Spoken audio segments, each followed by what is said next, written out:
Hello, everybody. Good morning, good afternoon, good evening, whatever in the world you are connecting from today. Welcome to day one of our number four AI Experience Summit Virtual. We need to talk about these topics, and we especially need to talk about these topics in the context of HR.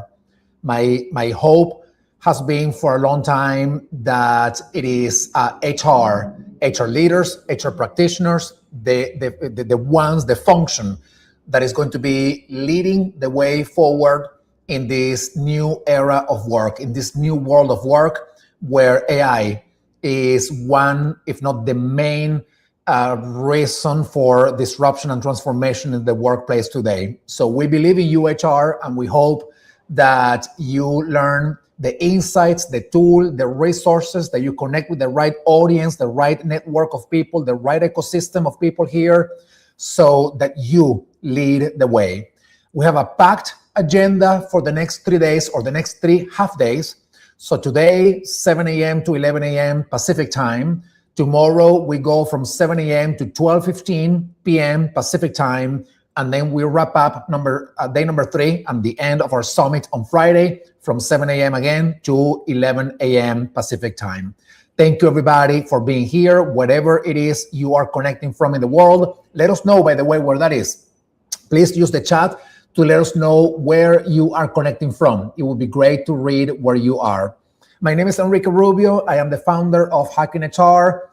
Proud and humbled to be here with you, to be sharing some of the insights and ideas over the next 3 days, to bring all of our community together to share this experience with all of you. So thank you so much for for investing these next 3 days or 3 half days with us in Hacking HR.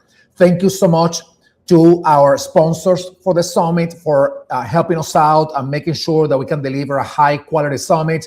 Workday, Papaya Global, HiBob, Talent Lab, and Preflight AI.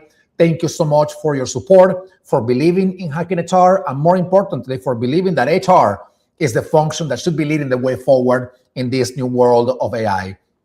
To all of our speakers, we have 16 panels over the next 3 days, each of them with 5 speakers and a moderator. So that is a lot of expertise that we are bringing to the table, that we're bringing to the virtual world to share their insights with you. So please make sure that you do a few things. Number one, that you show your appreciation to them because, well, they are doing this because they have the same belief that we have, but also because they are interested in making sure that you have the stories that you need to lead the way forward. And please show your appreciation to all of them, to all of the speakers that are showing up over the next 3 days. Thank you so much to all of the speakers, everybody, every moderator, every speaker. They have spent hours preparing for this event. So thank you so much to all of you for being here. To my team in Hacking HR, thank you so much.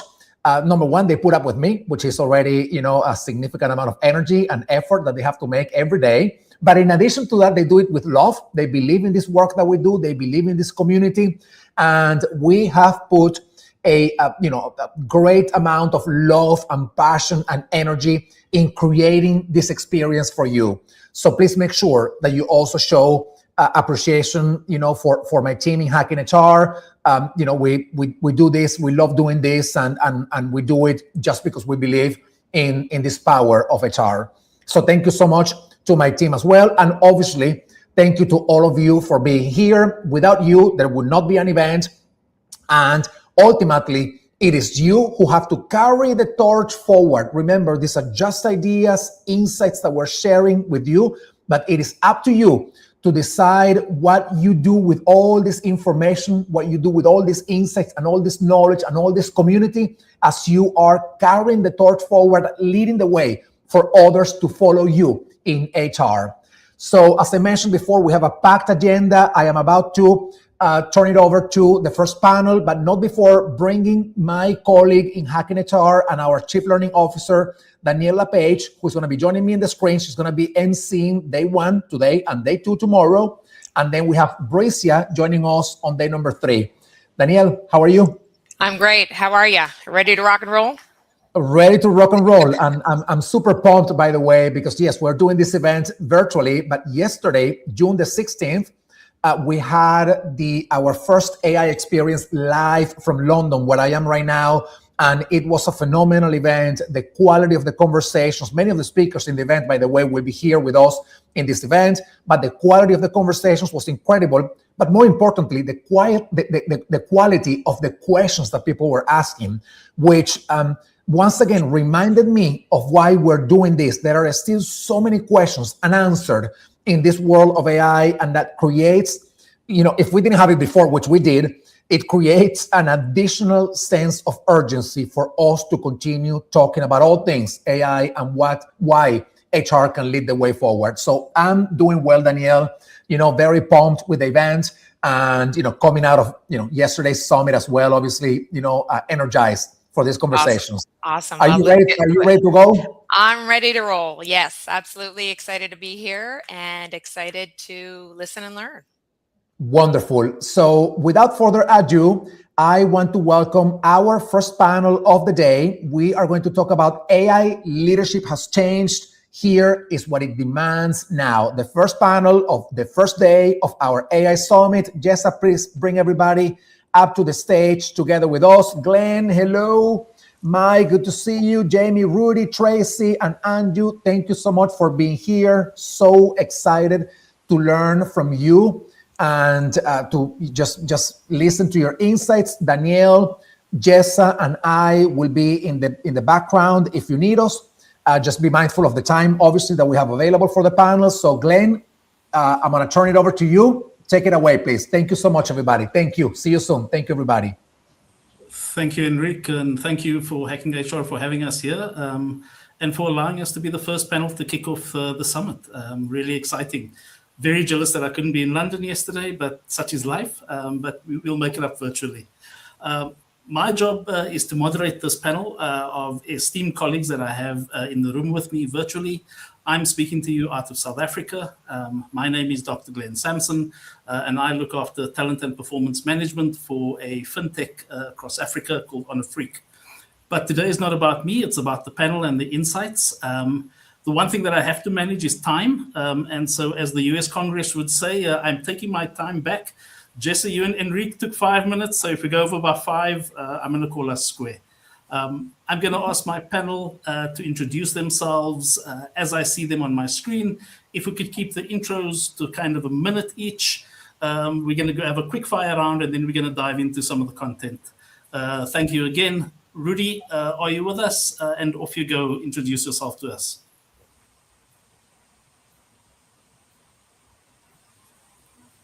Okay, looks like Rudy might have some connection issues. Rudy, are you there? I'm not sure Rudy can hear us.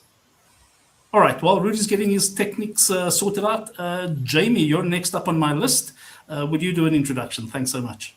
Yes, good morning, good afternoon, good evening, everyone. My name is Jamie Conrad. I'm the Director of People at UFCU. I've been in the human resources and people profession for almost 2 decades, and I'm really excited about this conversation. AI continues to evolve rapidly, and it's our responsibility to try and keep up. Thank you, Jamie.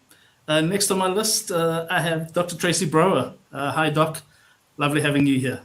Hi, everyone. Thank you for having me. I'm really looking forward to our conversation. My PhD is in the sociology of work, so how we affect our work, how it affects us. I'm the Vice President of Workplace Insights for Steelcase. I also write. I'm the senior contributor with Forbes and Fast Company, and I've written a few books. My most recent is called Critical Connections, which is about the loneliness epidemic and how we can rebuild relationships, create community, and build belonging. So looking forward to this critical conversation on AI. Thanks, Doc. Appreciate it. Next, I have Mike. Mike, welcome. Good afternoon, good morning to you. I'm based in Tokyo. I work for Shiseido, which is an iconic beauty brand. I'm the VP of Global Total Rewards. I also teach at 3 universities around the world and teach, write, speak. And so very happy, honored to be here today. Thanks, Mike. Appreciate it. And last but certainly not least, Anju, do you want to give us a quick introduction? Thank you so much. Hi, everyone. My name is Anju Chaudhary. I'm Chief People Officer at Zozo Day. If you're not familiar with us, we help our customers drive growth with AI-powered reward, loyalty, and incentive infrastructure. I usually am in Bay Area in California, but today I'm joining from Orlando, Florida. Also, I left Simon Sinek's session halfway through to join you guys from Sherm. And I have a makeshift arrangement of Sherm pillows and my backpack to prop this laptop. And as life goes, it's never perfect and I don't have headphones. And you might see people go in and out, but we'll make do. Perfect, Anju. I think that's exactly it. We need people to be adaptable, and you're doing exactly that. Rudy's back with us. Hey, Rudy, do you want to give us a quick intro? Yes, good morning, everyone, or good afternoon, good evening. My name is Rudy Alanis. I currently am the head of HR for Fruit of the Loom, Inc., which includes the brands of Fruit of the Loom, Spalding, Jerseys, Vanity Fair, Lingerie, among others. I'm very excited to be here and just learn from you all. Thanks, Rudy. Appreciate it. So as everyone can see, I've got a team of heavy hitters in the room with me, which makes my job a lot easier. Like I said, the biggest challenge will be to manage the time because everybody's got great insights. So without any further ado, I'm going to dive into our first question. And Anju, this is directed to you. Do you believe the role of leadership has changed in our current AI reality? And if so, how? That's such a great question, actually. Simon just actually was referring to this on how AI is changing, especially leadership. I personally think AI has not changed the purpose of leadership, but it has fundamentally changed what leaders need to do and how we spend our time. So in the past, leaders were valued for their expertise, for their experience, getting the right answers. But now that AI can get you the right answers fairly quickly from the expertise drawn from all over the world, it's the judgment. So the three fundamental shifts for me would be from being the smartest person in the room to creating the smartest systems. So leadership used to be reward individual knowledge, but that's not really important anymore. So what we do is, instead of how much we know, how well can I help my team leverage the intelligence at scale? From managing people to managing change velocity. And you'd notice that I'm not talking about speed, but velocity. So half-life of the skills is shrinking, process, jobs, business models are evolving fast. So leaders need to create a culture of continuous learning, unlearning, experimentation, and also create psychological safety so people feel they have a space to learn and make mistakes. And then from controlling a work environment to amplifying human potential. We've heard it multiple times. It's not productivity, it's amplifying human potentials. And that's augmenting. That's what AI should be able to do. AI can automate tasks, summarize information, create content, but we bring that curiosity, empathy, ethical judgment, resilience, and relationship building. So great leaders need to spend less time supervising, educate, or on execution, but more time unlocking these human strengths. And I see as a part of my role, it's really a very, very important responsibility for leaders to role model how they use AI, how not just by buying some licenses, but how you really use it for transformative use in your own workplace. And then last, AI won't replace leaders, but leaders who use AI efficiently will replace the leaders who don't. Thanks, Sanju. And those are great insights. And I think that's a brilliant segue. Dr. Brouwer, as you look at the critical leadership capabilities now and in the future, Anju has touched on some of those.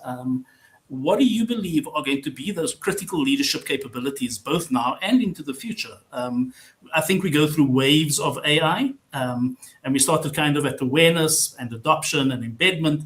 And as the years progress, what does that look like from a leadership perspective? Because that also has to evolve. Yeah. Absolutely. And totally agree with Anju in terms of the shifts that you're suggesting, and in particular, judgment. The things I would add in terms of critical leadership capabilities are, one, curiosity. I think we're going to be really better suited to lead people, to lead systems, to lead organizations, to lead in terms of shifts in technology when we are curious about where things are going. Another that I believe is utterly critical is connection. Technology can disconnect us.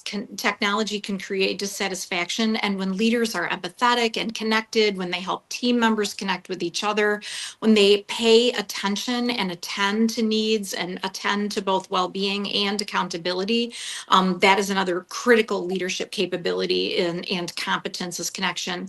And the third, I would say, is adaptability. Just this, you referenced it, Glenn, you referenced it, Andu, in terms of the need to evolve, the need to learn, the need to shift, the need to be agile. But that adaptability is going to be a meta skill that will lead us forward. Thanks, Doc. Fantastic insights there, and absolutely. Michael, I'm going to shift and pivot to you. You have an interesting world in terms of total rewards.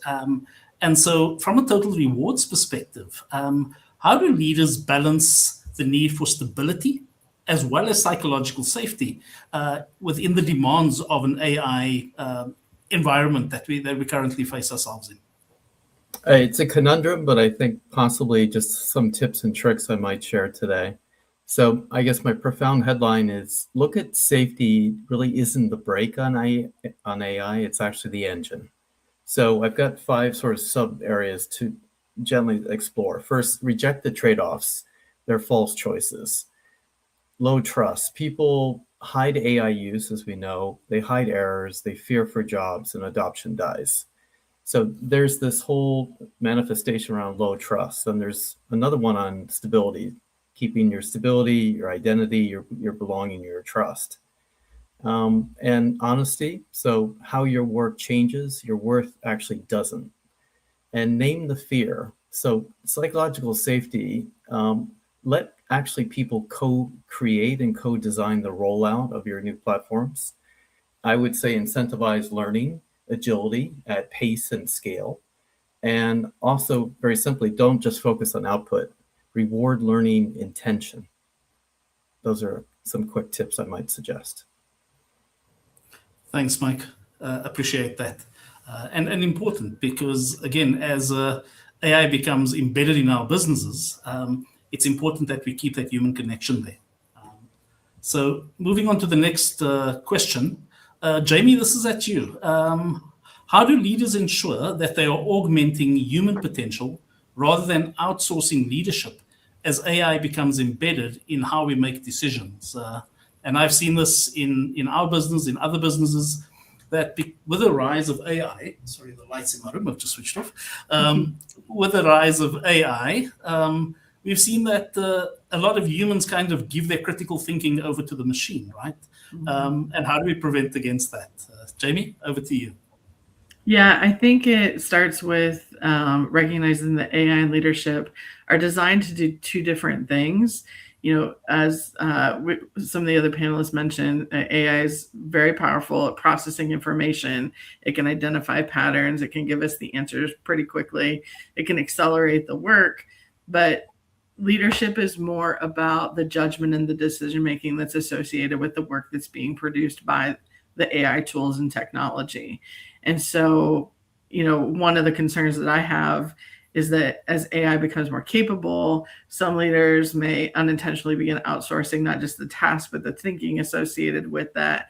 And they stop to, they start accepting those outputs without questioning them. I was at an HR dinner last night and we were talking about some of these things where you see a presentation and they forgot to change that the AI doesn't even have a word on that presentation slide. And so you know that it's just copy and pasted. And so we're starting to see some of that from our leaders that, you know, is not giving us the confidence that we need in their ability to take a look at what that AI technology is producing on behalf of the work that they're trying to accomplish.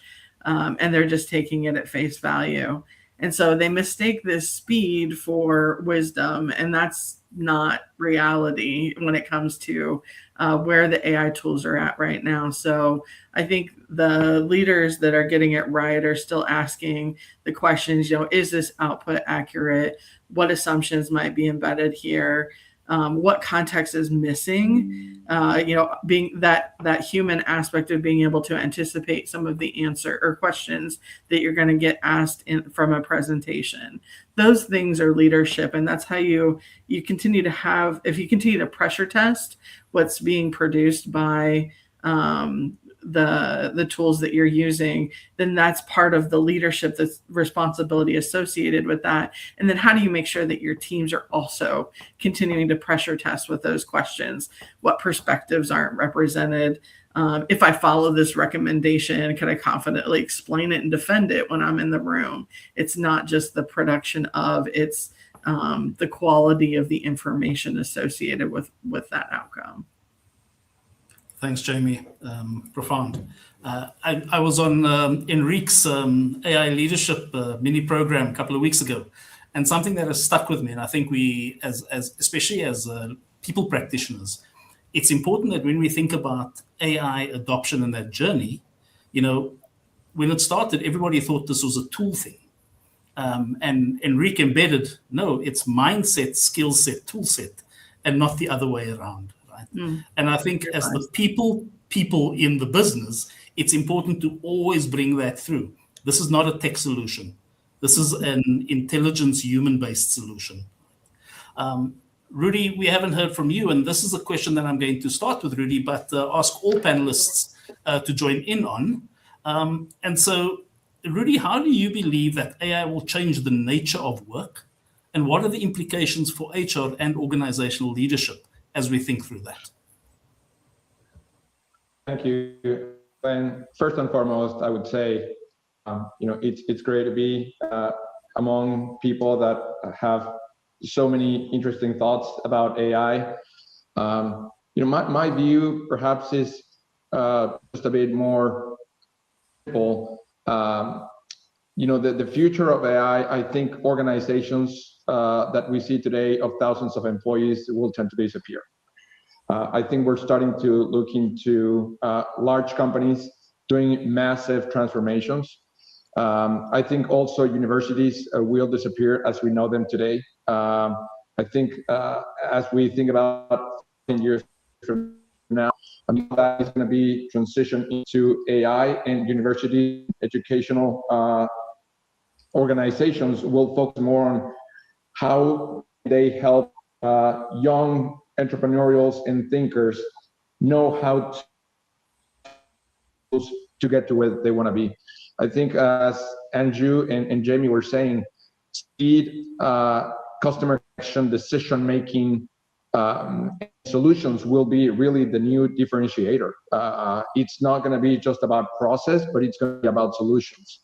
I think entrepreneurship will continue to flourish because as also Andrew was saying, having a bunch of smart people in the room today is very expensive.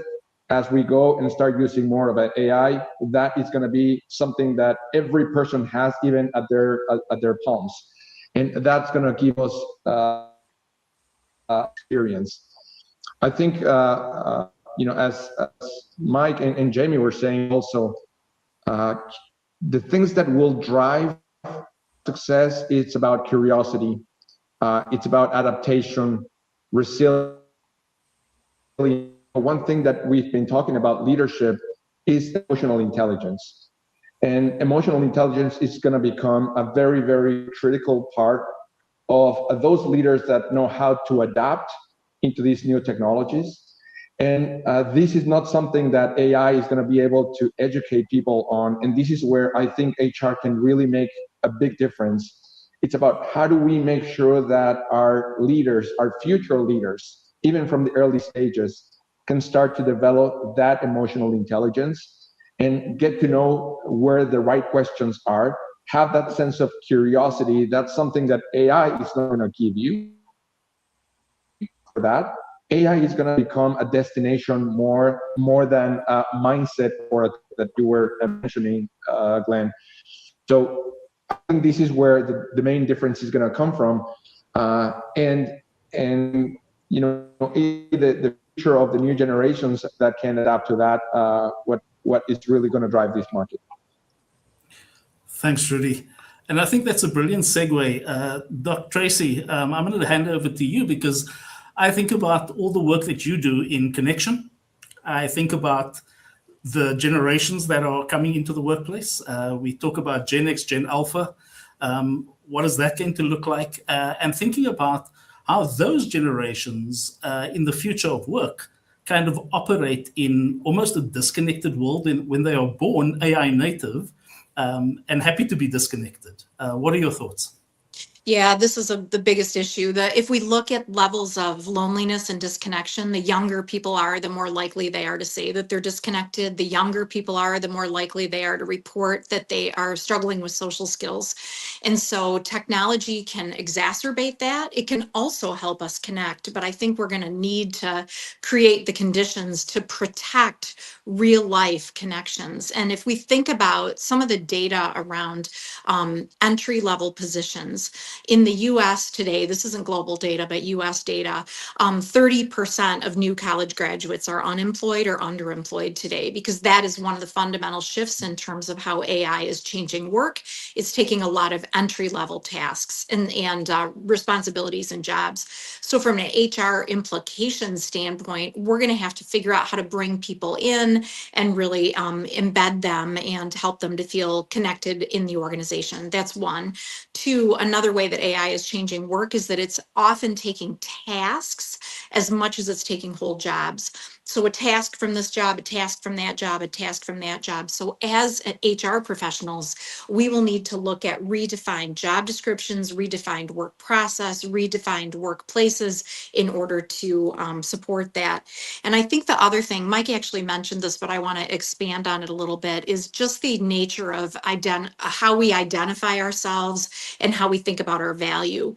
In a very constructive way, we get a sense of identity from our work. We also get a sense of identity from family and friends and the other connections that we have in our communities. But to the extent that technology changes the value that we perceive that we contribute, HR has a critical role to play in terms of making sure that people feel valued, recognized, respected, lots of mentoring, lots of feedback, lots of accountability. Those will be critical, especially for younger generations. We don't want to push that pendulum too far toward well-being and you do you, and we don't care about the deliverables that you're bringing. We want to balance well-being and support and nurturing and nourishing with high expectations, great challenges, and lots of learning and growth for those new generations especially. Thanks, Doc. Appreciate it. I think one of the other things that we certainly need to think about, and I got a question from one of my colleagues the other day, and they were saying that does the nature of learning actually change with an AI-infused world? Mike, I'm going to pass it over to you. And how does the future of work look for you as you think about both the current generation and the future generations coming into the spaces that you operate in? Thank you for the great question. So obviously everybody's seen the headlines with Microsoft and Meta, but let me frame it a little bit in the context of my own company, 153-year-old beauty brand, super iconic, based in Tokyo. I've lived here 4 times in my life. So how Japan is approaching the nature of work is actually quite different from Anglo-Saxon countries, if I may gently suggest that. And it's a little bit of a different twist on a very important question. So within an Asia context, and specifically Japan and Shiseido, is we look at the nature of work as most work can be augmented, but it's not eliminated. And as you know, at-will employment and contractual labor law in Japan is much more paramount from the States. So I'm very conscious of what American labor law is very different from Europe versus Asia. So my premise here is that routine cognitive work, where AI can supplant humans. Of course, humans then move up on the judgment, synthesis, and exception, and simply oversight. But that's a good thing. That's not job elimination. That's contextual shift. And in an Asia context, that's really important generationally. New core skills emerge. So we know that when you trust a machine versus overriding it, Japan has an obsession about a machine-based culture. And trustment is an issue that you earn through implicit and explicit trust over many, many years, actually. Then there's this premise around hidden risk. So you're basically automating, I hate to say it, but junior grunt workers to break to some degree, the apprenticeship ladder, and that's a risk. And again, in Asian culture, the apprenticeship sort of tracking work for life, work for the same company is very paramount in an Asian context. But the knock-on effect for HR is you measure outcomes, not activity. So the way I incentivize my people at Shiseido, we've got 40,000 in 70 countries.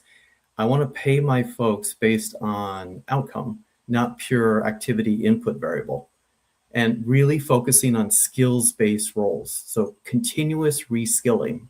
We want that paramount shift tenaciously to reskill constantly.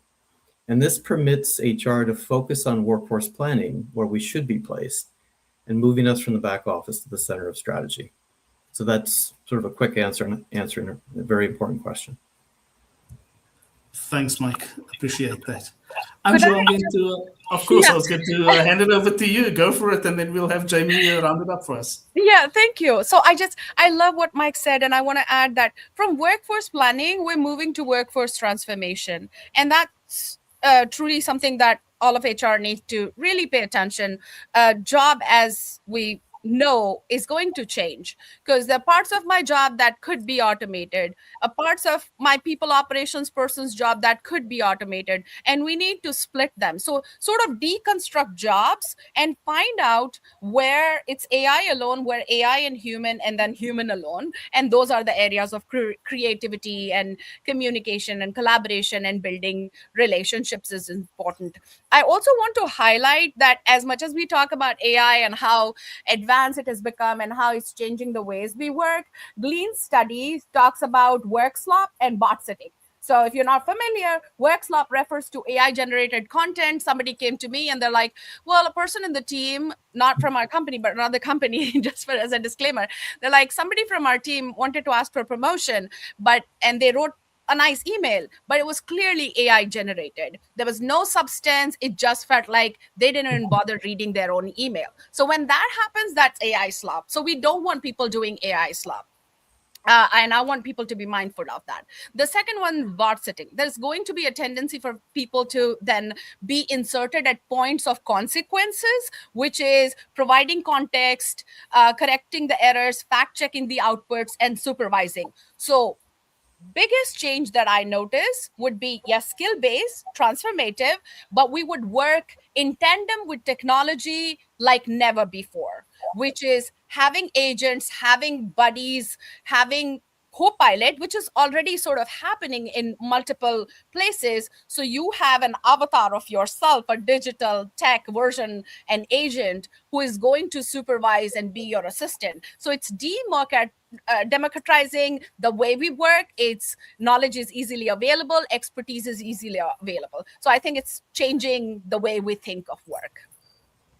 Thanks, Anju. And Jamie, being in the university space, I think it's an interesting, if not scary, place for you. What is your contribution? Yeah, I also think so. Yes, and to everything that's been said, and I think the other thing to remember is that there is an employee base that is being impacted by this. Leadership. When I think about leadership and AI, there's also this responsibility about translating between that technology and the humanity of it. Employees are less concerned with the models that we're using and more about what does this mean for me? How does my work change? What skills do I need to have? And how is the company going to help me to continue to upskill? How do I remain valuable and continue to show up in a way that's meaningful to the organization and allows the organization to achieve those outcomes? And so when we think about leadership and the future of work, all of these things are important. And let's not forget that there's a real human aspect to the impact that our decisions are having on the workforce and the society that we're supporting with those decisions. Thanks, Jamie. I'm watching the time. We've got about 8 minutes to go. And so I'm going to ask everybody a double-barreled question. And so the first part of the question, and stick with me here, is firstly, what unique perspective or opportunity does HR bring to our AI kind of future, right? Why are we best placed to add value? And secondly, for those out there that are on the journey, wherever they might be. So we've got somebody in Tokyo, a really progressive society. I sit in Africa, where in certain places we are still picking up on certain things. And then we have the US as well. A lot of progression in terms of AI adoption and embedment journeys. The question is, for people sitting all around the world in their people space and are labeled or at least tasked with having to be part of this AI adoption journey, what are one or two practical takeaways that you could give them that they could embed as they walk away from our session and the next 3 days from a unique kind of HR perspective? So firstly, kind of why is HR best placed? And one or two tips for HR practitioners out there around taking us into the HR future. And I'll start with Rudy, and then I'll have Tracy. I'll then have Mike, Jamie, and Andrew to close us out. Thank you, Glenn. So, I mean, from an HR point of view, I like to see this in a very simple way, which is about HR needs to focus on bringing solutions, and the use of AI. It's about how do we impact the business through the use of talent and culture that includes AI. I think about solution, no longer policies, no longer rules. It's about how do we motivate people to think differently, and it's about changing the future in the way that we encourage people to curious and have those skills that we were just talking about. I think also from a leadership standpoint, going back to this servant leadership, it's going to be a critical area that we need to continue to permeate, understanding that our leaders need to have that emotional intelligence to drive those outcomes. That would be from my perspective. Fantastic. Doc, over to you. Awesome. I love that. I think the unique value that HR brings is the ability to connect the dots and really look at synthesizing information. HR can see across the organization, see externally, contextualize. And so that ability to connect dots and synthesize is the unique HR value, among many others. And the practical takeaway for me is just, I think that HR can take the lead in creating the conditions for us to try and test and experiment and measure. That drives a culture of learning and adaptation, and organizational as well as individual and team learning. So I think when HR takes the lead on really that experimentation, we can move really, really quickly because we're putting our toes in the water and learning to surf the waves that are coming. Thanks, Doc. Mike, over to you. Yeah, it's 2 simple tips. What HR adds, I would simply observe AI adoption fails for human reasons. So in a nutshell, HR owns the human system, and HR is the steward of fairness, as we know. On a closing note, if I think about sort of the winners won't really have the best AI, but it's the people most willing and able to use it. And really, that's our adjudication role. That's the role we play in this landscape. Over to my next colleague. There we go. Jamie, off you go. Yeah, I think the other reason that another reason that HR is well positioned to be a leader is related to our understanding of the people dynamics. This is what we do. This is how we show up. We know we're responsible for leading that people function and the human interactions associated with it.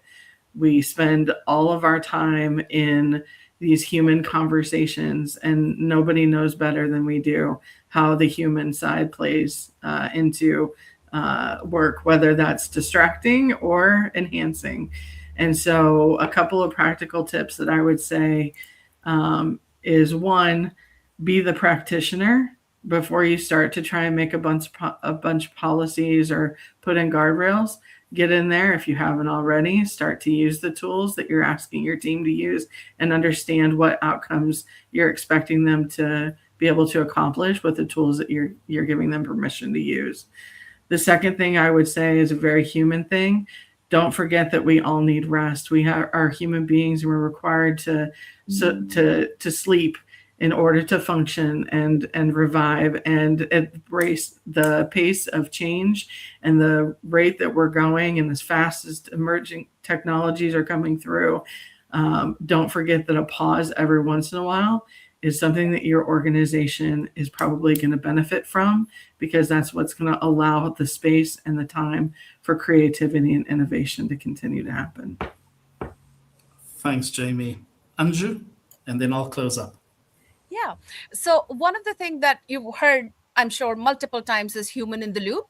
And I think that HR is in a very unique capability to help shift the mindset from human in the loop to human in the lead. And that comes from the ability to do that mindset shift and then skill set shift and then think of tool sets. So I'm going to steal that from Enrique, but HR can help move people from human in the loop to human in the lead, where we take center seat. We're not, a human in the loop is very passive, according to me. It's like AI is happening to me and it's happening to my job, and then I just respond to that. Human in the lead is I'm still in charge. I'm the person who's making decisions and judgment calls, and AI augments the work that I do. So HR can help with that shift really strongly.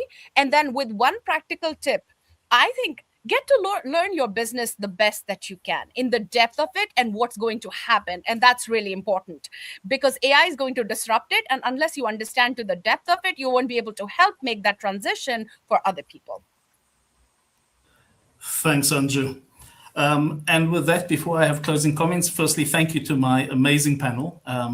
You made my job so much easier. I'm sure there's going to be a million questions on LinkedIn. Please connect with all of us. And through the Hacking HR environment. And yeah, just a closing thought. I think practical takeaway for HR practitioners, wherever you find yourself, is don't worry about the AI. Go and think about thinking. Go and think about learning. Go and think about connectivity. And then how do you use AI to leverage all of those things as part of the system, not as an add-on? And with that, I'm going to hand back to the admin section. Jessa or Danielle, over to you. Thank you, everybody. Thank you. Thank you.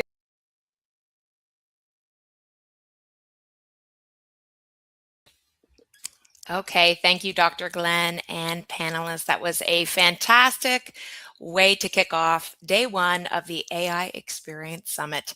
The game is changing as we speak, and how we show up and lead in HR is changing. Continuous reskilling is now critical for growth, and how we build that alongside emotional intelligence, trust, and support is a great question to ask ourselves. Hi again, everybody. I'm Daniela Page, and I'm Hacking HR's Chief Learning Officer, and I'll be your host for the rest of day one and tomorrow for day two. So before we hop into the next panel, just a little reminder for you, please go to the AIXsummit.com and officially register for this summit if you haven't taken the minute to do so. Once you do, you'll get full access to all sorts of goodies, including 3 months of free access to Read AI. Once you're enrolled as a free member of Hacking HR, you'll receive a digital certificate of completion for attending this 3-day summit.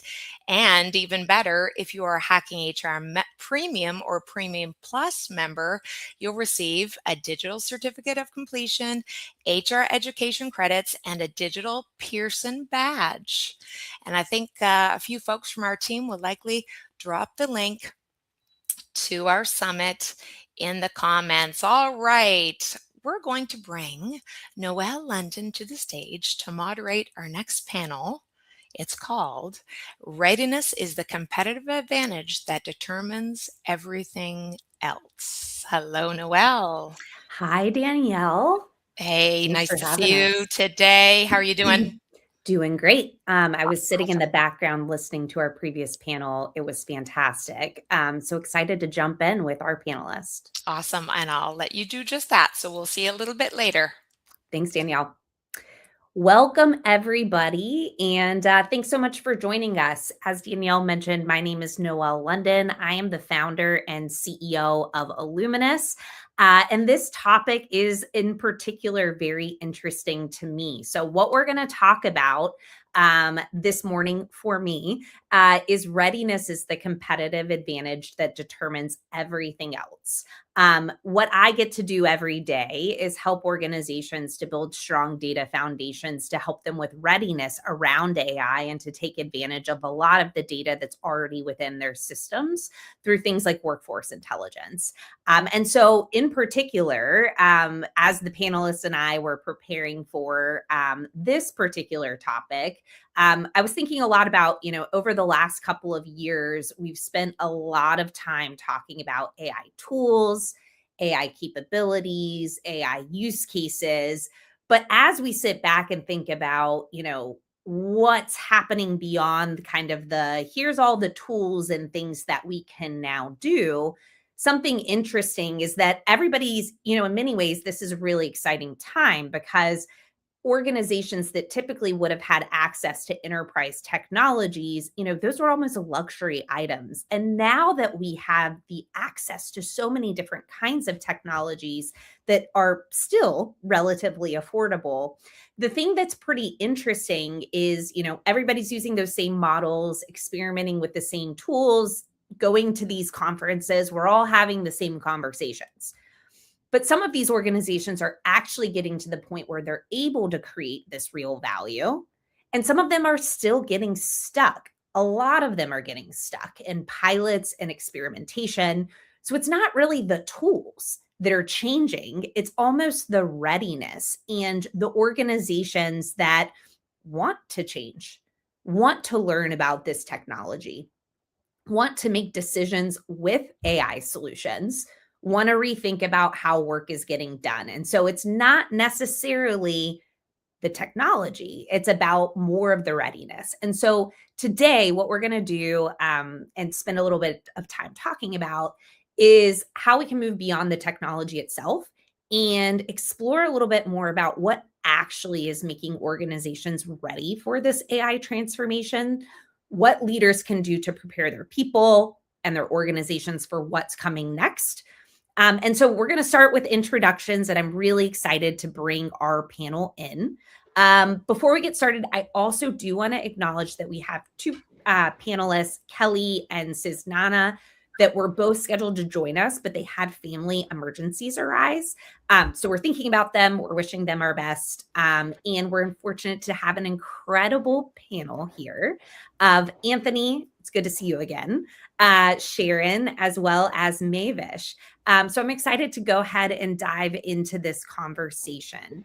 I would ask each of you, we'll kind of go around the panel here, but I'd love for each of you to introduce yourselves and briefly share, what you're working on within your organizations today. And in one sentence, what does AI readiness mean to you all? Because that can mean a whole lot of different things. So I'm going to start with you, Sharon, if you want to kick us off here. Sure. So, hi. Hopefully you can hear me well. I'm Sharon. I'm the CHRO for Crucible People Intelligence. So I serve in an executive HR and transformation leadership capacity. So I support healthcare operations, large-scale organizations that are going through large change initiatives. And I do this in a fractional way. So that means I jump through a lot of different industries. And AI is always at the forefront of executives' minds.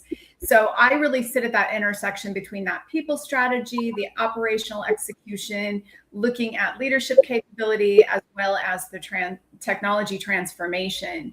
And, I really see that theme coming up that shows that my work is really where technology itself is rarely that deciding factor. It really boils down to readiness. And so that's where I love AI.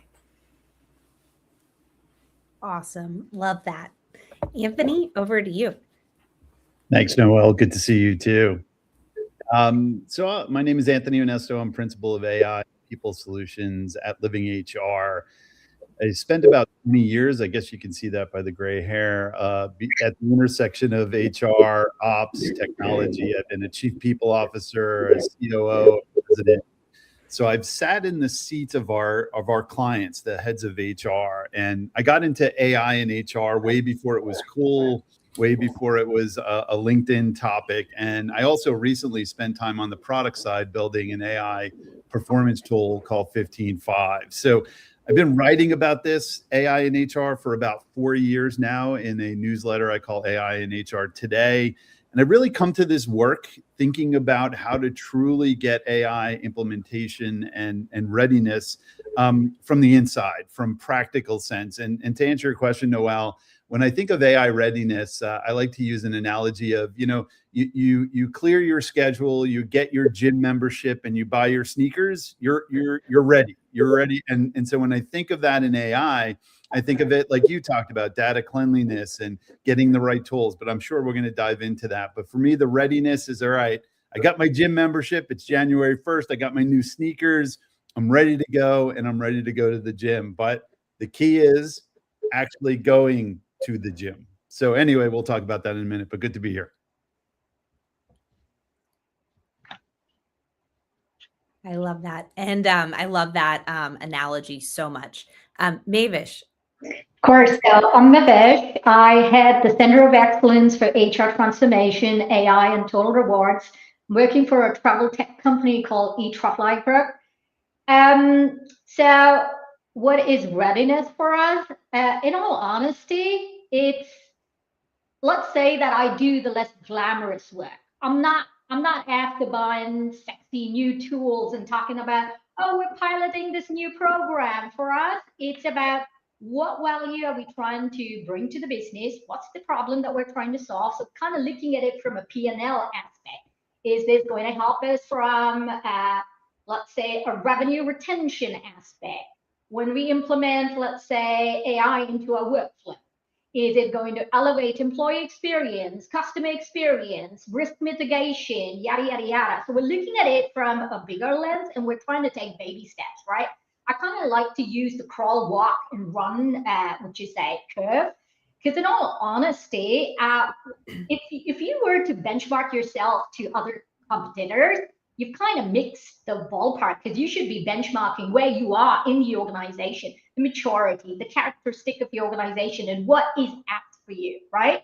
So for us, we started a journey from, let's say, the less glamorous work, cleaning up messy data, re-engineering broken processes, because you can't expect the AI to come in and fix your processes and then blame, oh gosh, we invested all this money in AI, and what did we get out of it? Nothing. The issue is your broken processes, reskilling up people, right? And building governance even before, let's say, rolling out pilots in the organization. So, yeah, I mean, really excited about the conversation today. And I'm going to lean in and learn from the other panelists as well. I love this. And we've already even, I think, gotten into some of it of like, Anthony, that is such a clear metaphor of talking about the gym readiness and like what is on your checklist. Like, do I have my water bottle? Do I have my shoes? Do I have all the things that I need versus getting there? And then Mavish, I love that you're also already talking about, we've got this checklist. And that's telling us readiness for what we need to truly be able to unlock all this work and energy that all of us are putting into this. But Mavish, you're also talking about like, it's a maturity curve. Like whenever we talk about innovation, there's this thing called an S curve on like what truly gets us to adoption. Mavish, you're also talking about crawl, walk, run. Like we have to acknowledge that there's people on different parts of this journey. And it probably does us no good for us to all think that everybody's kind of ending up and at the same spot. We might have a different checklist for different parts of that journey. I think, we've touched on this a little bit in those introductions around the difference between adoption and readiness. But in particular, since we've already started getting into our checklist here, I'd be curious to hear from you all, and please just jump in kind of as you want to contribute. what is on this checklist? Like, what do we actually mean when we say we're ready for the gym or we're ready for AI? Sharon, you may be on mute. Am I back? There you are. Awesome. Okay. So, readiness isn't just having a chat bot or an AI pilot running in one department. Readiness is really that organizational discipline. We have to look at governance, leadership alignment, data integrity, workforce capability, the operational clarity really before scaling. So organizations moving too fast without that foundation are creating their own risk, and they rarely understand that yet. They're thinking they're automating inconsistency, and they're obviously trying to not be exposing confidential information. They're hoping to not create compliance gaps. And in many cases, leaders are just already overwhelmed and stretched too thin. So organizations that will win aren't necessarily the ones with the most AI tools. They're the ones that can absorb change faster than everyone else while still maintaining that operational stability, the trust, the accountability, the execution. And I think that's the real difference between that experimentation and really being ready. One creates noise, the other is creating that sustained competitive advantage. I've worked in organizations where the leadership wanted to launch AI initiatives immediately, and they did not have basic operational discipline. It was still very fragmented. Their policies were inconsistent. Managers were not trained. And a lot of times, people say, I know how to use AI because they know how to go to ChatGPT and ask it a question. Well, we all know, garbage in, garbage out. If you're not doing great prompting, even ChatGPT will give you faulty answers. It hallucinates. We know this. So there really needs to be that structure for decision making. And organizations that succeed really slow down long enough to first define that ownership, those approval paths, their risk boundaries, and really dig into workforce expectations. So once those pieces are in place, then their adoption can start accelerating much faster because their employees are in that trusted process with the leaders, and you can scale responsibly instead of just reacting to try to avoid failure. Yeah, I love what Sharon just mentioned there. I think it even, when you think of readiness, a couple elements that I think about is one, really understanding that you need to go to the gym. Your choices, like, do I take a GLP-1 drug or do I go to the gym or do I do both, right? So, and by the way, when I think of AI, I think of it like the GLP-1 drugs are enhancing these capabilities. AI is doing the same kind of thing, right? Like where it's this, so, but understanding that you need to go first, or the readiness is also being ready for that Slack or Teams from your CEO and them asking, hey, what are we doing around AI?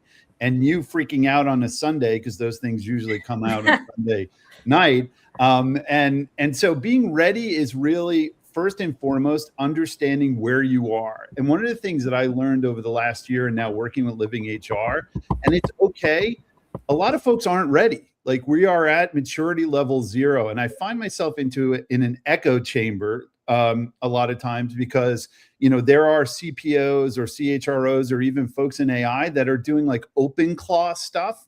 No one's ready for that. Like we have to first and foremost understand, where are we right now in terms of our own readiness? Take an audit of everything that we're doing in HR or in our company and say, okay, what is our maturity level? And then heat map, what is that? Where should we go first? I think readiness is about preparation. It's about analysis, making sure that you do that audit.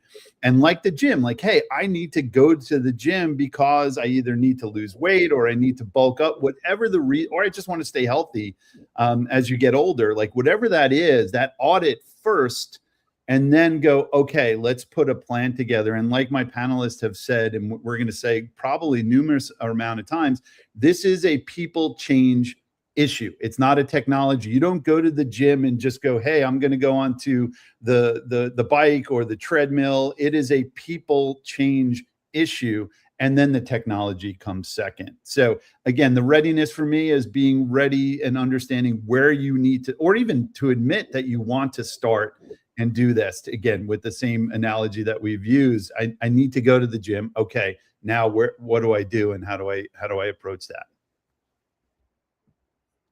If I can just chime in, +1 to everything that Sharon and Anthony shared, right? Data infrastructure, if your leadership is truly aligned, your assessment to know where you are on the maturity curve.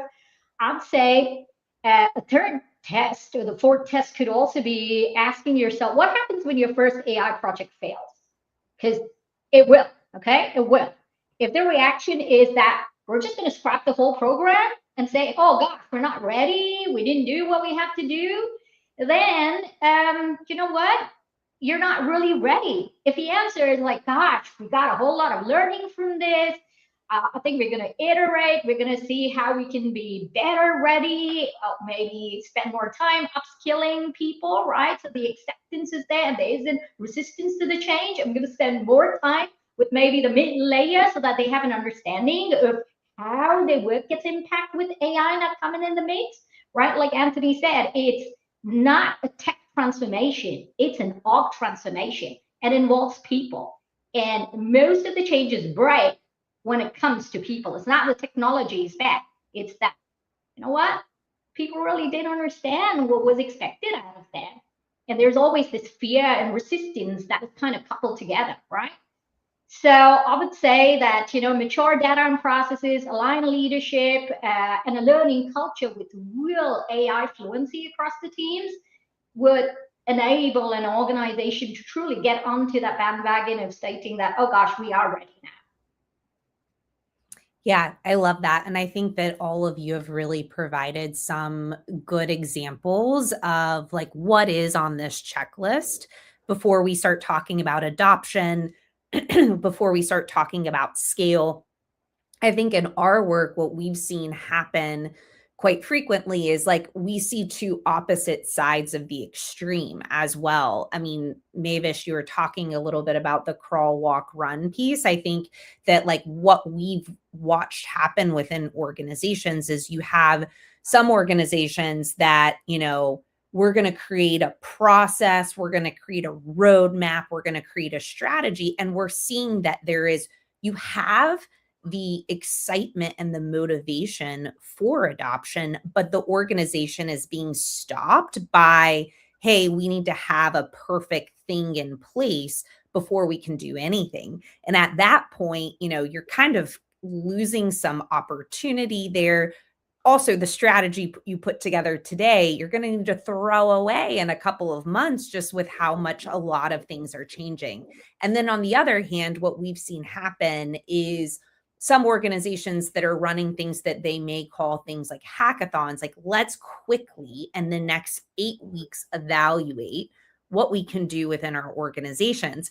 We, unfortunately, earlier this week, we're speaking with a leader who had really put a lot of effort into workforce planning solutions, thinking about how they could pull AI into this process, spent months putting something together, and then you're ready to show it off. And there's no way that they're even allowed to connect their data into this solution that they've built. And so then you have high potential employees that are high performers and are completely demotivated by seeing their work come to life. So it's kind of interesting, this world that we're in of like, we're seeing these extremes. I would love to know kind of from you all within your, it doesn't have to be your organizations, it can be within your broader community or client base, you know, what are organizations getting wrong when it comes to AI readiness?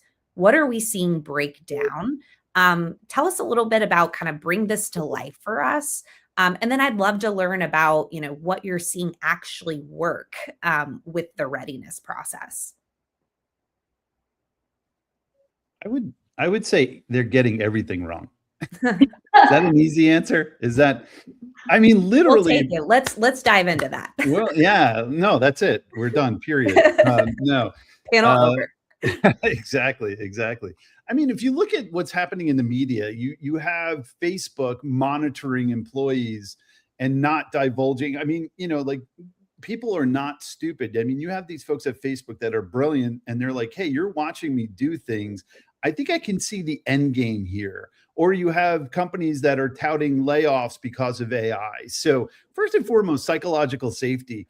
You wonder why these things aren't working when everything is saying that you're replacing humans. And by the way, you never thought about that change management process of like, hey, maybe we should talk through how this is going to work. And instead, you just bought a bunch of Claude licenses, you gave it out to folks. And I'm not opposed to that. I think that is a great idea to get into experimentation, to get people to utilize the tools in their own systems and processes.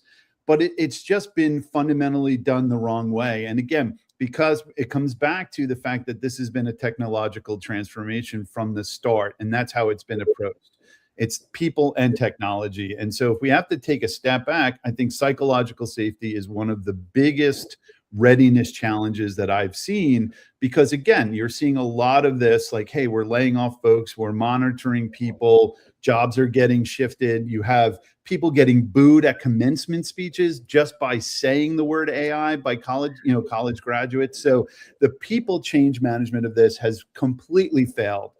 And I think it's one of the reasons why now you're seeing a lot of like, hey, what's my ROI on these technologies? And then I'm not going to get started with tokens being more expensive than half your labor force that you just fired. Like, there's just so many elements of this. This could be the entire session. But for me, the biggest element outside of like your data cleanliness, I don't want to answer the question for everyone here, but is psychological safety is the one that I think we really need to think about in that people change management process at the very, very beginning. And I think organizations have struggled because many of them are approaching AI simply as a technology transformation rather than an operating model transformation. Because technology is rarely that limiting factor. It's the leadership readiness, the process maturity, the workforce capability, and definitely the governance around it. Within my organization, we look at transformation as a sequence. First, clarity, outcomes, then redesign decisions and workflows, then determine where AI belongs in that while preparing leaders and employees to operate differently. And so many organizations reverse that order. They buy the tools, they launch the pilots, and then they wonder why adoption stalls. So AI does not fix unclear strategy or weak leadership or poor data or inconsistent execution. It really exposes them. And organizations that can understand that will move much faster because they're building that capability before trying to scale. I think all of us see on a regular basis, those organizations that believe that transformation simply means adding more technology. But when we can evaluate the environments through the people and the operating lens, then the issues, we can really see where they truly are. And that's not where they usually are. The decisions have been unclear. The accountability has been inconsistent. And those leaders may be feeling overloaded, especially when they're being given a directive from somewhere above of, hey, we want AI in here, or they're watching these companies that, are saving money by doing layoffs that really shouldn't be happening, because AI does not replace people. AI needs people. It can help with process, but it does not replace them. It needs human oversight. It needs human training. So I agree that organizations underestimate the complexity of transformation, and that's one of the biggest issues. And, I think something that's really important to say is that the biggest misses are less about technology choices and more about the readiness, that leadership alignment, and that operating discipline. I mean, if I can chime in, I'm going to use the analogy of Anthony as he started the conversation around buying a pair of new sneakers and a new gym membership, right? Companies right now are pouring millions into those models, right? The platforms, but they're massively under-investing in the foundation. Oh, great, I've got new running shoes. Great, I'm fit from tomorrow. No, I mean, that's not how it works. You got to have discipline. You got to have practice. You got to live with ambiguity for a long, long time. I think people are not patient and they want to see results really quick, right? I don't know how many times my CFO has kind of leaned in and said, oh, so are we getting productivity ticks from this? Oh, is this going to drive efficiency? Yes, but then you're not going to get it from an implementation that we just did 6 weeks back. You gotta wait. I'm sorry. It's gonna take a while for this cake to bake, and it could be much longer than you expect. It's not 2 minutes. It's not written on the package that you're gonna get results in 2 minutes, right? So 3 overestimation traps that I repeatedly see over and over again. Data overconfidence. I don't know how many times I've stepped into conversations where people say, oh yeah, we've got tons of data. But no, that's not the strategy. And you've got dirty, siloed data, one system that doesn't talk to the other.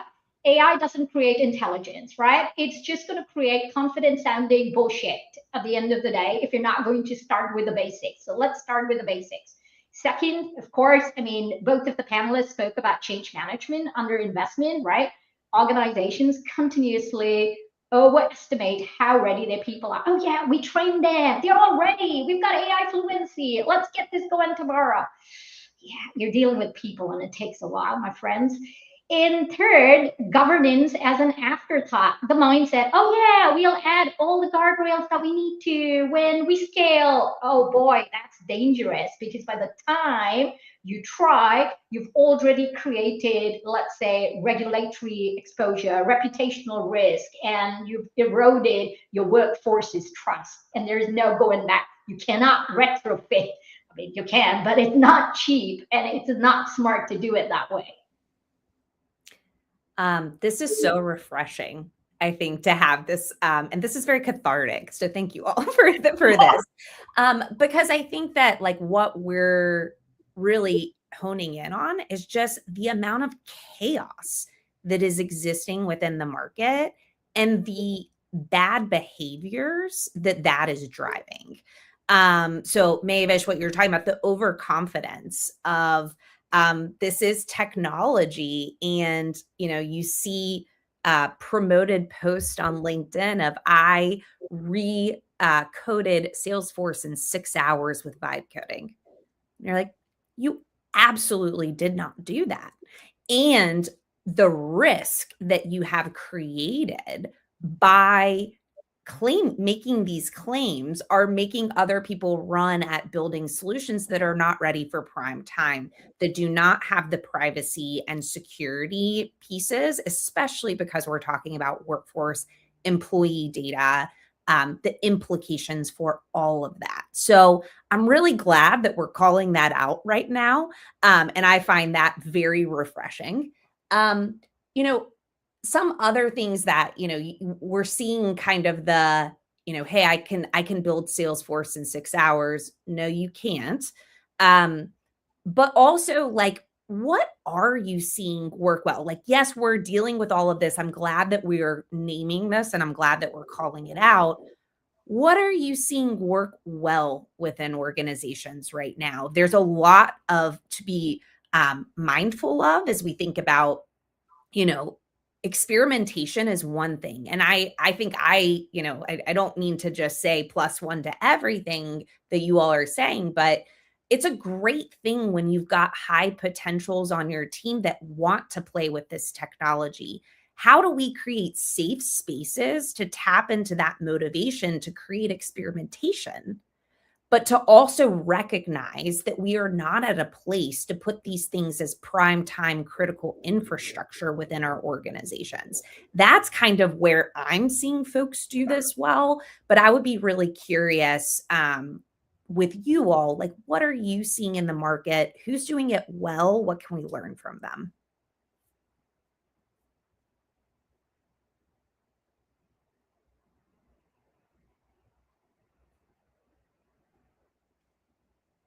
I wanted to give space for other folks. I'll jump in here because I'm a New Yorker and I hate awkward silences.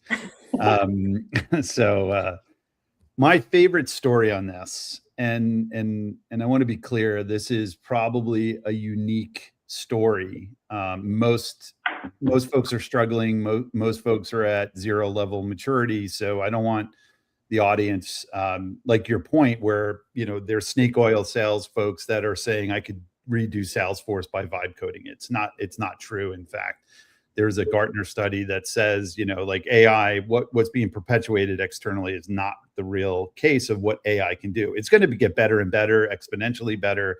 It's going to be amazing, but right now it's really good. But my favorite case study, and we work with clients all over. We didn't work with this particular client, but it's IKEA. If you are familiar with the IKEA story, it's a story that I continuously talk about, because if you're not familiar, what IKEA did was they launched something which they call Billy, which was basically like everyone else. If you've seen the news, Intercom or Finn just got bought by Salesforce. It's very famous customer service AI agent, and it answered questions. And it was Billy was handling about routine, about 50%, maybe 47% of the calls that were coming into IKEA's customer support group. What IKEA did was, and this is where readiness comes in, they basically approached this and said, okay, we actually need to look at what is the data telling us? What is happening in these interactions and these exchanges? And what can we automate? That is a real thing. You're going to get pressure from your CFOs, from your CEOs, from your boards that say you need to do more with less. That's a real thing. I want to be very clear about that. That's what they approached. But they said, what else is available here? What else is happening within our systems? And they used AI to analyze the remaining calls. And what they found was they weren't just simple like transactional or support calls. They were actually asking complex questions about interior design. So what did IKEA do? Now, the natural example or the natural sort of phase, and we've all been heads of HR here, is to remove all those people that we're not using anymore, right? We lay off a bunch of people. But what IKEA did, because they had readiness prepared, they said, what if we reskilled all those people to provide our customers what they, 50% of the calls were asking for these complex interior design questions. What if we pivoted those folks to answer those questions? And let's take it even further.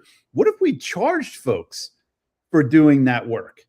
Now that business, interior design, that did not exist before at IKEA, is $1 billion business. Yes, 1B. Now I'm saying, this is why I caveated my conversation here.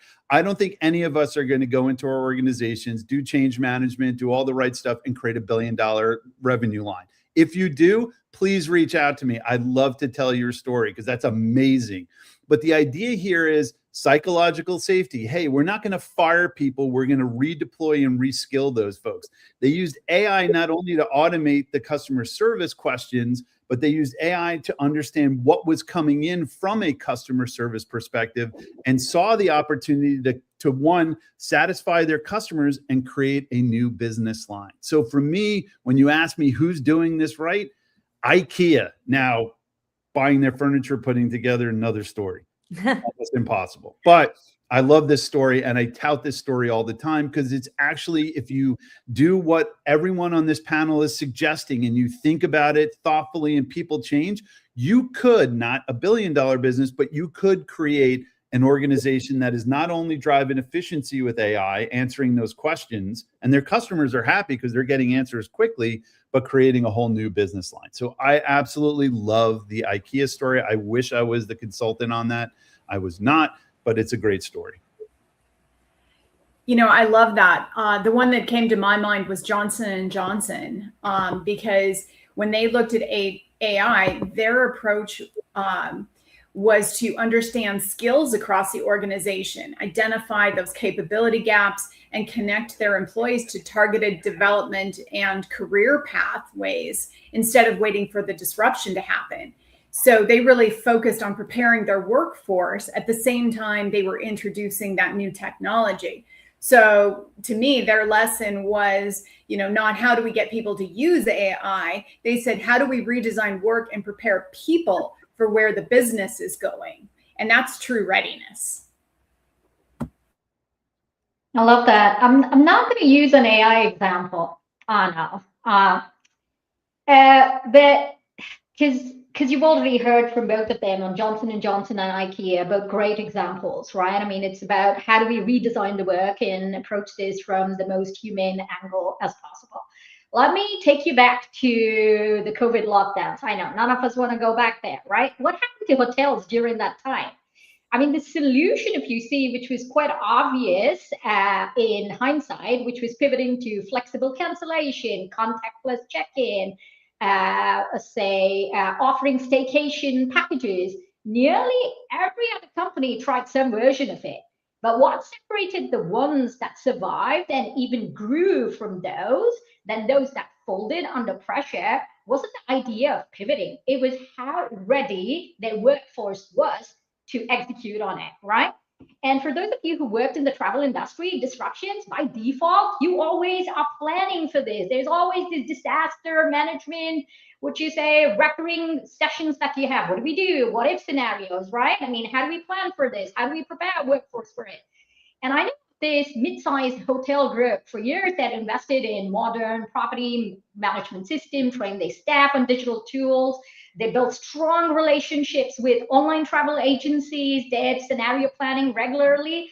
And when COVID lockdowns kind of hit with absolutely no warning, they activated their pre-communication templates, flipped to contactless operations within days. It didn't take them months to evolve, right? They quickly shifted the inventory to, let's say, longer stay local guests and kept their team members employed, right?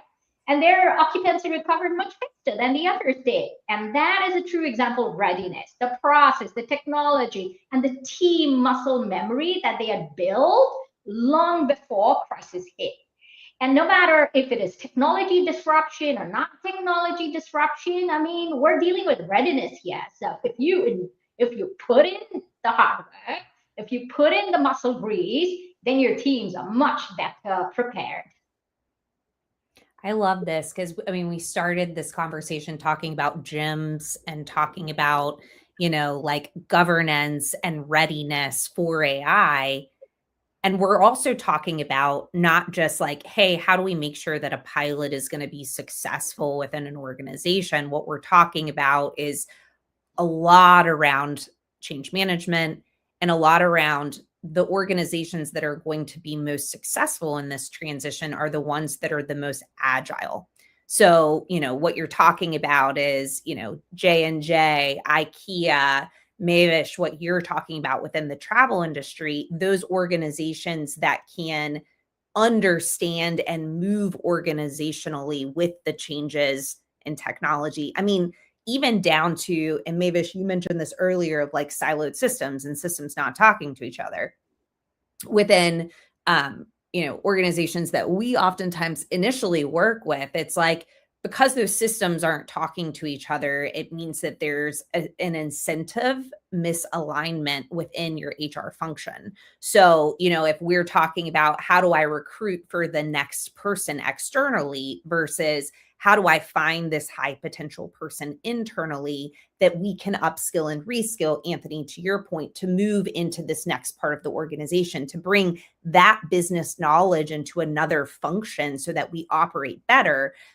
That's now we're moving along a lot farther from like Claude subscriptions into like, how do we actually prepare these organizations to be successful, to adopt, to be agile to this amount of change. So we were, and I don't think even planning for that, but I'm really glad how this conversation landed us here. We're getting up on time, and I know we have a very strict schedule here. What I think I'd love us to leave the audience with is a practical takeaway that they can take tomorrow back to their organization. So if we're talking about readiness is the competitive advantage that's going to lead to everything else, whether that is for the pilot, whether your organization is ready to shift, whether you're changing those incentives around agility within organizations, what's something that every leader can take back to their organization? What's a one practical takeaway that you think will help to contribute to the outcomes that we've talked about today? Well, I'll start. I think it's a mindset shift for leaders that they really need to make immediately if they want their organizations to stay competitive. leaders need to stop treating readiness as a temporary initiative and treat it as an operational capability, because the future is not going to stabilize. The pace of change is not slowing down. So those organizations that will survive will not be the ones waiting for certainty before acting.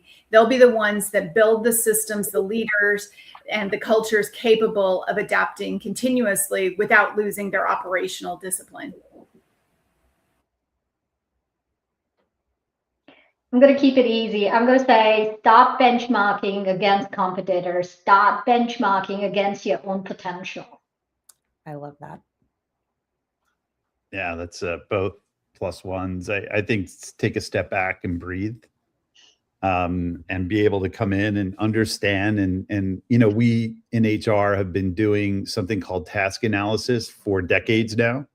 So practically look into your organization. First and foremost, make sure that you're setting what your goals are so you can create that psychological safety. But very practically, what you could do tomorrow is analyze what people are doing. Like what are the functions? If you have standard operating procedures, great. Most folks don't. It's all in someone's head.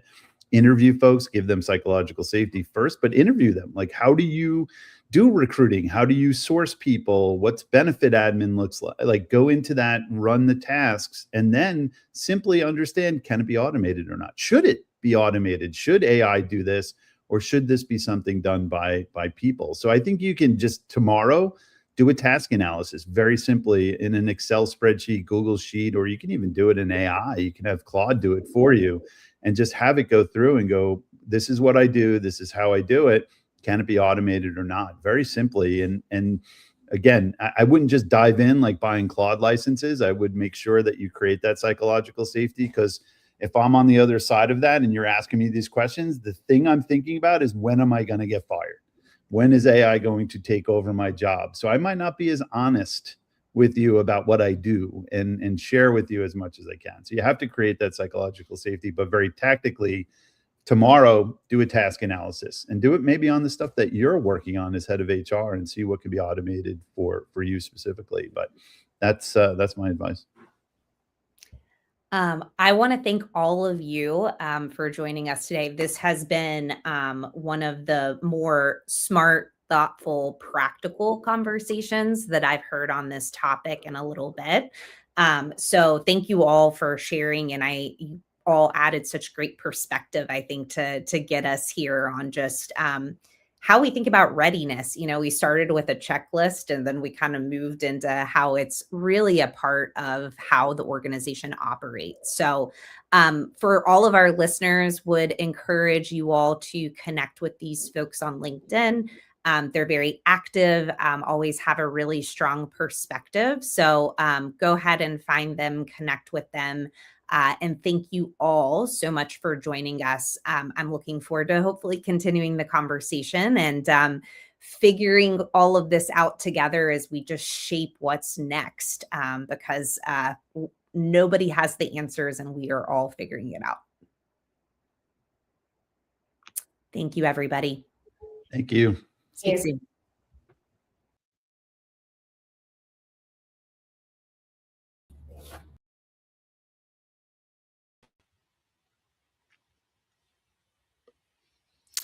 Thank you, Noelle and panelists.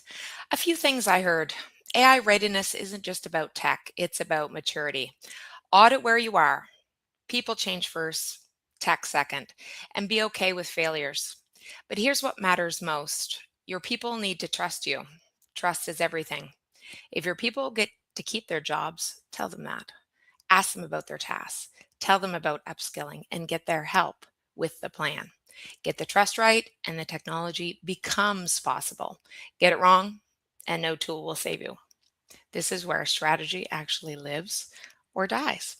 And this is exactly what Paula Karenko and Amaya Grunberger are going to show you tomorrow in the live Talent Lab workshop called Pick Tools, Pick Mindset, Pick Humanity, the HR Playbook for Thriving in the AI Era.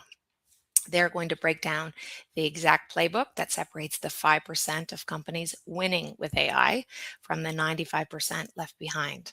Make sure you stay for that workshop tomorrow. It's happening live at 11:30 a.m. Pacific.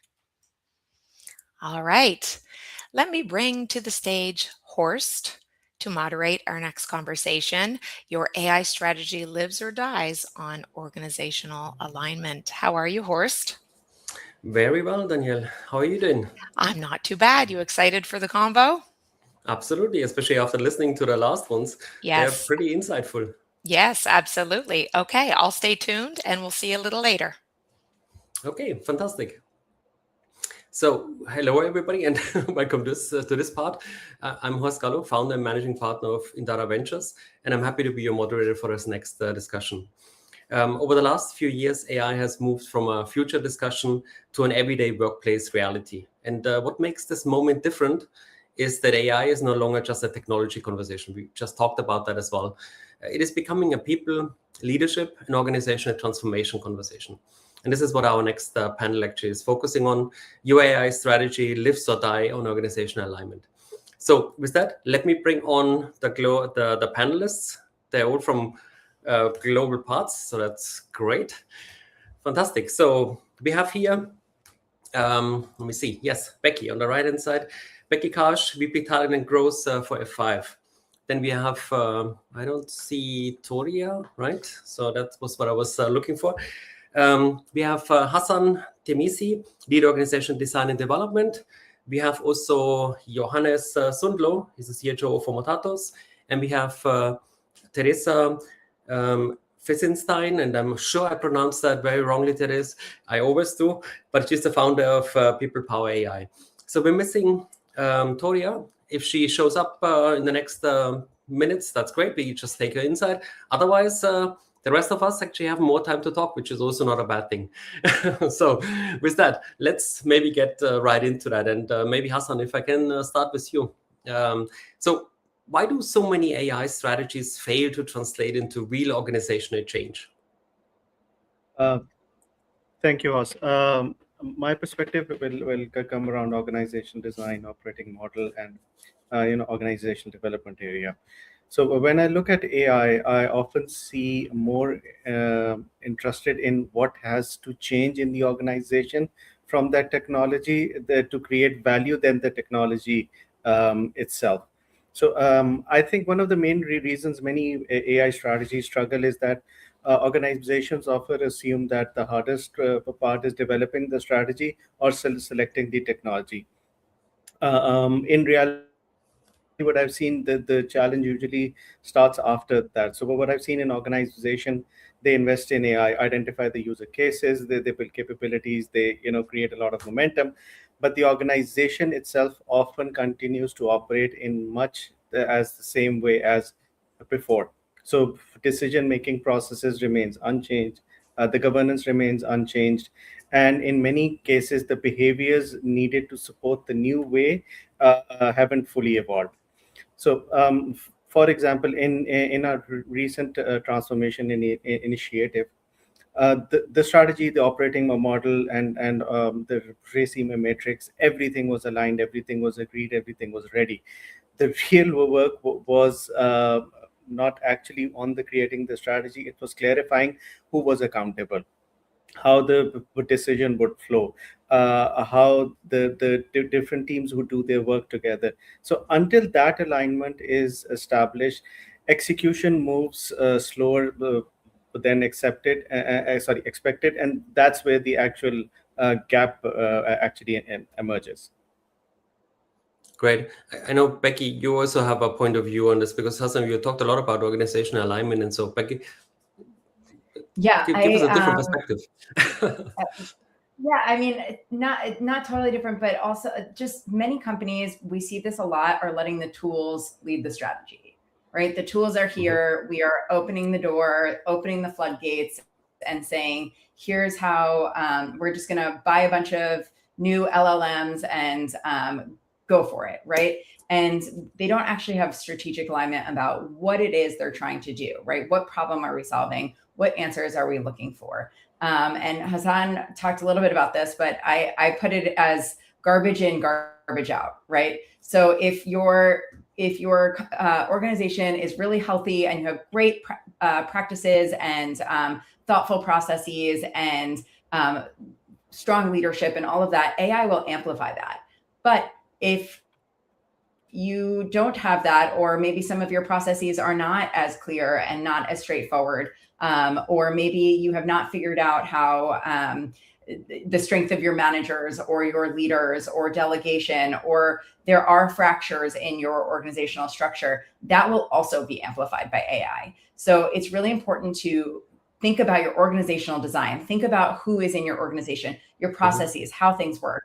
And we're seeing this a lot of companies really just investing in those tools without thinking about what it is that's going into them. What are we utilizing them for? How are we telling people to utilize them? And maybe they'll even invest in training and say, yeah, here's some training, go use it. And then they're measuring how many tokens people are using, right? We've heard of token maxing.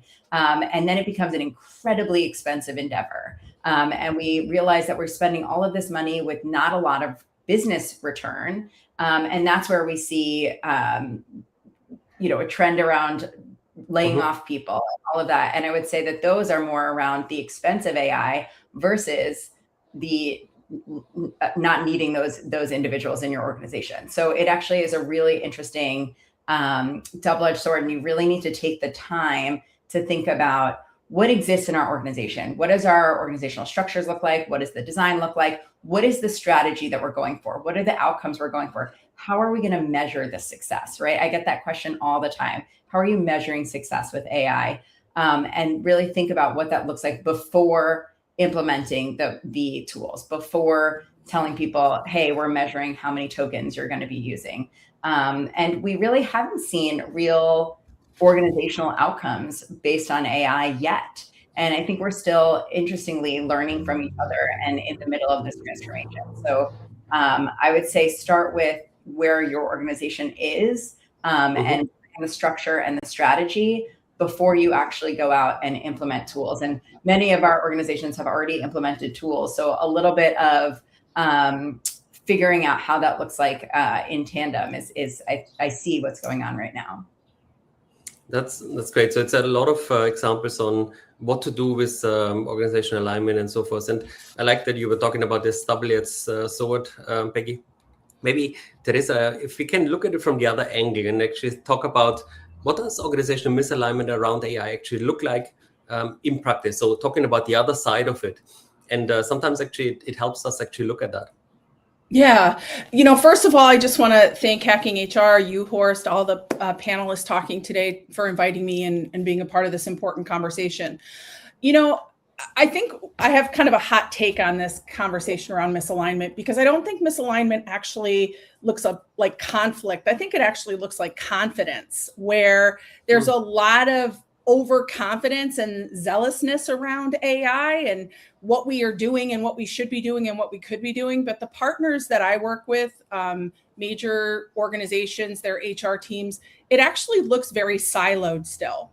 And how each team is sort of testing and going at figuring out how they are going to implement AI and it's not just about organizational strategy, it's really about fluency and understanding. And there's a gap between what people talk about knowing, how the kind of intensity of keeping up with the Joneses when it comes to AI, and we're doing this and we should be doing that.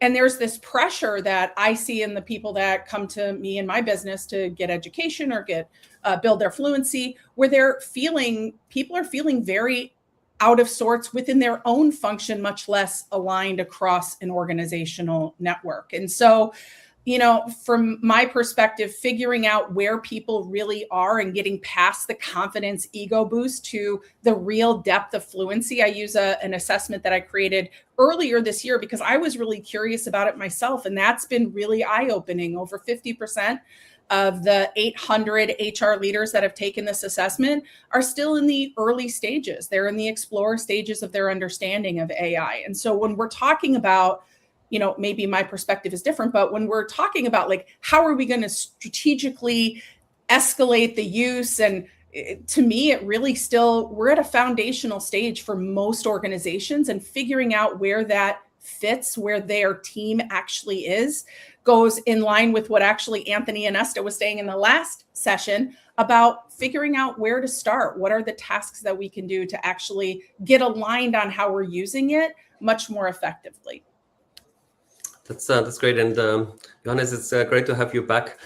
Hope things actually working. So we were talking a bit about alignment, and now going the other side around that. I know you also have a strong view. We're talking about what does organizational misalignment actually look like in practice. You want to give us your view? No, but so my view is that it's very much in line with Theresa here as well, where I totally agree that we have this misconception of in organizations usually that AI needs to be this big, hairy, audacious project. We want to have organizations team fits, but we missed the foundation. So we haven't done the work, we haven't done the legwork, we haven't done the groundwork needed, or many leaders doesn't have that. So you top that this is just, so leaders have things through. So that's my general as well, and my internet won't. I'll hand it back to you, and I'll Yes, I'm gonna restart my computer. I'll be back in a while. Yep. that's not a problem. And I think Teresa, you were talking about a lot of the things already, and it makes me think about especially the silos. What you're talking about when the things are not aligned, how things actually are. Can you look very disjointed, and everybody does their own thing, but it's actually not providing actually value around that. And I think Johannes actually was getting into that as well a bit. It's maybe talking silos. That brings me to the next point. There's a lot of discussion at the moment actually on roles of the CPO, because they either are losing a lot of control, but others actually engaging a lot more, and actually they're getting transformational kind of activities as well around that. I think it's an interesting discussion. But maybe Hassan, if I get to you next again, who really owns HR strategy?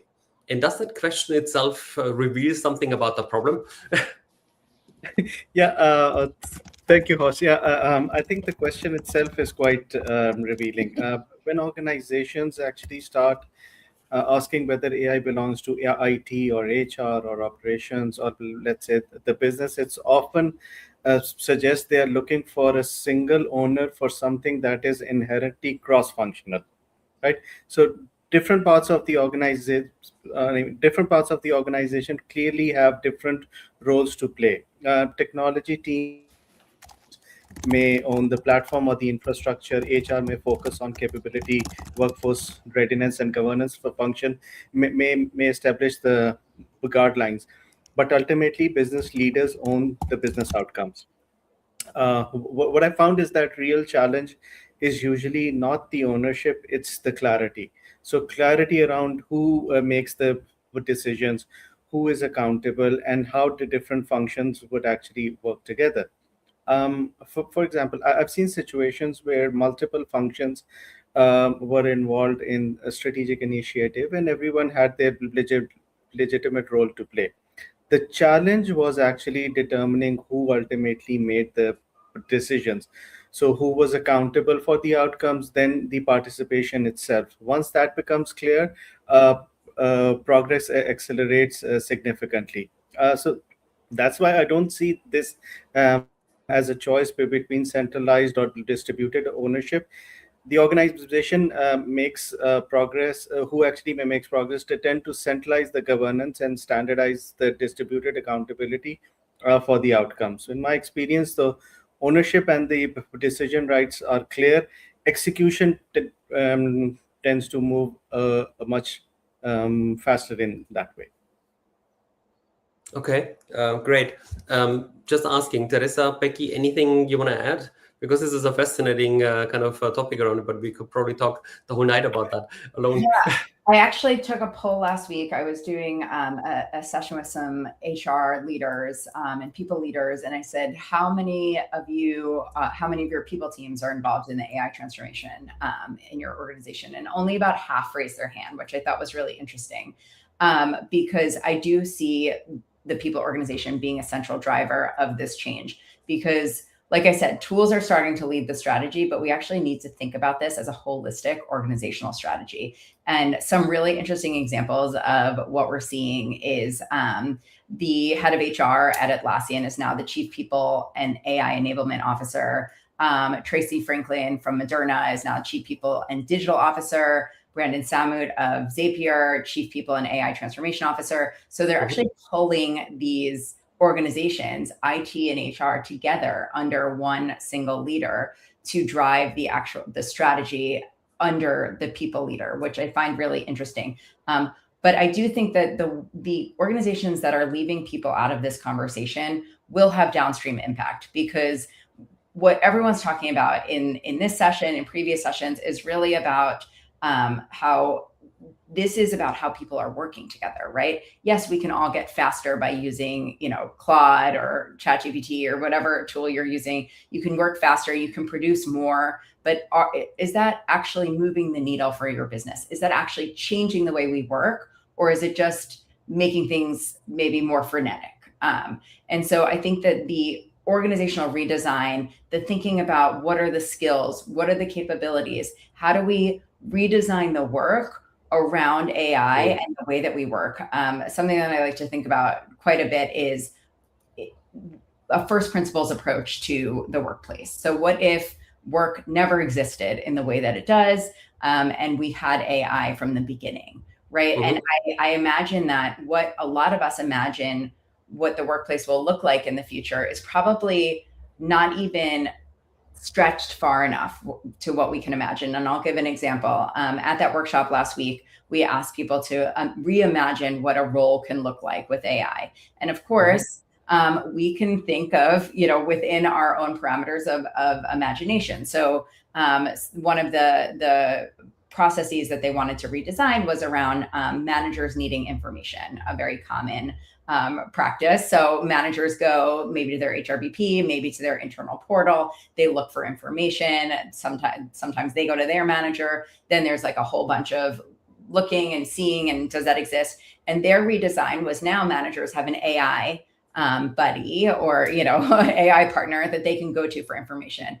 And we pushed the thinking a little bit, because they said that's option A and that's situation A, and situation B is now they have this AI partner. But I said, what would situation C look like, right? Where you never actually had questions, because your AI is so embedded in your day-to-day work that they know, hey, maybe you need to switch this person onto this project because their skill set matches this thing. Or maybe you need to hire somebody, and here's some information about hiring and who you can contact for that. And so they're actually anticipating, AI is at the center of the anticipation of what you need as somebody in the workplace, versus something you go to ask questions. So it's something that gives you answers before you even have the question. And I think that pushing our thinking in that way is something really around work and workplace redesign. It's not necessarily around tooling or technology or what that looks like, right? And technology is going to continue to change and continue to accelerate the rate of change. And who better to lead a change and change management than the people function? And that's why I see the people function really at the core of what that looks like. That's really interesting perspectives. And Becky, of course, the examples, a lot of them are from the Bay Area. So you're very close to that, obviously. So you can put that up. And I read as well about that. So this is really interesting. And putting the two together, Hassan, you talked about the alignment, not having silos. And Becky, you're going actually a bit further around that. It's a really interesting discussion, because it's definitely not just about the technology. And maybe, Teresa, if we maybe step back slightly a bit, it's I'm always worried because both of you, Becky and Hassan, you talked about the involvement of HR. But again, let's look at it from the other perspective. What happens, Teresa, when the HR strategy or the AI strategy is built without HR deeply being involved? What happens then? I love being on this, like I'm the devil's advocate side on all the responses. I'm a fan of that. Well, I think it's really interesting. There's been Tiffany, and there are a few people in the chat that are kind of hearkening back to where does HR report and who is making the decisions on HR strategy. And I think that's not just AI strategy, but HR strategy as a whole. And the reality is that whether it's an AI function, rollout or integration, or it's any other function of HR, when HR isn't driving or a part of that bigger picture organizational strategy, we start to look at things and optimize them through the lens of other functions, right? It's optimized through the lens of finance, or it's optimized through the lens of IT. And the purpose and focus of those functions are just categorically different. That's why we have different departments, right? And so when we optimize for finance or tech, it's utilization, it's speed, it's cost. It's not when we don't invite HR to the party early enough. And in a lot of cases, Becky mentioned before that, a lot of these HR teams aren't even integrated into the process, but aren't included until we're talking about communication, or we're talking about, the change management piece of it. And so I think when we're not thinking through human impact, I use the term people first, AI forward. When we're not people first, we're already going to be battling a lot of things that we can't recover from.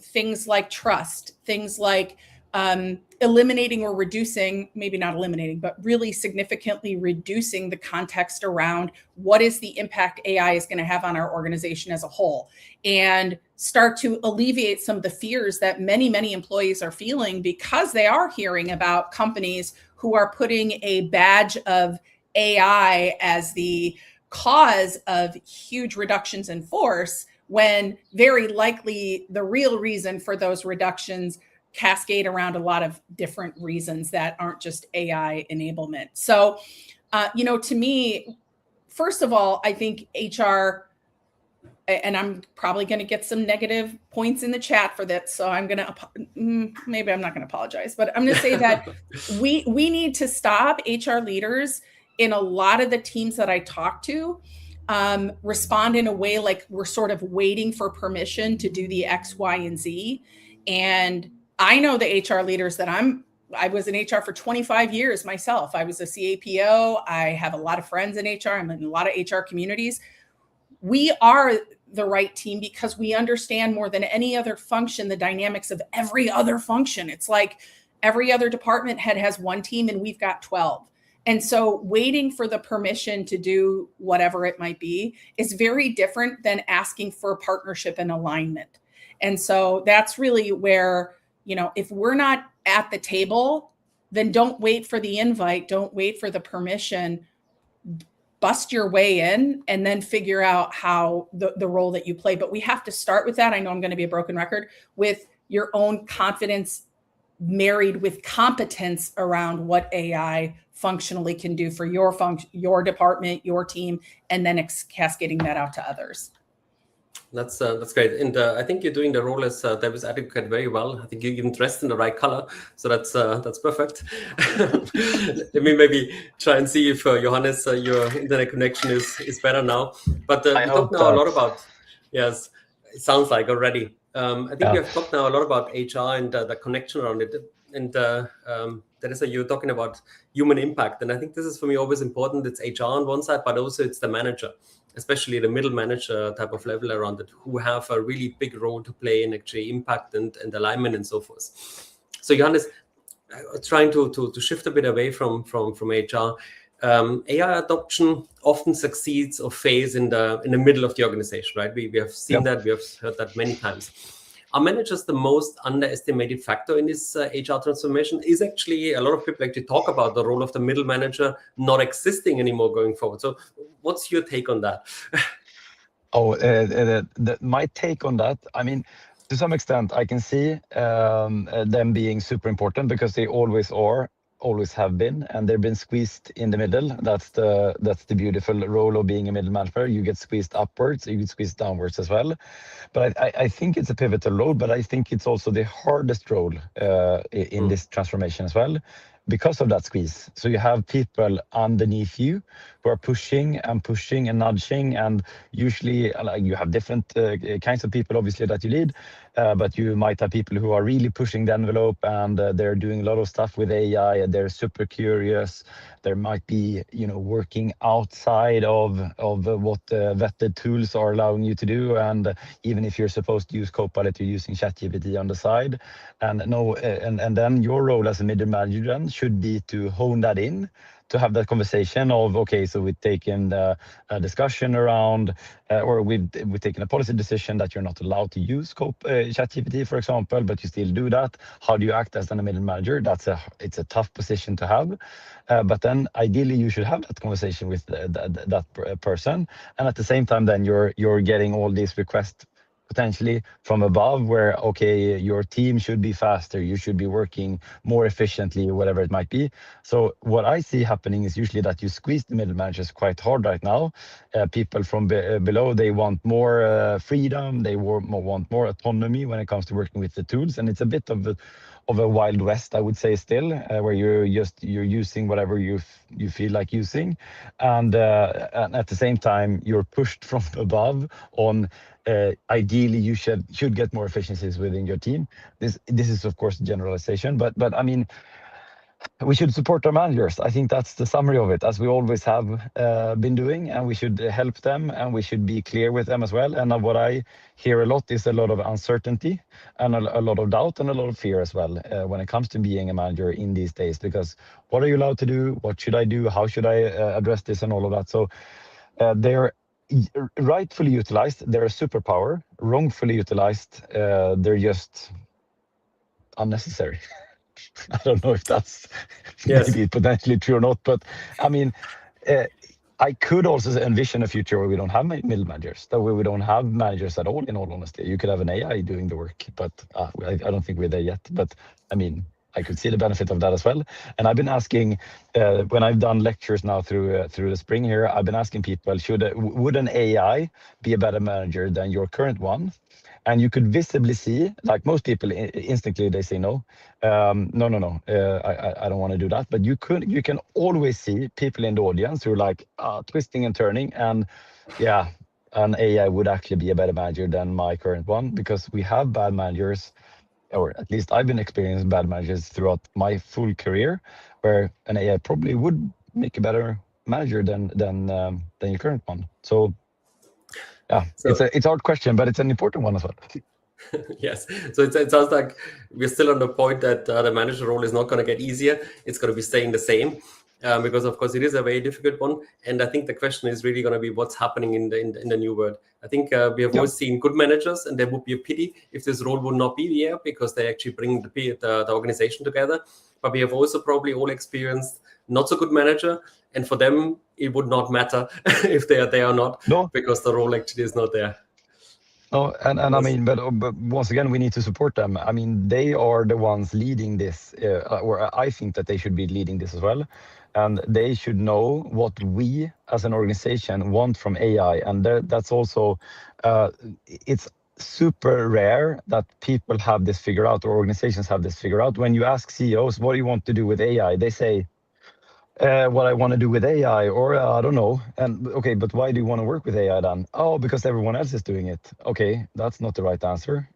You need to make sure that you're utilizing AI for the sake of your organization, what makes your organization tick, what makes your organization move forward, what makes you earn more money, or whatever it might be. But you need to address that as a CEO or a lead team, to understand why are you using AI. It's a tool, it's one of many tools.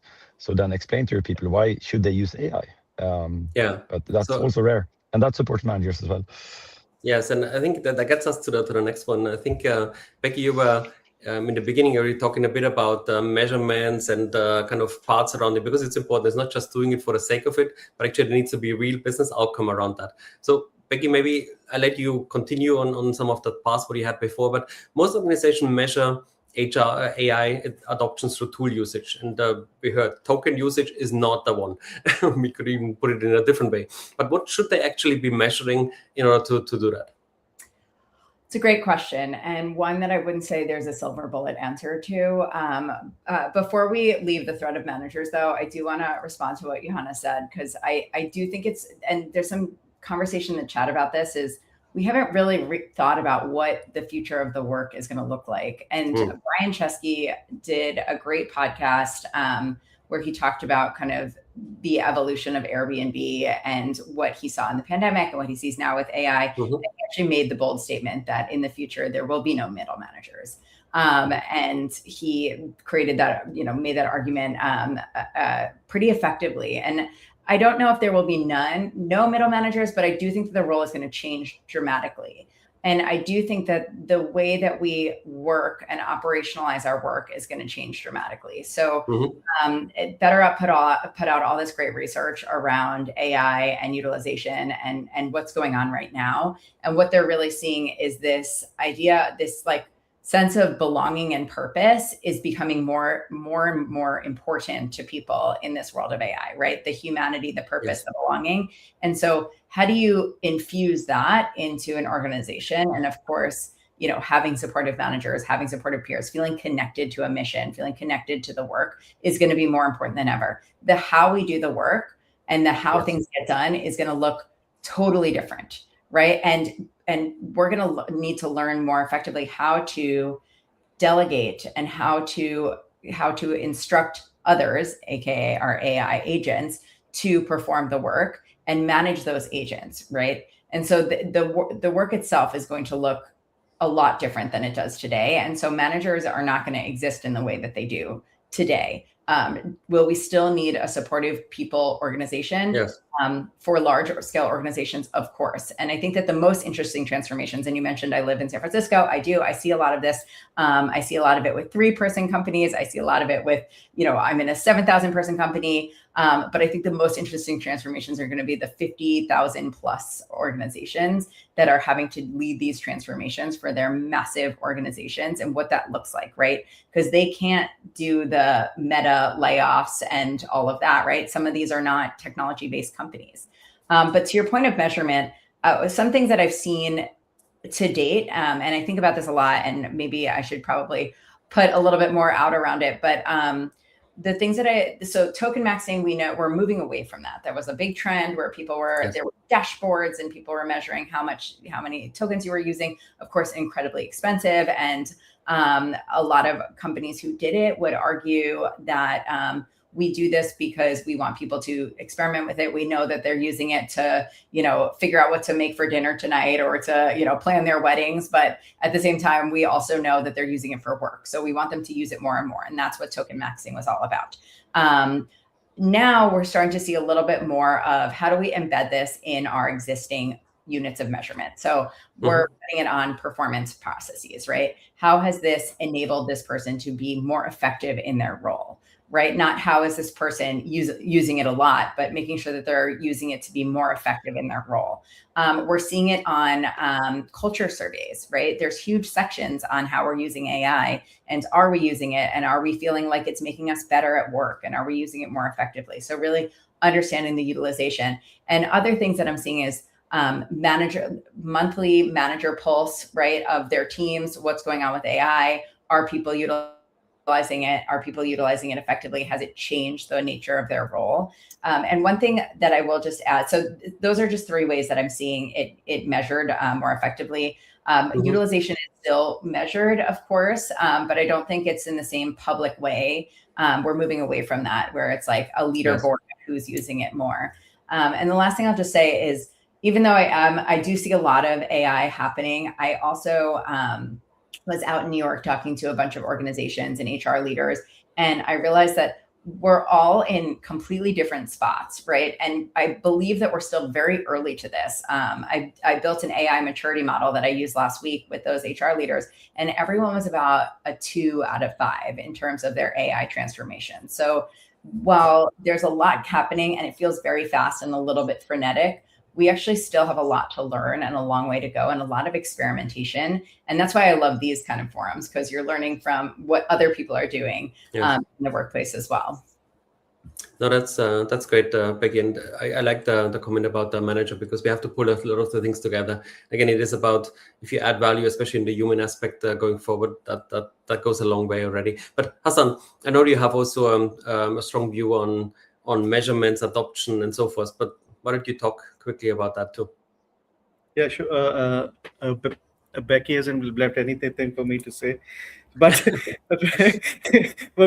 she beautifully covered the 360-degree angle. So what we be actually measuring is actually the value. The question I've been asking on whether AI is changing and on how the organization performs. So, for example, I've been working on process improvement and operating model initiatives, where actually activity becomes faster, but the underlying decisions, accountability, and the outcome don't materially improve. So, in those solutions, efficiency is improved, but effectiveness doesn't necessarily improve with it. So, the same principle applies to AI. If AI reduces time required to, let's say, prepare an analysis by say 35-40%, but the decision quality, responsiveness, and the business outcome as displayed by the manager remains unchanged, it is difficult to argue the that real transformation has actually occurred. I'd be looking at whether decisions are made faster and better, whether teams are collaborating differently, whether the leaders are able to spend more time on high value work. So ultimately, I think the real measure of adoption is the organization is working differently and performing a better, rather than people only using the tools. Okay, great. So I think you and Becky actually gave some very good examples on what you could measure, in addition to, of course, the basics around it. But I think it all goes back as well to what you actually do with it and what is the outcome around that. Maybe let's do a last question before we maybe get to the closing kind of question around that. And maybe Johannes and Teresa, if I can maybe ask both of you to maybe give me a view on some of that. What has to be true organizationally to move from successful AI pilots to scaled adoption? Because of course, everybody does pilots at the moment, but how can we scale that overall? Maybe Johannes, if you want to start, and then Teresa, if you have a point of view, would love to hear that. Not just a Davis advocate, but actually a different point. No, but so I think Teresa mentioned this as well. I caught it in between when I was logging on and off, but you need to lay the foundation. You need to do the grunt work. That was what I was saying as well before I cut off. Like, you need to do the legwork of understanding the tools. A lot of leaders grew up in a world where AI wasn't present. And I think Becky mentioned that as well. If we started from scratch, if we had these capabilities from the start, we would make an effort of learning them as well. You need to make an effort. You need to start understanding how these tools are impacting you, your organization, your team, on whatever level you're leading. You need to understand that, and you need to sit with it, with the tooling, because they are fantastic tools. I love my AI tools, but it's not a one size fits all. They can solve every problem in the whole wide world. And as a leader, you need to understand that. So you need to do the legwork. And a lot of leaders, especially on high levels, they're not ready to do the legwork because, for whatever reasons, it's beneath them, it's too operational, it's too practical, but you need to be practical. You need to understand that. So that's the first layer. And then, as I mentioned before as well, you need to set the direction. Why are we utilizing this as well? And it's not rocket science. None of this is rocket science. It's just that we run organizations so slim and so lean that we rarely have time to do this in the organizations. So we just need to find the time and make an effort. Sounds super easy to say, it's super hard to do. That's my point. Get back to the basics. Teresa, yep. Go ahead. Yeah, I actually want to say, here's the thing. I think, I've seen maybe 3 companies, and I've worked with over, at this point, probably 1,500 companies. Over the past 3 years, I've been doing this work of education and facilitation and fluency building. And there's probably been 3 that I think put forth the thought process, the effort, the intention to actually mobilize artificial intelligence. And the things that they did were, they didn't just say, hey, we're going to run a workshop, or we're going to have an AI committee, or we're going to do this, we're going to launch it and give them carte blanche to explore. It was a really deep and thoughtful project management strategy around how do we manage change? How do we look at the work that we're doing, address key experts, and bringing in mentors, bringing in consultants that spend their time all the time working with this. They're not the companies that are going to create an AI committee of people that don't know what they're doing to lead the rest of the company who don't know what they're doing into AI adoption. I don't want to sound like a negative Nancy on the idea of formulating internal committees, but when they're not guided and led by functional experts that actually understand the art of what's possible, they end up spinning their wheels and then end up eventually coming out and saying, okay, is this something we really want to do? Is this something we really want to invest the money in? We talked about management before. That's another area that I probably become a little bit overly passionate about, that there's a reason we don't have really great managers and leaders, because they haven't been invested in order to help them understand what the role and function of management is. AI is the same way. Teams are not being invested in beyond, hey, we're going to provide a 1-hour workshop for this incredibly unique technology that none of us have ever used before, and hope that everybody just gets inspired and starts exploring. And then 6 months later, they're like, wait, why didn't it happen? This takes financial investment, resource management, identifying experts, maybe building those experts, but not relying on people that have another full-time job to scale this really unique technology in a way that's meaningful for the rest of the organization. So sorry about the rant, but it's just like I hear so often people come to me and they're like, well, we're afraid we're going to be left behind, but we can only do a 1-hour session. And you're like, well, you're probably going to be left behind then in the AI rate, if you will, because you really just need to. Yeah, great. Yes. Jennifer in the comments. Sorry, great point. Do you teach a child to swim by throwing them in the deep end? Now, I don't want to say this, but that is what my dad did. But, it's not going to work for everyone. That's fantastic. So we have like 1 minute left, and let's try to do that maybe by everybody putting a 2, 3, 4 word kind of answer around that. Closing question to everybody. 5 years from now, what will separate the organizations that successfully integrated AI from the ones that struggled? Teresa, you want to start? Yeah, the discernment is going to be not just the people who use it more, but the people that understand where it needs to be used and where it doesn't need to be used. Great. Becky, ladies first. I think the ones that really put organizational redesign at the center. We live in a world where humans are at the center and AI is operating around it. And in the future, it's going to be AI at the center with humans operating around it. Great. Love that. Hassan. For me, it's actually the ability to adapt around those capabilities, because ultimately it's the test of organizational adaptability and workforce capability. Fantastic. Johannes. No, I'm gonna say what you all said, but to add to that as well, that can connect the business outcomes and be true to business outcomes, and can connect AI to achieve those business outcomes. So it's going to be down to that. Like, you want to be a business that is efficient. Most of us do, at least. And if you can then find ways of making your business work more operational and more functional, then you're going to be successful in 5 years. Great. That's what HR is all about, actually increasing business, not a lot of other things, but we actually focus on business, of course, with a human and people actually in mind. Thank you very much to everybody. We were actually punctually, which was a surprise to me because there was so much to discuss. So with that, Daniela, back to you. Thank you, everyone. Thanks, Forrest. Thank you.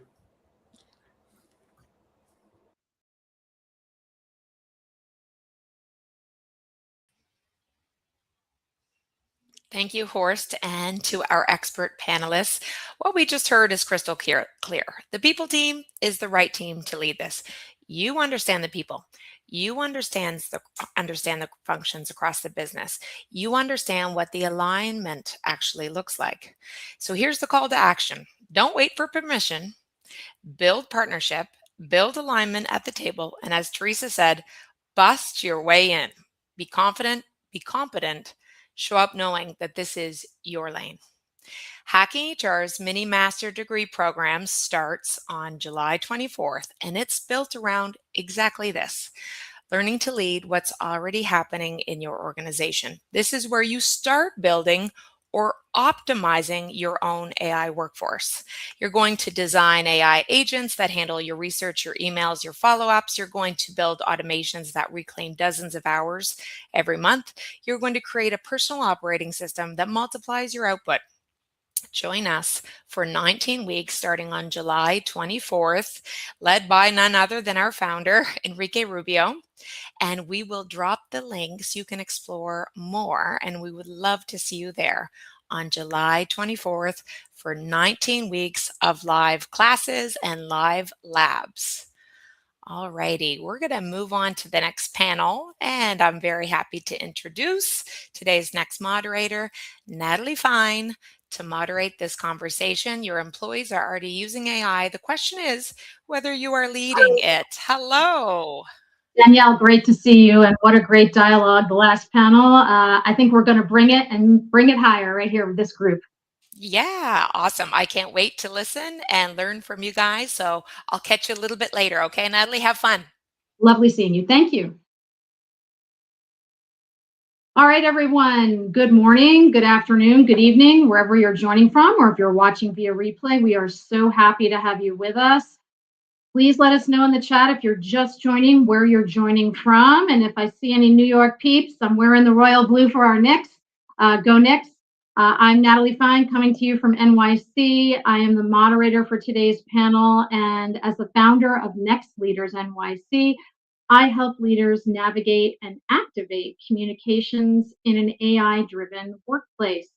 I'm also the lead of a Humans and AI special interest group inside The Upside, which is a community I'm part of.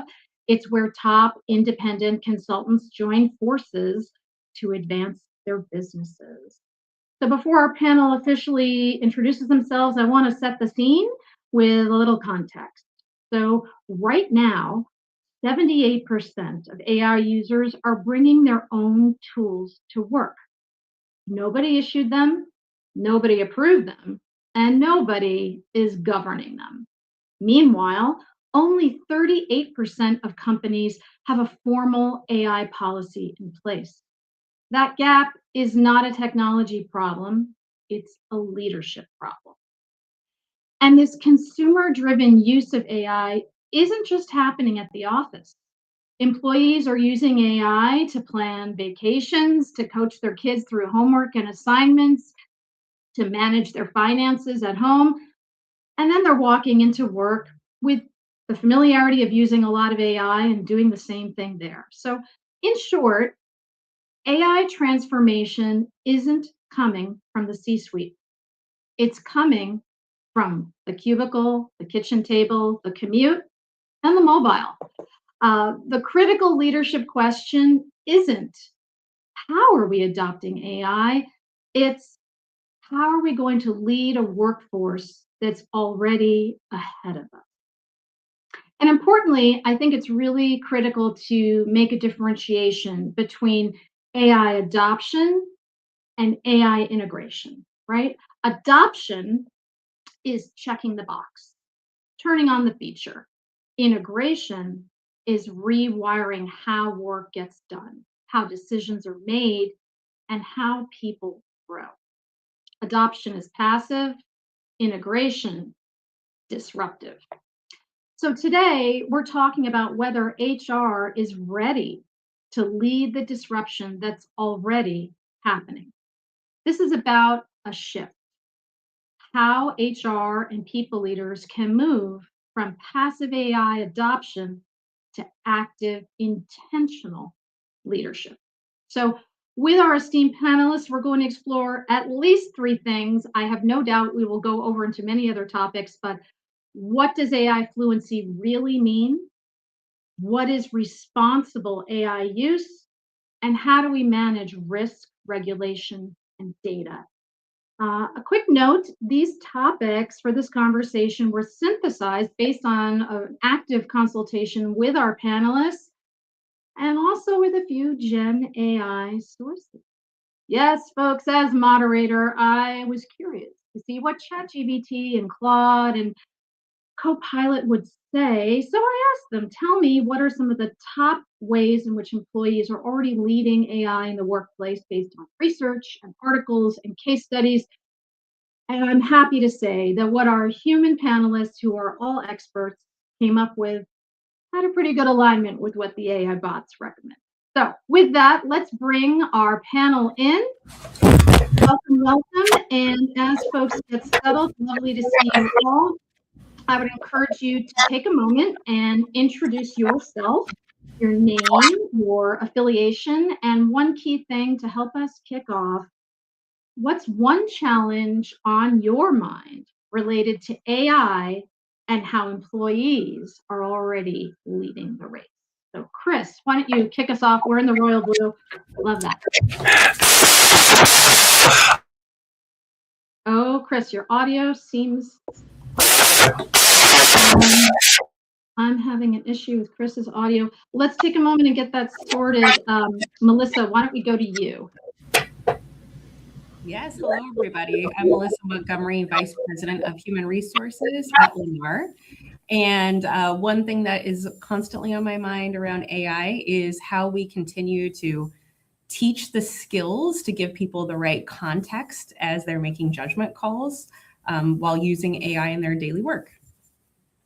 Wonderful. All right, let's try Chris again. Let's see if we've cleaned up the audio.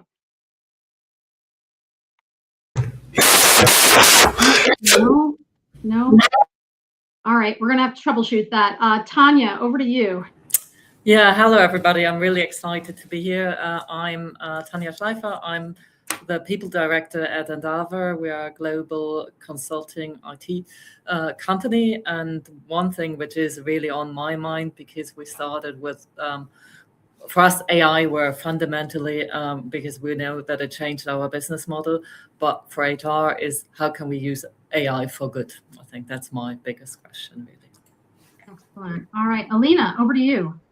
Hi, thank you so much for having me. I'm really excited to be in this panel.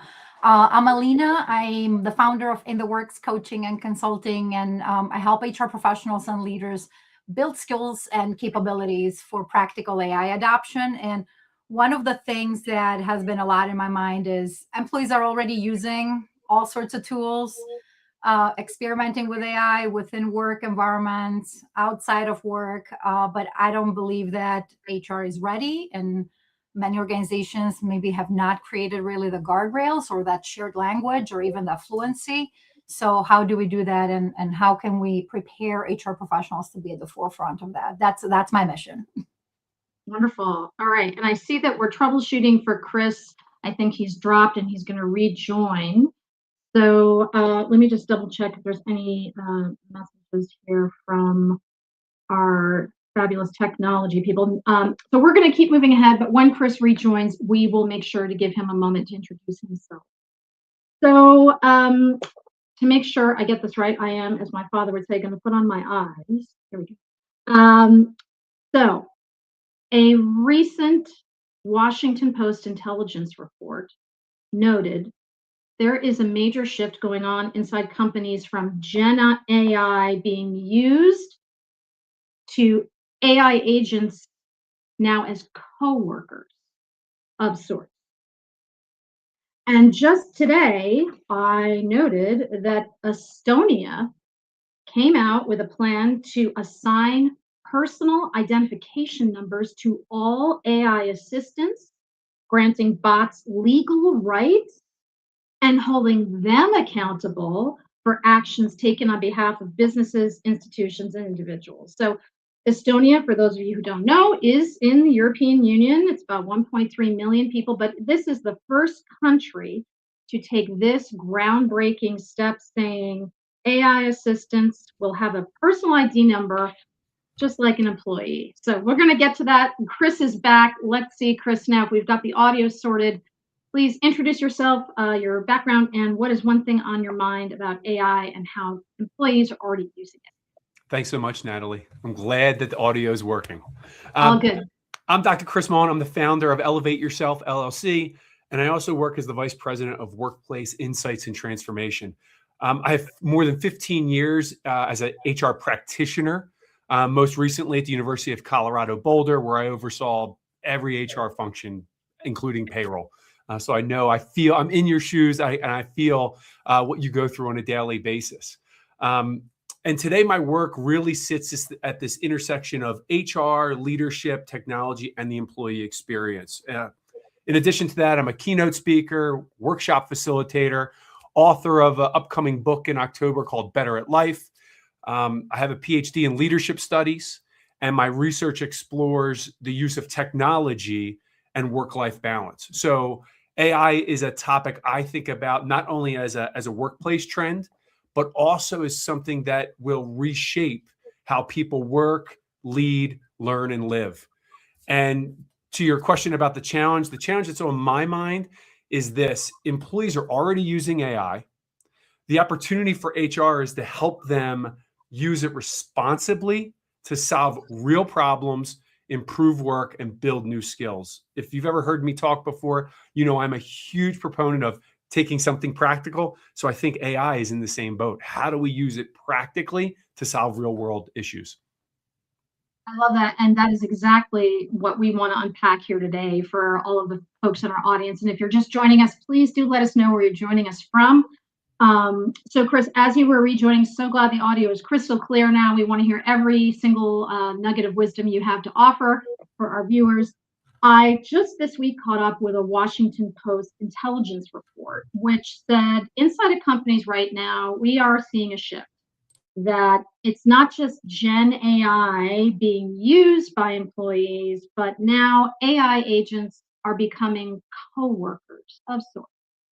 And I was mentioning just today, the European Union nation of Estonia came out with its plan to assign personal identification numbers to AI assistants, effectively treating them like employees. They're going to have legal rights. They're going to hold them accountable for actions that they as AI bots take on behalf of businesses and institutions and individuals. This is the first country that we know of that is taking this groundbreaking step in AI regulation and maybe giving the bots, I don't even know what it's, an employee status, but that seems to be the thing. So have we, dear panel, reached the stage where AI is an employee? What is HR's role? How do we navigate a performance review or a promotion or even fire an AI? So why don't you kick us off, Tanya? What's your take, especially since you're sitting within the European Union?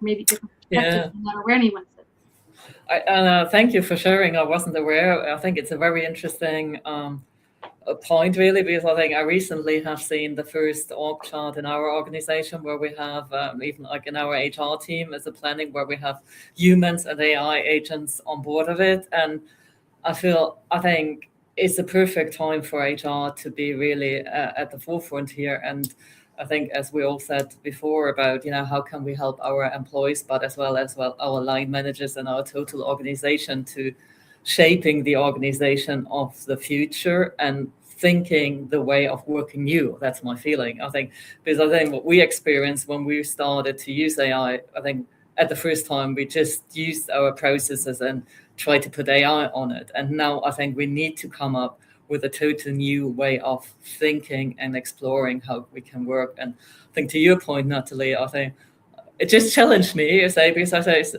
the word performance management, I think, is a big of a challenge in a lot of organizations, and I must admit for us as well. But if you bring the other opportunity to it as well, it's not only the humans, but we need to think about AI and how do you measure what the human did, what the AI did, working together and the output again, isn't it? So And the additional work everybody possibly is requested to do because we're using AI, I think this is a big thing for us to think about at the moment, really for our teams, because we know as well it comes with all the things.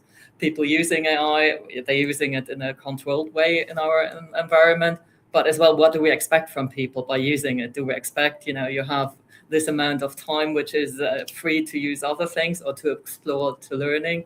So I think it makes me thinking now, because we are not so far that we know how we build the AI agent as a human. We're still exploring on it, and we are really in the process to see what works best for us at the moment. Alina, what are your thoughts?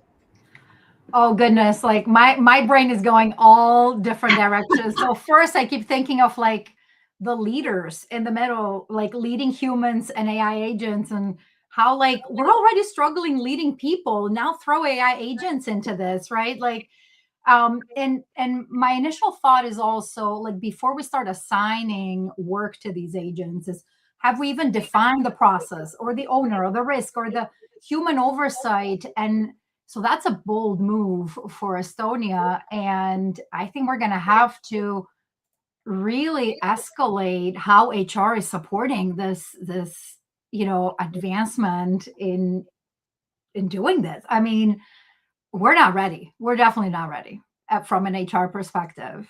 So Right. At what point how do you even hold accountable the agent? You got to define like who's the owner of this, right? How do we govern it? How do we manage any hallucinations or any, because what I'm seeing is that every time we assign or we slap AI into a process, if the process is broken, it's going to amplify the challenges of that process. If the process is really streamlined, yes, it will amplify that result. So it's an interesting one. Alyssa, what do you see? Yeah, Managing I'm right there with AI's you. employees. It is a very, it's interesting. I was just thinking, is this like a AI agent timeout? I don't know how they get reprimanded, but look, I think at the core of this, it all comes back to understanding transparency and traceability and explainability. And, as we incorporate this more and more in our work, we have to educate our employees to understand those things, understand where they might not understand how a decision was made, be able to explain what the agent was directed to do or the AI was expected to do, and make sure that we're putting humans in the loop at the right points for judgment. And so AI bots or AI agents that are working through process, that should be, in my opinion, viewed differently than making decisions or outputs. And so I think that's the core of maybe what this was getting at, is how do you drive some accountability for the outputs?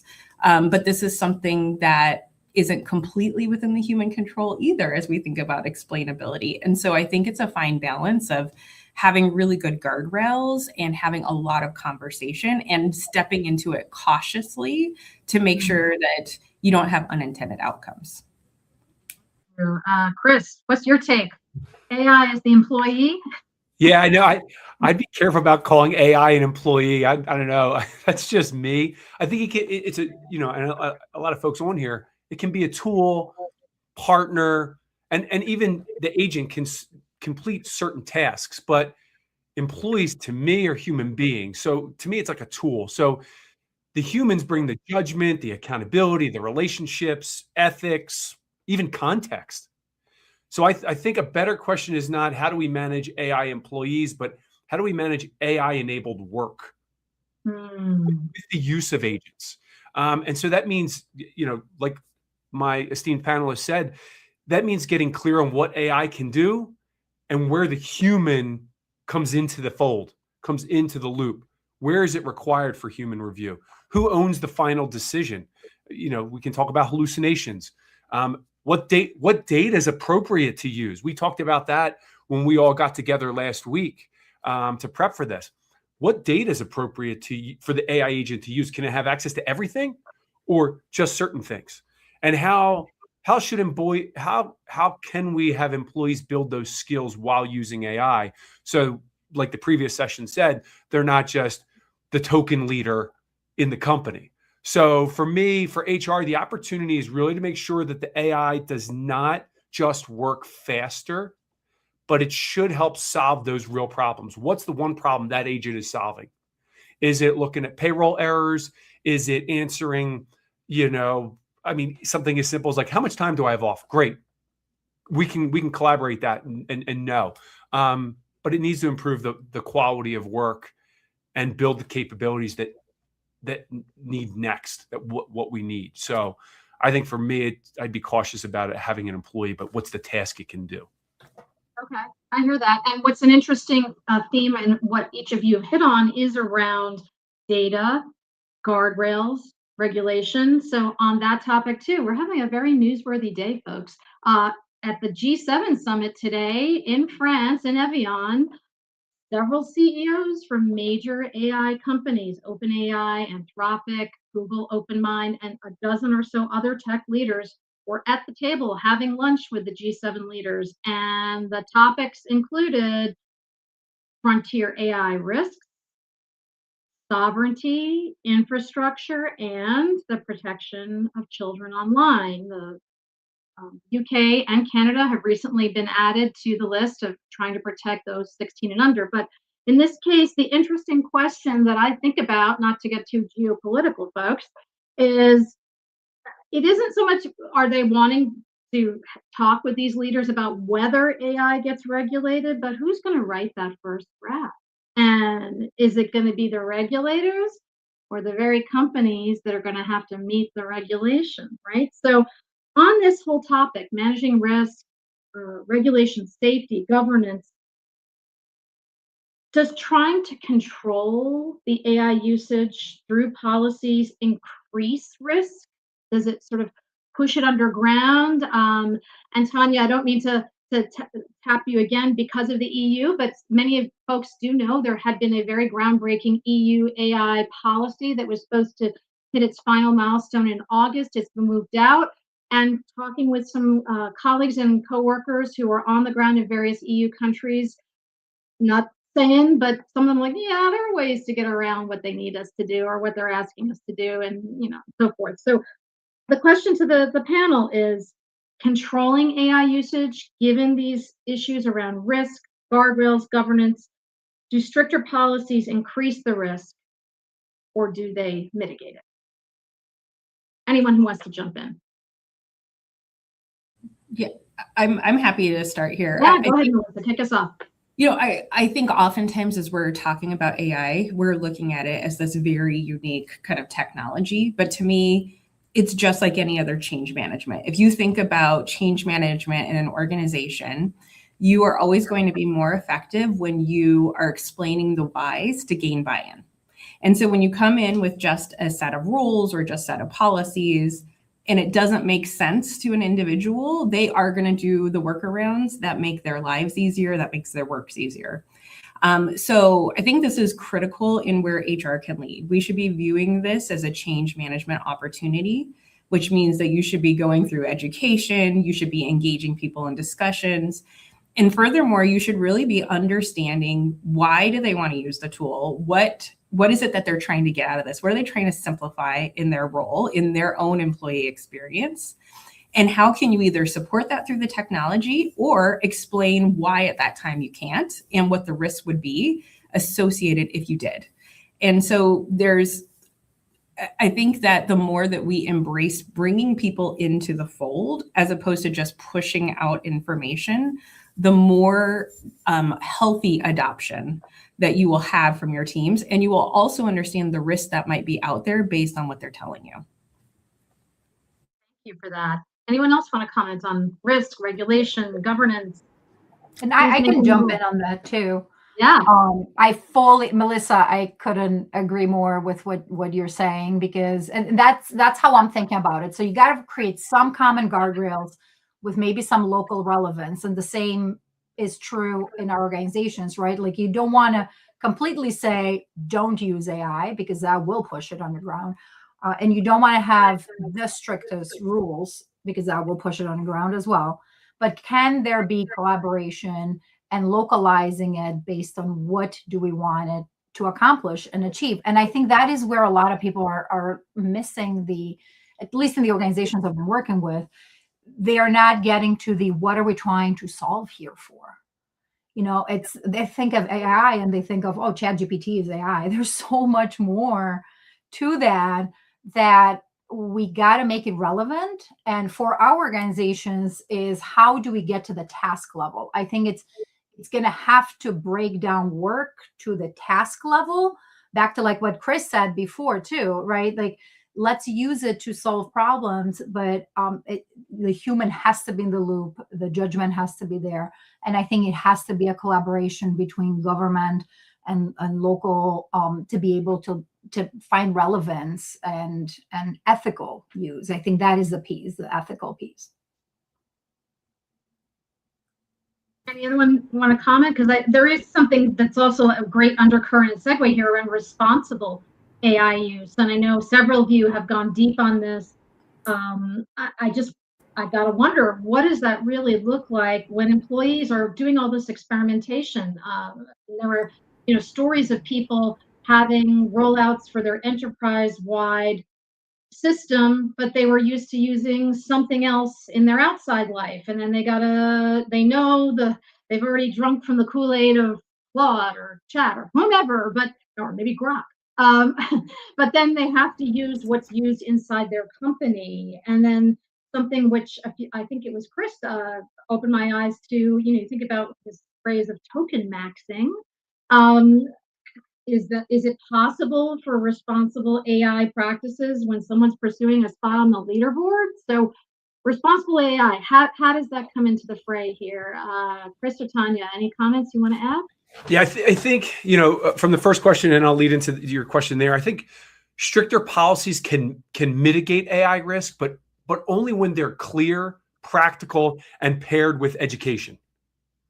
So the problem is when organizations think the policy itself is the strategy, and it's not.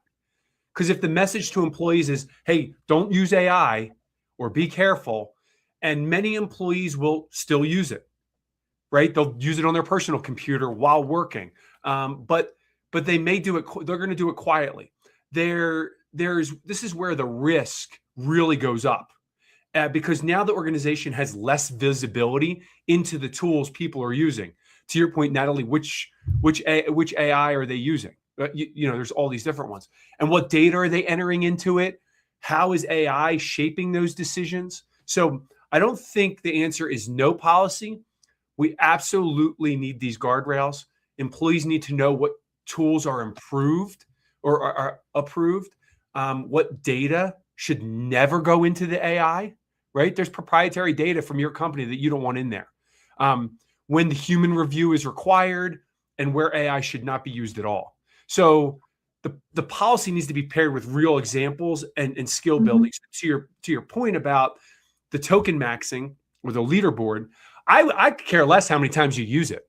I mean, really, if you worked for me, I could care less. What I want to know is what problem did you solve with it and how? And then can we replicate that?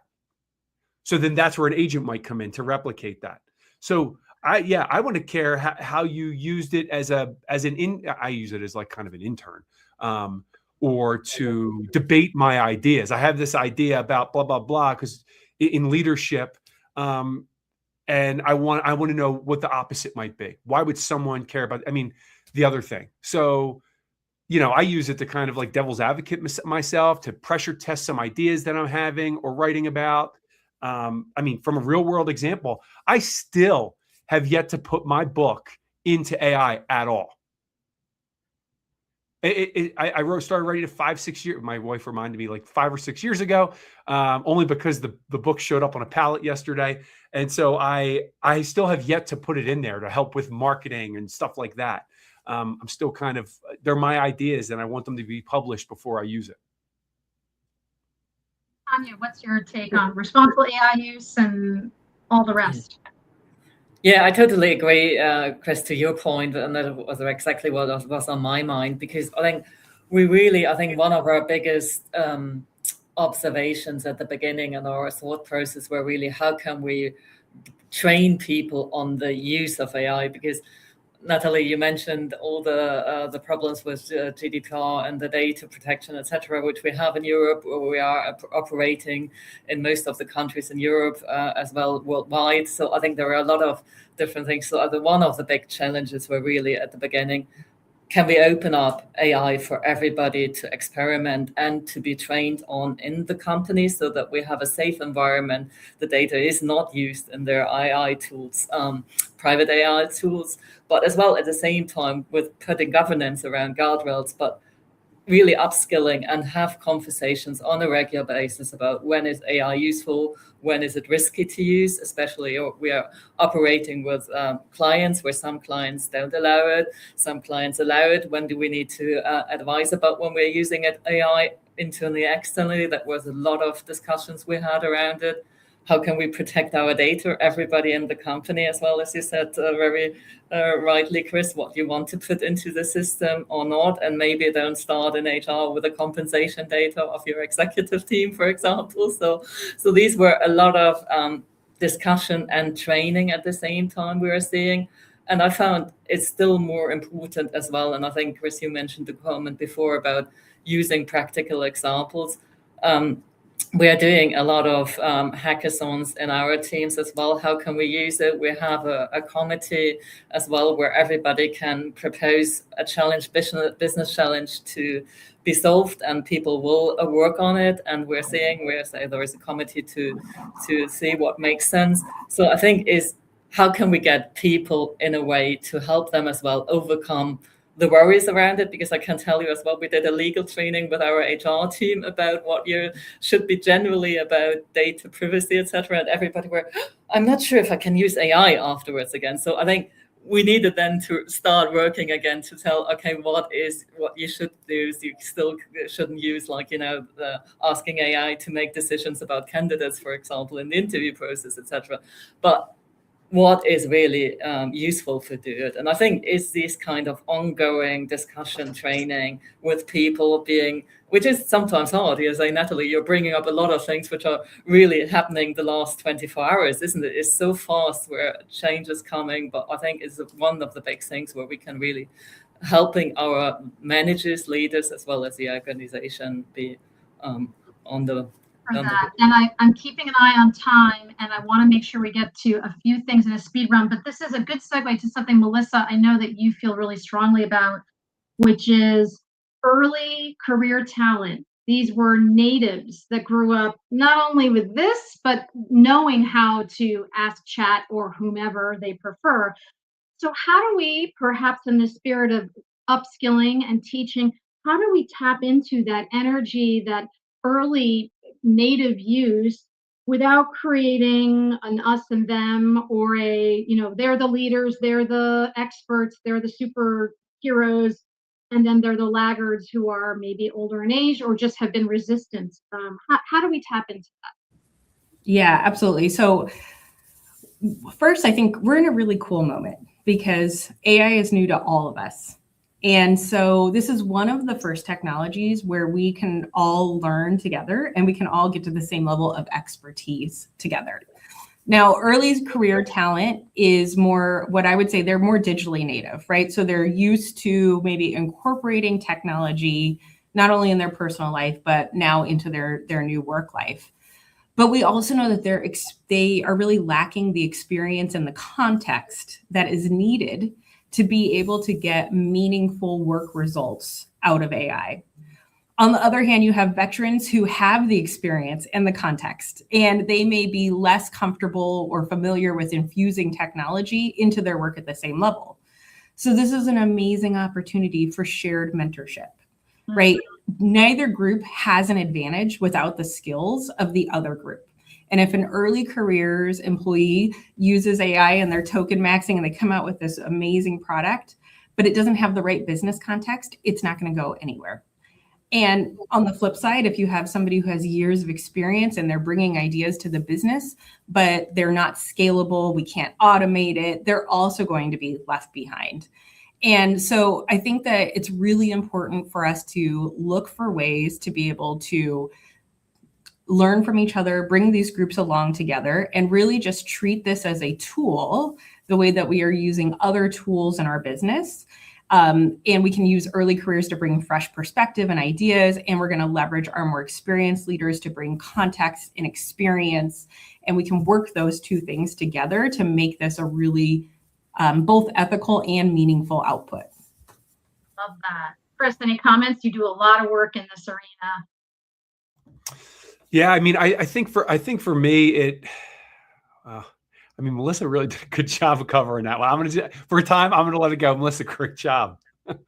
Okay, awesome. One thing that is really a recurring theme that I hear in the work that I do, I'm co-leading actually Hacking HR's New York City chapter, trying to bring in-person back, not that virtual is a bad thing. And in so doing, a lot of HR and people leaders want practical, actionable. What can I do? Don't give me things to read. Don't give me another, webinar or training session, but they're doing this today, right? They're here with us at the AI Experience Summit. But Alina, I know that you are putting the finishing touches on an AI bootcamp for HR. So what is that about? And, can you give us maybe a sneak preview without taking anything proprietary off the table?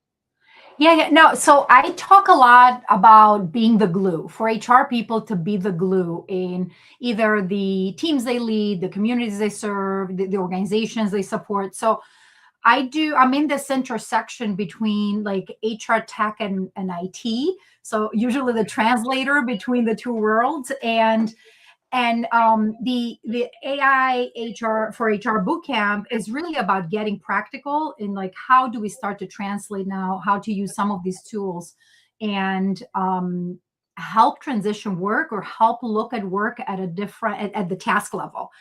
Honestly, to me, this is all about data. Like until you actually start looking at the job descriptions and dissect the job descriptions, what are the tasks that the humans have to do versus the tasks that we can automate, augment, whatever. I think that is where the practicality will come. So that's what we're going to do. We're going to roll up our sleeves and really get into like, what does it mean for onboarding? What are the tasks that, the AI can take and automate or augment or do, as part of the process? Again, goes back to process and data. And what are the things that the human has to be part of, that human in the loop?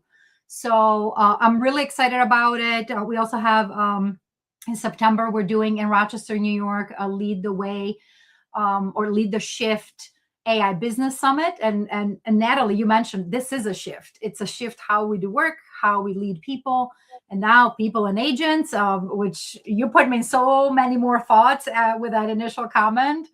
But yeah, it will come down to the task. It will come down to the data. And if that data is not good, your outcome is not going to be good. Awesome. All right. I have nothing short of like 4 speed round questions because there's so much. This group is so well informed and has so much to offer. But as Zig Ziglar once said, you don't have to be great to start, but you have to start to be great. So we want you, dear viewers and people watching on replay, to be great. So for the entire panel, lightning round question number 1, what's the biggest misconception HR leaders have about their own role in AI transformation? Chris, kick us off. Biggest misconception. Yeah, I think it is mostly policy and compliance. So those things matter, but HR's bigger role is workforce transformation. That's really what you're doing here. AI is going to change skills, jobs, workflows, manager expectations, which we talked about, the employee experience, learning, and even culture. It's going to change. And that's HR's lane. So if HR waits to be invited into the AI conversation, the organization may make some decisions without fully understanding the people implications here. So HR should be helping answer, what skills do we need? Like, for instance, like, does your workforce, is there a training on how to prompt, right? Is the prompt just, hey, give me an email response to this? Well, no, right? Like all my prompts are like 2 or 3 paragraphs long at least. right? And so do you have that kind of a skill? How do you build the fluency inside your organization? Everyone should be at this foundational level so that you can do what Tanya was talking about, where you're having this like hackathon experiments where you're tracking what actually is being solved. How do managers lead the environment in this environment? We talked about that. How do you create trust in this? Because I've seen a lot of AI slop out there. There's a lot. And how do we make AI adoption practical, responsible, and human? Love that. All right, onward. Alina, biggest misconception HR leaders have about their own role in AI transformation. Try to keep it tight.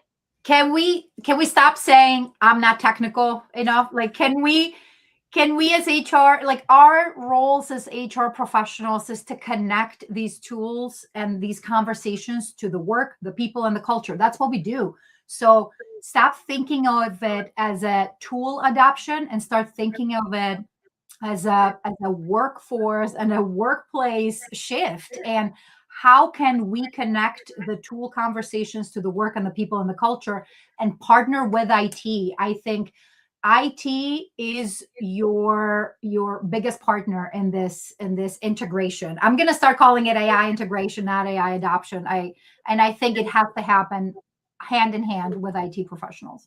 Awesome. Thank you. We're going to move a little faster. Melissa, biggest misconception HR leaders on their own role in AI transformation. I totally agree. It's not a tech initiative. This is a skills and governance issue that HR needs to lead in order to shape the future of work. Awesome. Tanya, biggest misconception. Yeah, I think it's already said, but I think for me it's as well, AI is not a tool. I think it's fundamental changing the way we are. So like looking at the organization and how we will even build our own HR team. So I think we need to rethink what the HR team look into the future as well, and how can we support our business. All right. So if a company, someone that you could work with or that you know about, a friend, a neighbor, wants to move from passive to proactive in the next 90 days by, what does that bring us to? Mid-September.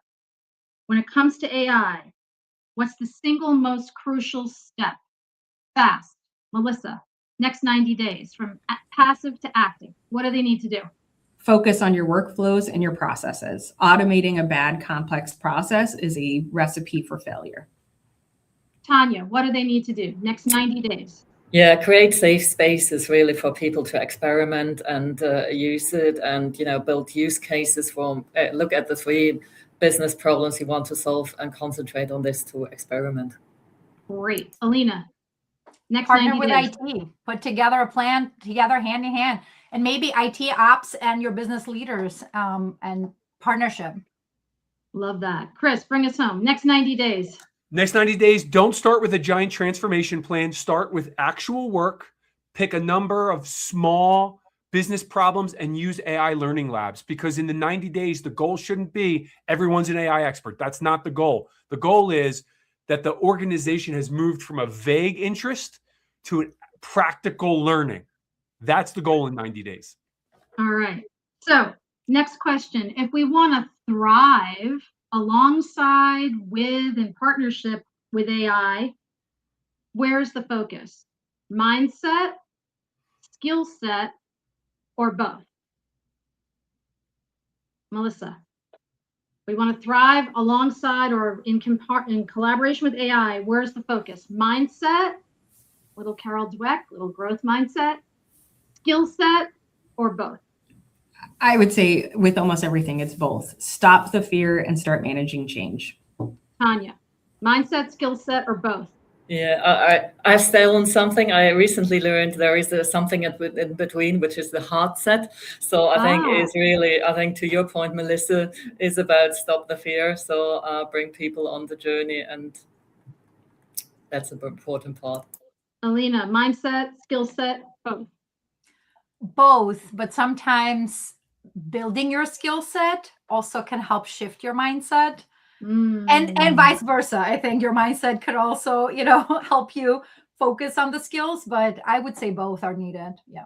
All right. Chris gets the last word. Mindset, skill set, or both? I would say both, of course. And, just start. Just start. Actually use AI to help you start. I would. All right, and look at that. We are at time. Melissa, Tanya, Chris, and Alina, namaste. Thank you. It has been a delight. There were a lot more topics and questions. We could do a whole other hour. But folks, please do follow these people on LinkedIn. They've got great nuggets of wisdom.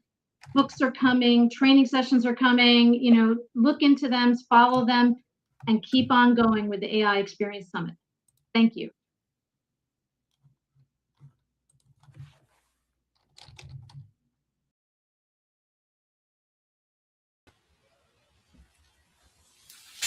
Thank you, Natalie and panelists.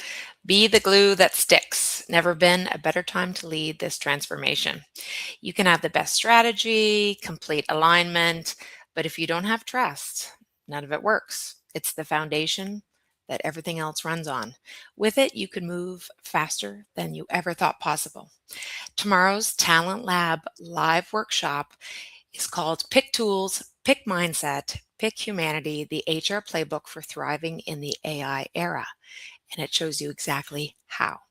It's based on 3 pillars: tools, mindset, and humanity. Most companies pick one and wonder why they end up on the expensive shelfware. Talent Lab is going to show you how integrating all 3 creates an unstoppable talent flywheel that will actually delivers measurable results. So stay tuned for that live workshop tomorrow at 11:30 a.m. Pacific during day 2 of our summit.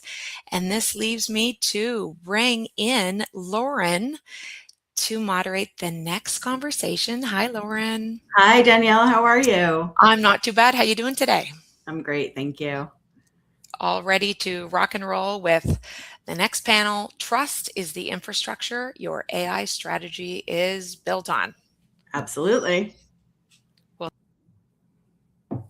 Welcome in, everybody. If you've been here for a couple of sessions, welcome back. And if you're just joining us now, welcome in to this 3 days of AI Experience Summit. Really excited about this topic because trust to me is the core of how things work. I'm Lauren. I have 25 years of HR experience and 20 years of coaching experience. And the first thing that always comes across when something new or unfamiliar or scary comes into play, and that is that if we don't start with trust, then we're just out. We don't have anything. So we're going to talk about trust and AI today. I'm really excited to welcome the panelists to the stage so that we can get some introductions going. Amazing. Welcome in, everybody. I would love it if you could share your name, where you are in the world, what you do in the HR space, and why this topic was exciting for you. And we'll start with Lopa. I hope I'm saying your name right. Please correct me if I'm wrong at any point. And then we'll just go around in a little circle. Go ahead, give us a start. Thank you, Lauren, for this beautiful introduction, first of all. My name is Lopa. I work with an IT company called Relevance Lab. We are a global company, and I am based out of US. So where AI is a big deal right now. It is across globe, but in US, yes, we are playing for both the sides right now. And I chose this topic because there are many things for AI.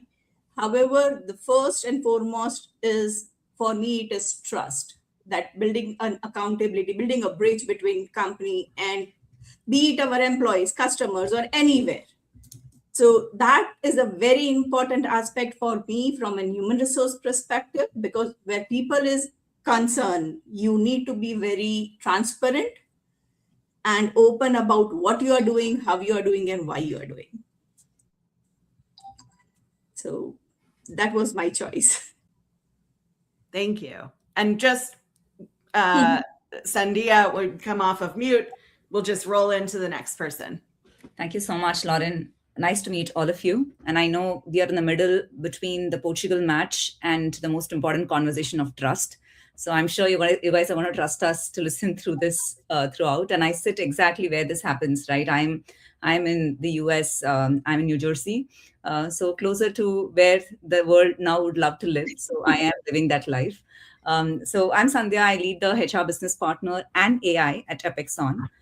So the AI in my title isn't a subject that I cover, but it's a lens that I make the people decisions throughout, and I run every people decisions also. So my job is to keep that human in the middle while the tools around them change every day, every second, or every quarter, and to build that organization that we are today, and also to build what we would be probably a 2 model versions from now. And to do all this, the center portion for this is trust. And that's exactly where we are all here to discover it together. Thank you.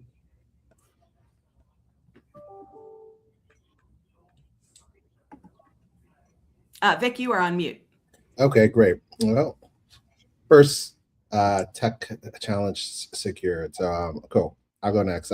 Vic Casale. I'm typically based out of Washington, D.C., but I am in Toronto, where there is also a very, very important World Cup game between Panama and Ghana. My wife is from the latter, so go Ghana. So who's Vic? What does Vic do? I lead AI transformation inside the people function at Cloudflare. The official title is the head of AI transformation and strategic initiative. So it's a mouthful, but I think the title of today was very, very important, especially for me, because Cloudflare is an infrastructure company. If you don't know Cloudflare, we protect about 1/3 of the internet traffic runs through Cloudflare every single day, and increasingly AI infrastructure traffic. So trust is the infrastructure. For me, isn't really a metaphor. It's really where we sit inside of our business. And what I've learned bringing that lens into HR is that really trust and infrastructure are really the same thing, just kind of, I don't know, wearing 2 different outfits. And most companies, they could make the mistake, or they have made like the mistake of trying to buy their way into AI value without pouring on that foundation first, that trust infrastructure layer there first. So excited to talk more about that here today. Hi, Lauren. My name is Senya. Hi, co-panelists. Good to see you all. My name is Senya. I sit just outside New York City in Connecticut. I am the Chief People Officer at Crescendo. Crescendo is an amazing company that does AI for customer experience, and we all have customer experience. We do it regularly. I not only think trust is important, I believe it's kind of the crux of the things that we're doing in AI. Probably like many of the heads of people here on the panel, I have 2 roles. I officially have 2 roles. One role is the Chief People Officer and stabilizing and making sure that HR works amazingly. And the second is the head of AI transformation on the people side, because it is a people process. That's incredibly important, and we're doing a lot of things there that I'm going to share. But really what I want to tell you about trust is it makes me think of my first job ever, which is that I worked at a horse farm in exchange for horseback riding lessons. And if horses as an animal, because they're prey, they're not predators, if they don't have trust with you, nothing else happens. You're not going to get on the saddle. You're not going to lead them. They're not going to walk. So it's an analogy, but for everything we do, I feel like it's the cornerstone. Thank you so much. And Manisha, welcome in. Please correct me if I've pronounced your name wrong, but if you could introduce yourself, tell us where in the world you are and what you do in the HR space and why this topic is exciting for you. Absolutely. First of all, sorry, had some glitch with my audio, but I'm dialing in from California. It's still sunny, so sunny California. So I've been building software for a long time. And in the last, I think almost 16 years, I've been building software for HR teams. So most of my friends are now in the HR organizations came from technology, product management, currently have been leading people intelligence products for Oracle. Why trust? So in fact, even I would say the journey to become an HR friend has been because I have a strong belief that we all thrive together, right? So thriving people will create thriving organizations, and thriving organizations in turn help us thrive better. So it's kind of like a virtuous loop. But for several years in my earlier life, focus of many organizations tends to be more on the financial side, right? So how do we make a company profitable? That's kind of most of the board conversations steer towards. And leading teams, like, you know, when you start going deeper and you're connecting with humans, it becomes very evident when a person is really doing what they are liking doing, when they are connected with the right kind of people, they really want to deliver good work. They want to perform at a higher capacity. But if only that sprinkle of individual contribution is visible at the highest aggregate level at the board, I kind of, in my earlier years, I was naive also, was growing also, I saw a lot of disconnect between the two sides of the equation. So there's a financial world, there's a business outcome world, and there's the people strategy and people world. And my brain started wanting to connect the three dots together, the triangle, if you can envision that. And that's what I call people intelligence. It's about driving people strategy to drive the right business outcomes within the guardrails of the financials, you know, profit margins, all that the company decides after. And people intelligence kind of sits right in the middle. And the last 2 years, AI started creeping in again, right? So it's kind of connecting again. AI is entering every aspect of our life, and trust has become, I think, very, very critical in so many ways. One is, are we trusting AI? Because that's kind of changing everything. But also, are we using AI in the right manner to deepen the trust that we have amongst each other as colleagues, between the leadership and the management and the employees, right? Because again, I'll keep going back to the thriving together equation. If there is no trust between two people, between an organization and a person, within an employee and a customer, within a community member and an employee, like wherever the trust breaks, the system starts breaking.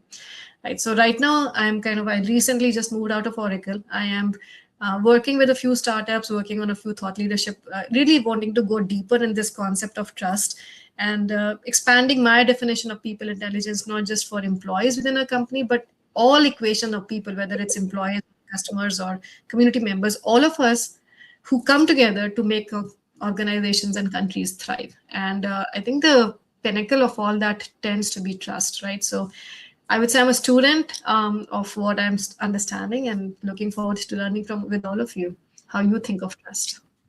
Thank you so much. I was actually going to start with an example from my own experience, but we have an amazing comment in the chat from one of our audience members, Tiffany, who I know and haven't seen in a long time. Hi, Tiffany. She says, excited to learn in this session. It was one of the areas I was most looking forward to. Candidly, this part is the part that holds me back from deeper exploration and utilization and adoption, though I'm making strides. I think this is so common, right? It's anytime there's new stuff, new technology introduced, there's some fear, there's resistance, there's at the bottom of all that, we don't trust what we don't know yet. So I'd love to hear from you. And if you're in the audience today, please keep commenting. We'd love to take your questions and comments and integrate them into the conversation. But when you think about what you see and what you are hearing from employees, from companies, where do you see the lack of trust? What are people saying about that?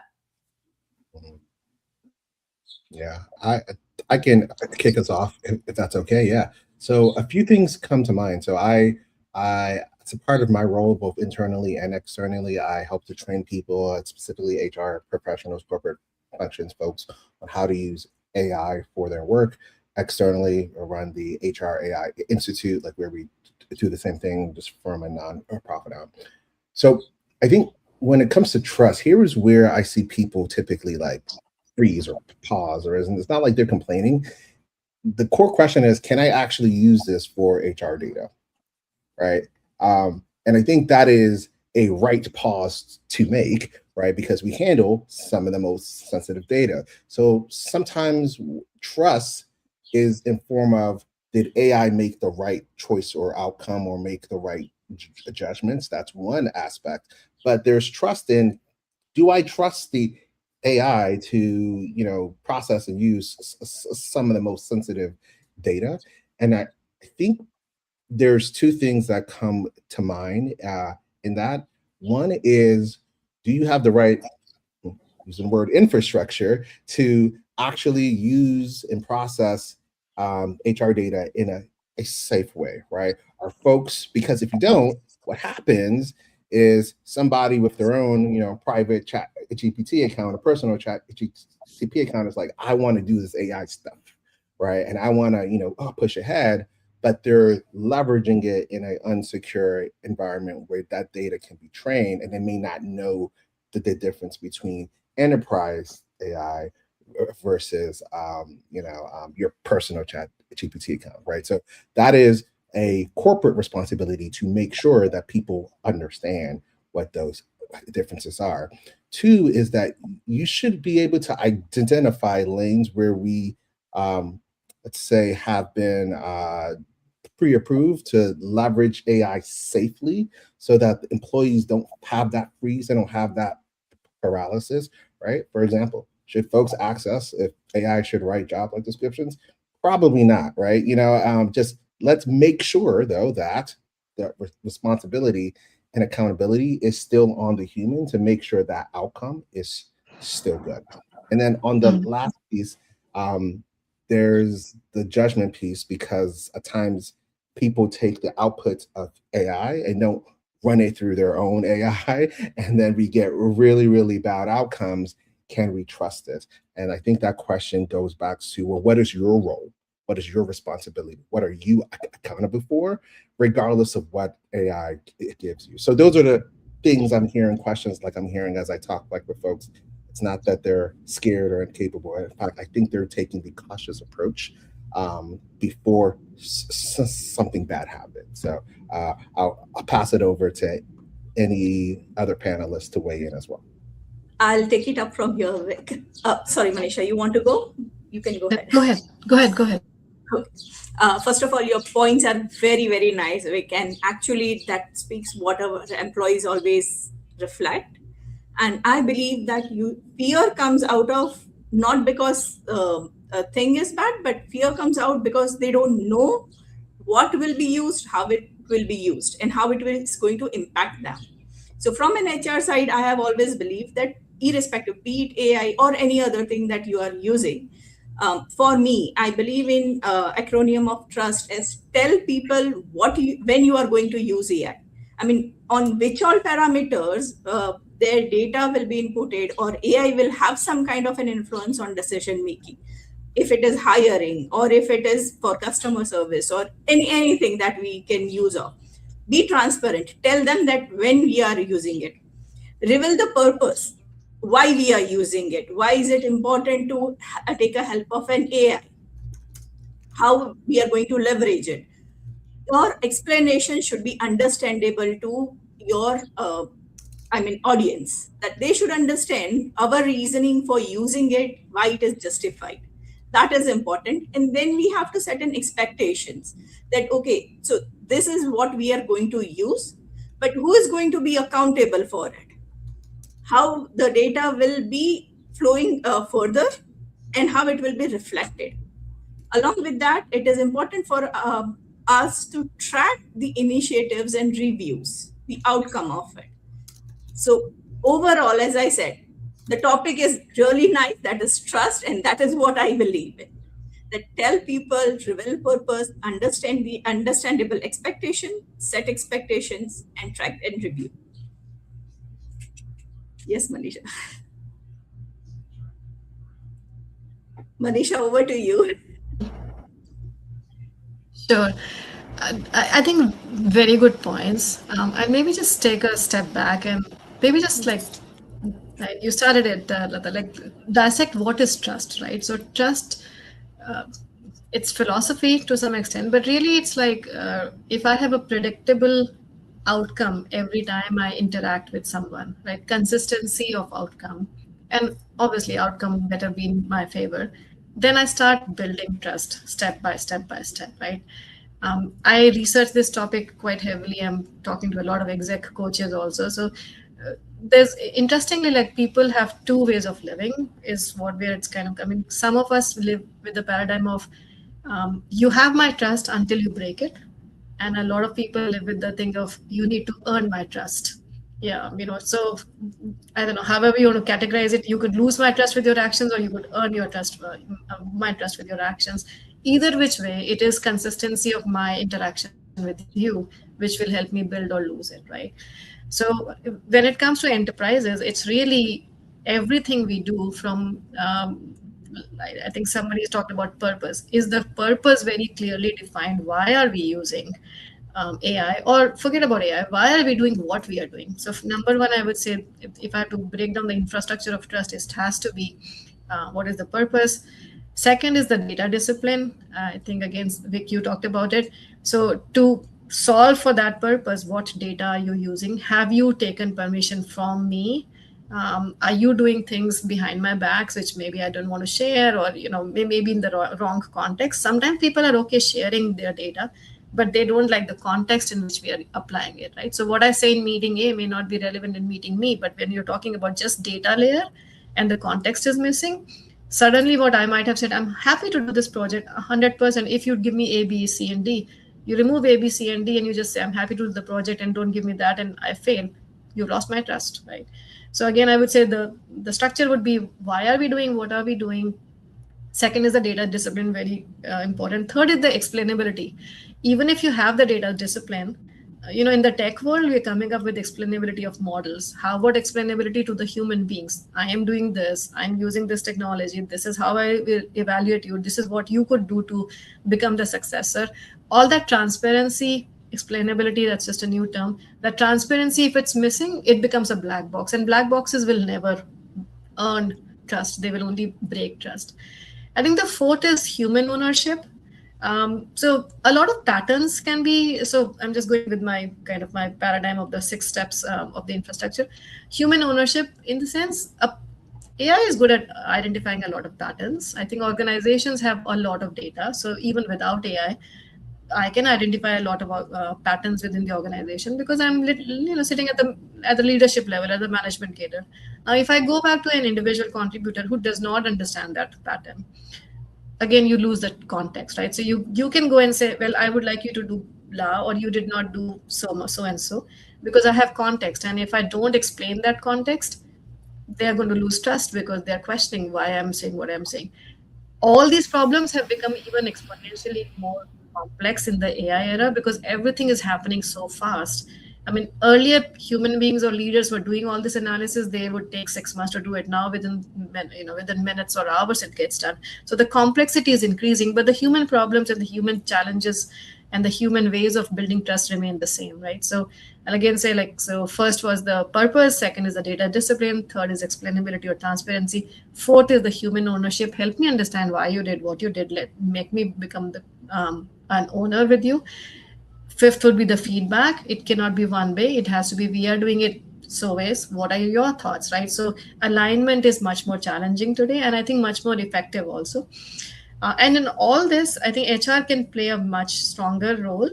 And I mean, boards have to help HR also play a stronger role, because people are I often say, even if in the AI era, unfortunately, a lot of people are losing jobs, you still will require, let's say 20%, okay, if not 100%. Those 20% people have to now work with a lot of agents. You need them to really trust each other very tightly, right? You need to earn the trust. You need to hire them effectively. So HR is almost like HR and IT. I think somebody, Senia, you are doing both of them together, right? So fabulous role. Congratulations for being able to lead both sides of it. But it's like not just people, it's people and AI, or IT and HR. The instruments of change, the instruments of productivity is human beings and technology together. So trust has become very, very critical in so many more ways. But I'm going to pause for now on that. Lauren, you brought up Tiffany's point about trust and when people don't trust. And I want to address that, and also address Sumair's comment on AI shaming, but to make a very specific point on it, AI self-shaming. Like, do I know? Do I trust this AI? Do I trust this organization that I can use this AI? And I'll give an example that happened at our company. So over a year ago, so pretty like in the middle of our AI education for all of us, a colleague of mine, Michelle, and I went locally to one of our offices and got our leaders in that office there. So 150 people. And we did a really in-depth AI process. It was new to me also. Ishel is the brains of let's actually play out this AI. And I helped with the facilitation.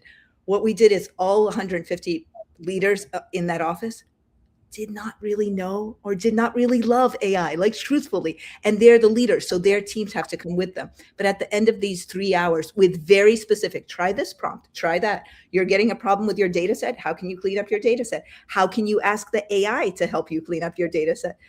The biggest result of playing around and trying to create a real customer-facing result is that we then asked in a Slack channel, which we called the Rule Number 6 Slack channel. So look up Ben Zander, Rule Number 6. It's a 1 and 30-second video on YouTube. It's beautiful. But this Rule Number 6 channel of what's important in life and what's not. The biggest change that everybody individually made is I am now not as scared. And I think what's critical for that is sometimes we face AI as an individual thing. What can I do with Claude? What can I do with Gemini? But when we do it in a group, you end up with, I am now not as scared. Yeah. And I think I'm just going to take this conversation from there, Senia, where you spoke about mindset, right? There are two things. And I keep seeing a lot of comments on how organizations are moving through. What do we think from that standpoint, right? Let's take a couple of steps back and talk about mindset and mind shift. That's the kind of fear that we are trying to move away individually. But we are also trying to collide the trust and compliance. So which means what we are saying is, hey, compliance is basically merely to prove that we followed the rules. These were the rules that was there. But trust is basically telling the people that you don't have to stop checking, right? So that is exactly what we are trying to build with AI. A compliant organization can follow an audit trail. So we all talk about that. That's exactly where we all sit, right? Data readiness, data cleanup. We talk about more and more of how that data can actually be front-faced with an AI. But what we don't really look at it is how a trusted one has an employee who will tell you that, hey, this is exactly where AI got it wrong, because they will believe that you will fix it. And that's the trust that we would want to build in this piece, right? And I know, Lauren, you were asking about what could be those 3 building blocks, or what could be those building blocks of trust. That'll be next. Yeah. So I'm just going to pick it up on that, and then I'm going to leave the floor for others. I firmly believe 3 things, like how we started with what difference is between compliance and trust, and how Senia took it so well about how we have to be more comfortable with anything that we use. I also head research for a nonprofit.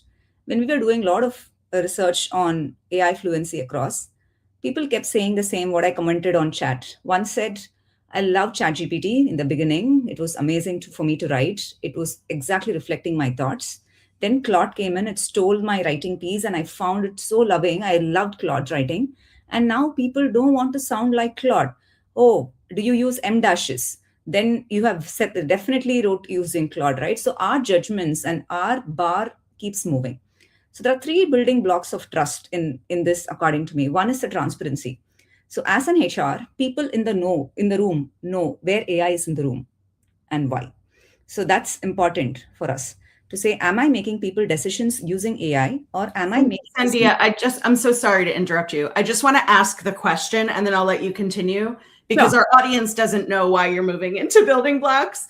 And for our audience, I put the next question in our private chat. So I just want to make sure that we know we're moving into the next thing. So this question is, since trust is the foundation of building infrastructure, what are those building blocks for building AI tools inside the organizations in a trusting way? So now I'm going to ask you to just start from the beginning of answering that question, just so that we all are on the same page and thanks.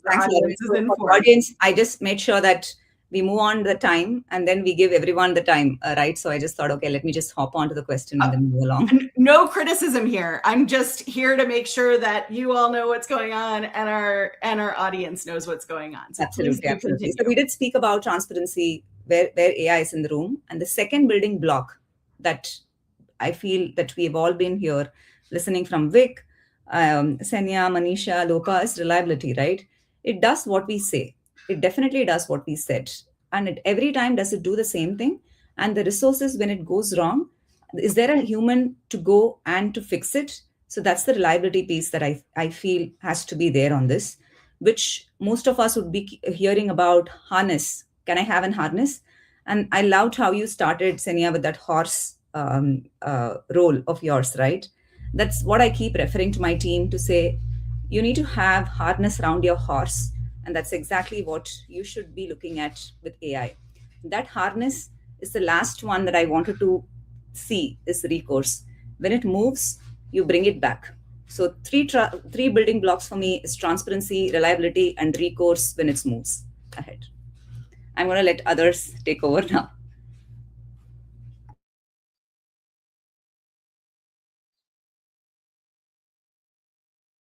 Yep, just happened. I'm sorry. I was trying to get to my mute button. So the question is, go back to read the core question is, what are those core building blocks, foundations of infrastructure here? So I've been working on something, but this is how I will answer like those questions. I think one is you need to have what I'm calling like a sanctioned foundation, right?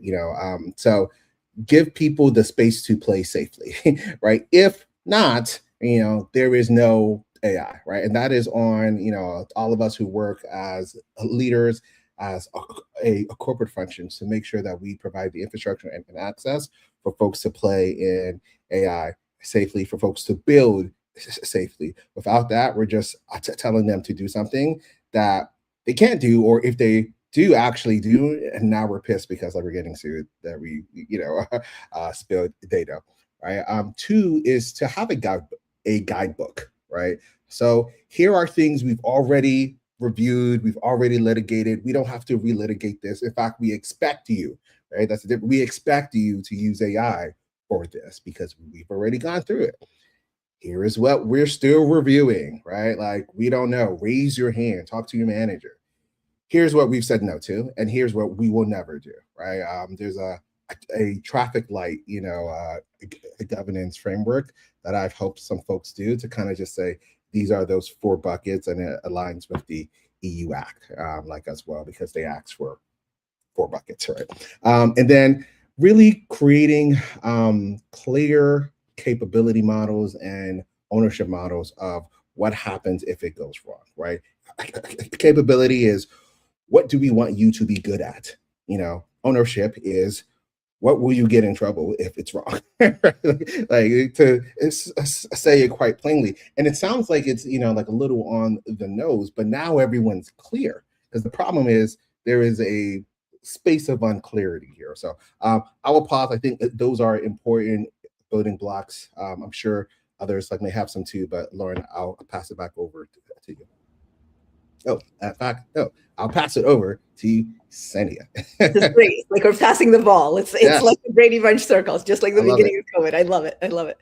Lauren, you asked, what are the building blocks for building AI tools in an organization? So I've started with the support of our CEO, an AI center of excellence in our organization. And I would say there are two important tools. So one is experimentation, and the other you can call time, but you might call prioritization. Experimentation. If you all lived with me in my house, you would know that my kids, like when they're 20, 30 years old, they're going to go back and say the one thing that Senia, that mom always said is, try it like an experiment. Like when we did homeschooling during COVID, should I try this system? Try it as an experiment. Like, what can go wrong? In our company, when a department head wants to try using AI more, they will put it on their agenda. So in their team meeting that week, what did you try? What did you experiment with? That creates the safe space. Just the fact that, oh, they're going to ask me this. What did you try? So experimentation. And the second, I don't know what you all would call it, but it's either time or prioritization. When we were all in school decades ago, for me, you learn for the sake of learning. But here, we've got to learn AI for the sake of something. So what is the priority goal that we're moving to, or the time that's dedicated to delivering something using AI? Because we all have meetings. We don't even have that space to try it. So experimentation and the time to try it. Thanks, Lauren. I thank you. I feel like we could write a book together on different ways we think. So thank you so much, and very complimentary, right? Also, I would say like two things. One is the human factor, and then how AI. I wrote a book on this. It's called Unshakable Teams and What Creates Trust. And I think I was like really trying to distill it as much as possible to keep things simple and memorable. Where I boiled down was first is clarity. The more clearer we are with everything, what my role is, why I'm doing it. Like, so clarity of thought, clarity of execution, the word is clarity, right? So the more clearer we are on doing what we are doing, telling what we are doing, etc., people start relying on us more. So clarity is number one. And second is accountability, which means once we have 6 of us have figured out how we are going to execute, are we going to stay accountable in a consistent manner, right? So if I'm clear on what I'm doing and why I'm doing it, with whom I'm doing, and I'm accountable and doing it consistently over a period of time, trust starts developing. And by the way, this triangle of clarity, accountability leading to trust is written in behavioral sciences. It's written in Vedic scriptures, ancient, like million-years-old books. And it's also being surfaced up by AI models right now, like how they are trusting, how they are creating a value. So it's a pretty, I think it's a we can say maybe worth at least accepting for a minute. Now, when I apply it to the real world of deploying, projects, I'm a first principles person, so I'll keep going back to the 5 questions of life, which is why, what, who, whom, and when.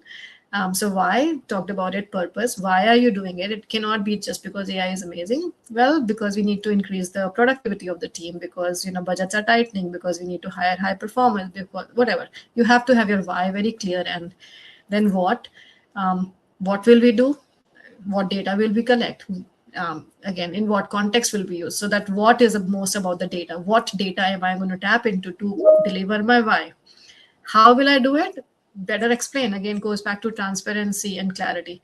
The more context you can provide, the more clearer you are about explaining what you're doing for why, that how becomes important. And I would also say, it's not about 2 teams or a small team rolling out AI. It is the whole organization. AI is a way of thinking, right? Like you used to have English and maths as the core tenets of life. Now AI is the third tenet of life. Everything is AI. So it's not tapped on. It is, you just have to think different. I have a tool, a hammer, always available. And the more transparent I am, the more explainable I am, the better it is. Whom am I doing it for? Well, in the end, it's about people. It's either about employees or customers or board members. They're all human beings. They have some goals in life. If we can just put them all together and help each other understand and trust. I mean, I would say if you don't trust the employees, then don't hire them. But if you've brought them in, then maybe become more transparent, because AI is going to make it easier for them to understand.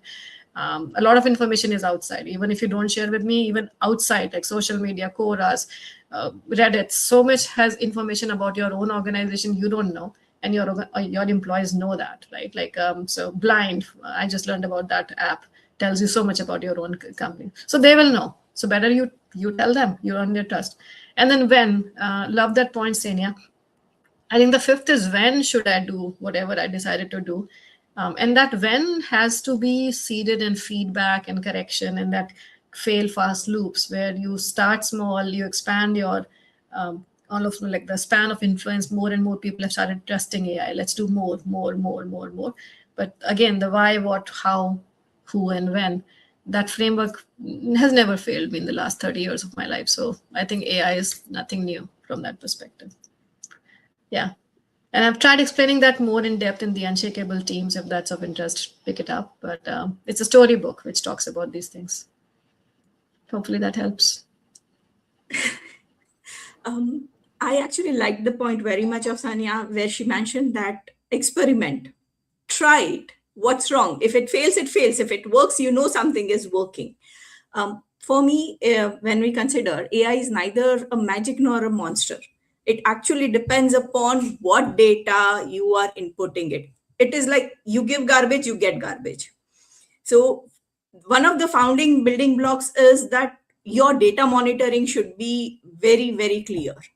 What outcome you are looking for and what inputs are you giving it to that system. It is important for you to verify that. Otherwise, I've seen ChatGPT giving me a very, very stupid responses to an answer which already is there. But it depends upon how you're prompting it, what are the data that you are using it. So your data monitoring is one of the foundation of anything that you want to do. Second is the way Manisha said, clarity. You need to be clear about what kind of an outcome you're looking for. And your direction should be clear. Otherwise, you will be all over the places. It will give you 10 different solutions and none of it will actually be reasonable enough for you to implement it. And third, it is, again, I'll go back to that same thing. AI is just a tool. It is an artificial intelligence, but it is still a tool. It will not take an ownership.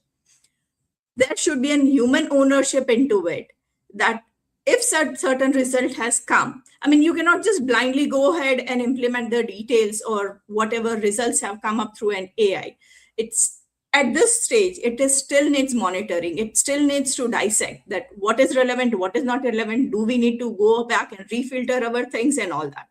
We cannot just implement. So ownership, human accountability is a founding stone over there. So for me, this will be that. Data monitoring, ownership, and clarity. So these are the three things which I will go for. Thank you so much. Panelists, we have legitimately 4 minutes left. So I'm going to ask you, not the question I put in our chat, but I'm going to ask you, what is one thing, one small thing, 30 seconds, that you have done with a team where they've had an aha moment about trying out AI? Yeah. So I can go first, Lauren. So a quick one, right? I teach one habit to them to say that AI only gives you the first draft of truth. So it's not the final draft of truth, right?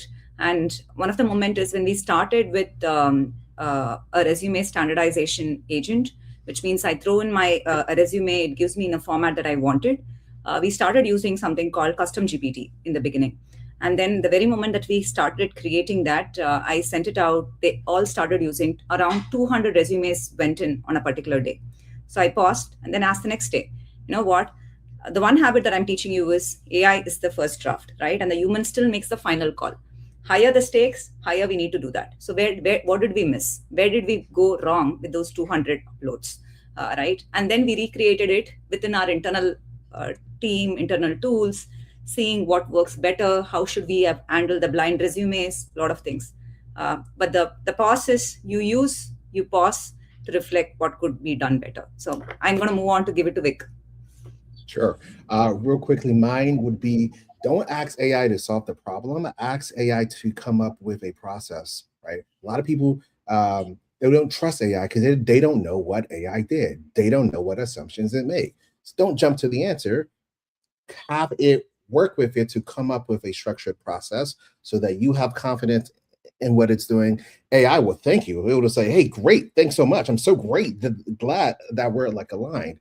And I think for a lot of people, that's the aha moment, because they say, oh, I can just instruct it, give it the guardrails and let it go and have a higher sense of confidence in that output. So when you're reviewing, you know how it thought, not wondering where we got that answer from. So I think that's the one thing that I would say. And I will pass it over to Senia.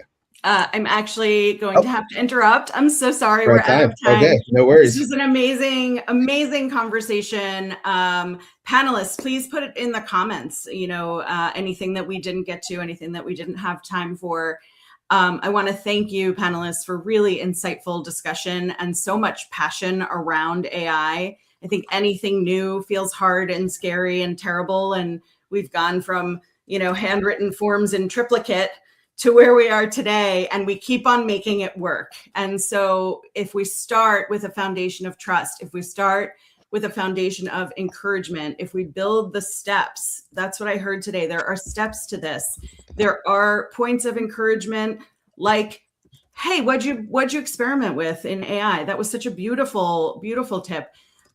Please connect with these panelists. If you're in our audience, please connect with each other. HR has a tendency to not build community because we feel like we have isolating positions, but we can be each other's people. So please make those connections. Thank you so much for being here. And our next and last panel for today is going to be the leaders who thrive in AI-driven organizations will decide differently. What a nice next session from talking about trust. Thank you again. Have a wonderful day and enjoy the rest of the summit. You too. Thank you.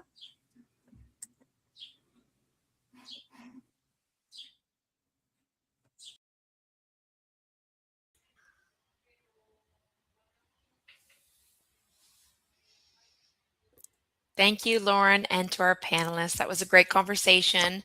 Audience, I'd like to ask you, what are your building blocks for building real trust with your teams? Please add your responses to the comment sections. We can take note. Sharing is caring. All right, so here's what we're getting to. If everyone has access to the same AI tools, what actually separates winning leaders from the rest? This upcoming panel explores the uncomfortable truth. AI adoption isn't the same as AI transformation, and the leaders who thrive will decide completely differently. But before we jump into this panel, just a little reminder for all of you. Please go to the AIXSummit.com site and officially register for the summit so you can access all of the goodies that we have in store for you. And once you do, you'll be able to access 3 months of free Read AI. And once you're enrolled as a free member of Hacking HR, you'll receive an official digital certificate of completion for attending this 3-day summit. And even better, if you're a Hacking HR Premium or Premium Plus member, you'll receive that digital certificate of completion, HR education credits, and a digital Pearson badge. All right, so we're going to jump on into the next panel, which is called The Leaders Who Thrive in AI-Driven Organizations Will Decide Differently. And I'm going to bring to the stage Wael. Wael, how are you? Doing all right, Danielle. Great. Wrapping up a very great first day. So excited to do that. Wonderful. Okay, well, I'll leave you to it, this very exciting conversation. And this is our last panel of day 1 of the AI Experience Summit. So I'll see you a bit later. All right. Thanks a lot.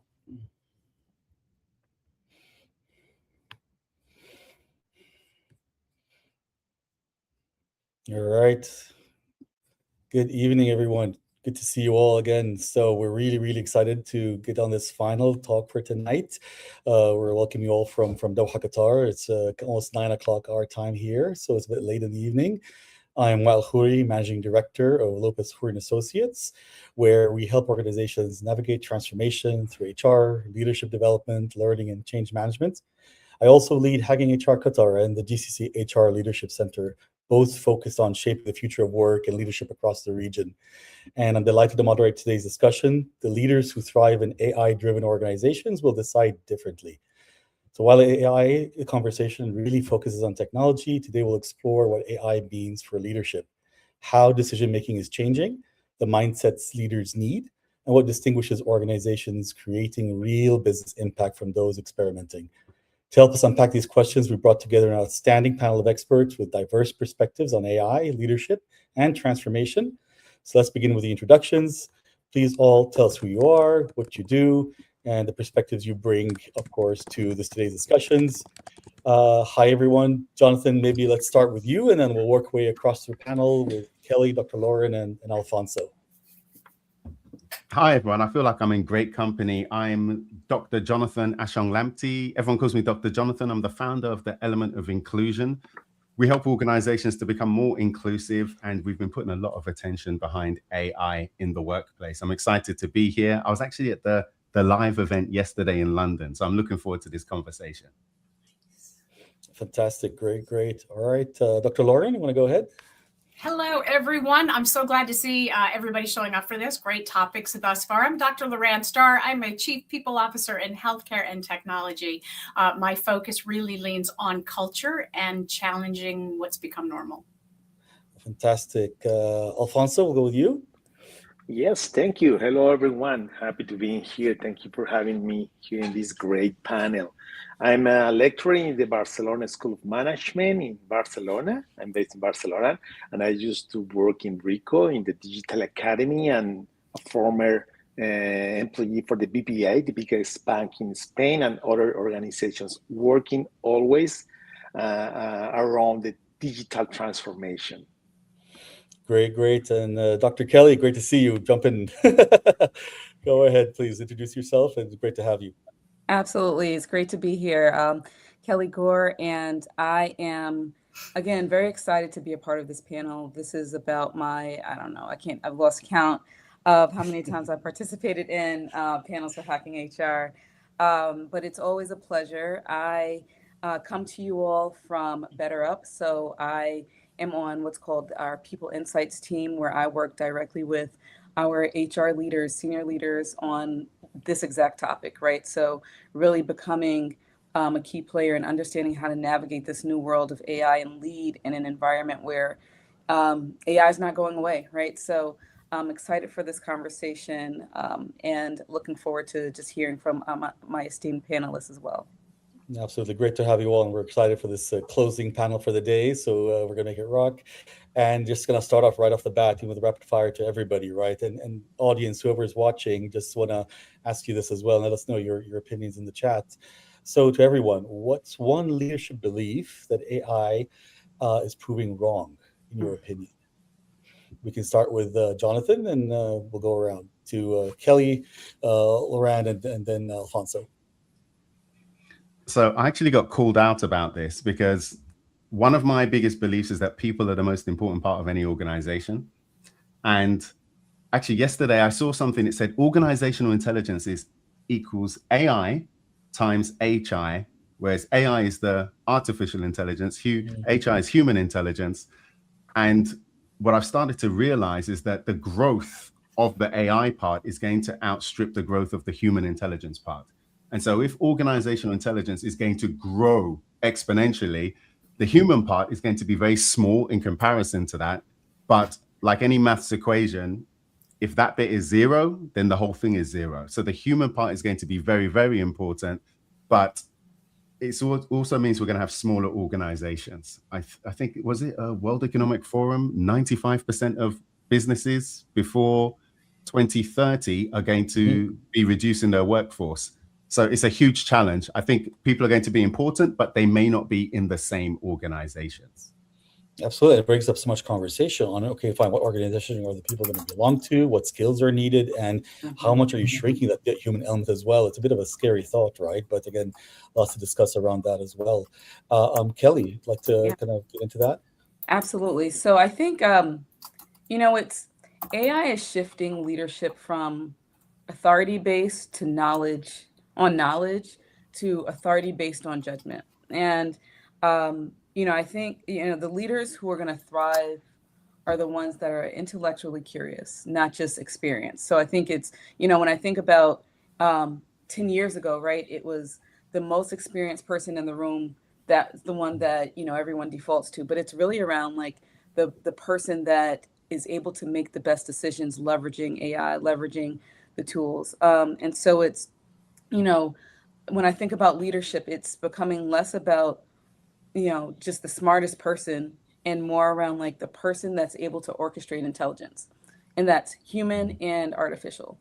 And so I think when I think about just what's, that biggest belief that AI is proving wrong, it's not just about like who has 80, tons of years of experience. It's, if you think about looking at companies, like looking at even my organization, right? Like it's those people that are able to take all of this data now that's available from AI, right? And sift it down to make the best decision and make that decision quickly. Absolutely. And I love that orchestrating intelligence, the phrase that you use, I think, right around that. And that's really, really important, how quickly you can use that data there to get to what you want. And Dr. Loran, what's your views on that? Yeah, I'm very much in alignment with Dr. Kelly on this, as well as Dr. Jonathan. I think the biggest misnomer is that leaders need to have all the answers for AI. We don't, right? Like artificial intelligence is a tool that we should be utilizing. AI has made information at the fingertip, at abundancy. The leader in the room doesn't have to be the smartest person in the room anymore. It's all about asking the smarter questions. And right from that leadership lens, it's all about asking the right questions. And that in and of itself poses another issue for AI. Does leadership know what those questions are? And the data is saying right now they don't. So. Yeah, very interesting how this is developing. Dr. Alfonso, what's your thoughts? Yeah, I think I'm fully aligned with the previous ideas. I just want to add this, that I'm sure that in an AI-driven organization, the people first idea is more important than ever. I'm pretty sure of that. And I think that leadership is not longer about concentrating not only power or decisions, but even intelligence at the top. It is leadership, it is about distributing intelligence across the organization, including AI for sure, but giving people the agency, the capabilities, and the guardrails to make better decisions with AI, using AI, and even collaborating with AI. Then for me, this is very important. And I will be sharing some ideas regarding the distributed intelligence in the organization.